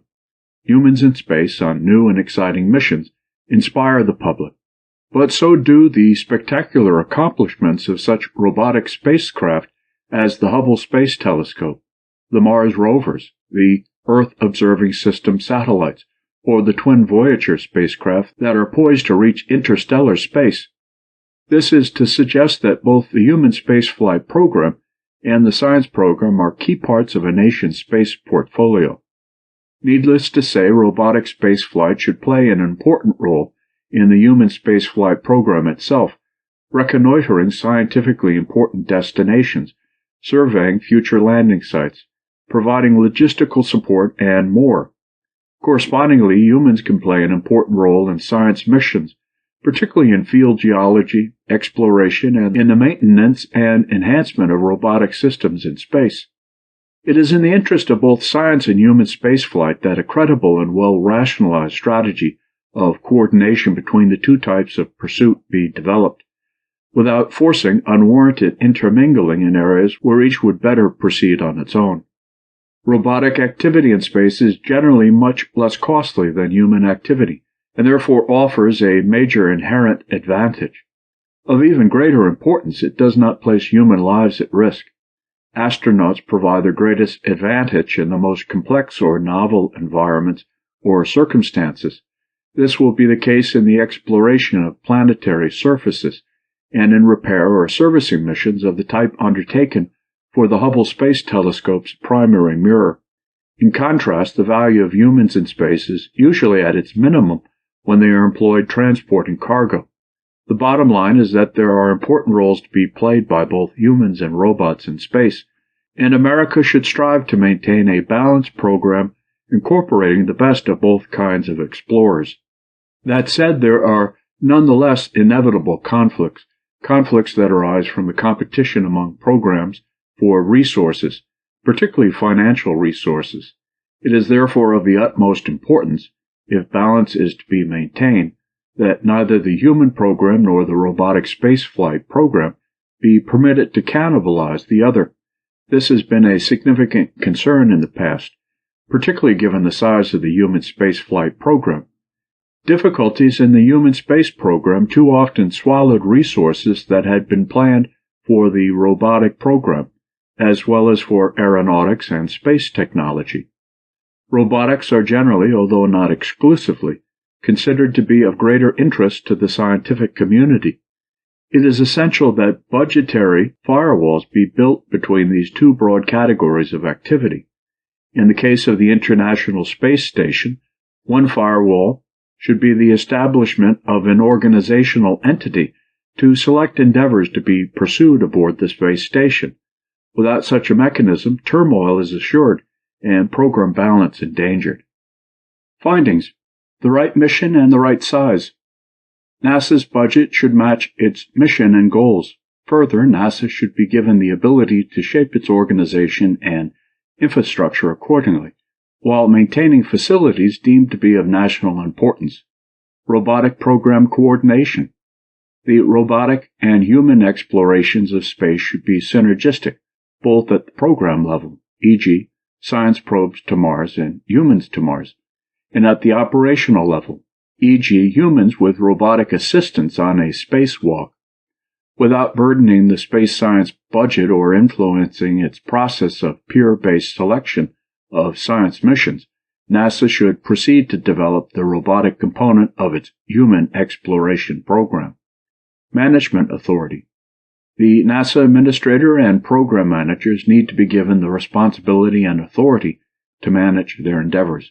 This includes providing flexibility to tailor resources, including people, facilities, and funds, to fit mission needs. Stability in programs. In the most recent decade, NASA has spent about 80% of the GDP-deflated budget that it had in the decade of Apollo. Recurring budget ambiguities and reductions and redirections of policy, coupled with the high fixed cost structure of NASA, have not optimized the return on that investment. Right job for the NASA workforce. NASA has a talented but aging workforce. NASA should focus on the challenging long-term tasks of technology development, cutting-edge new concepts, system architecture development, requirements definition, and oversight of the development and operation of systems. Fixed operating costs at NASA. There are significant fixed costs in the NASA system.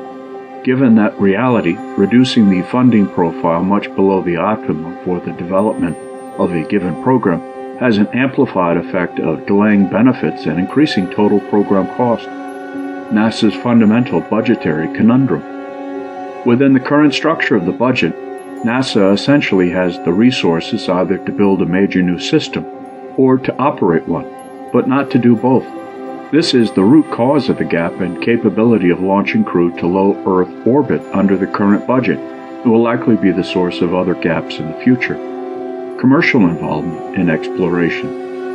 NASA has considerable flexibility in its acquisition activities due to special provisions of the Space Act. NASA should exploit these provisions whenever appropriate, and in general encourage more engagement by commercial providers, allocating to them tasks and responsibilities that are consistent with their strengths. 9.7. Concluding summary. NASA is the most accomplished space organization in the world. Its human spaceflight activities are nonetheless at a tipping point, primarily due to a mismatch of goals and resources. Either additional funds need to be made available, or a far more modest program involving little or no exploration needs to be adopted. Various options can be identified that offer exciting and worthwhile opportunities for the human exploration of space if appropriate funds can be made available. Such funds can be considerably leveraged by having NASA attack its overhead costs and change some of its traditional ways of conducting its affairs, and by giving its management the authority to bring about such changes. The American public can take pride in NASA's past accomplishments. The opportunity now exists to provide for the future human spaceflight program worthy of a great nation.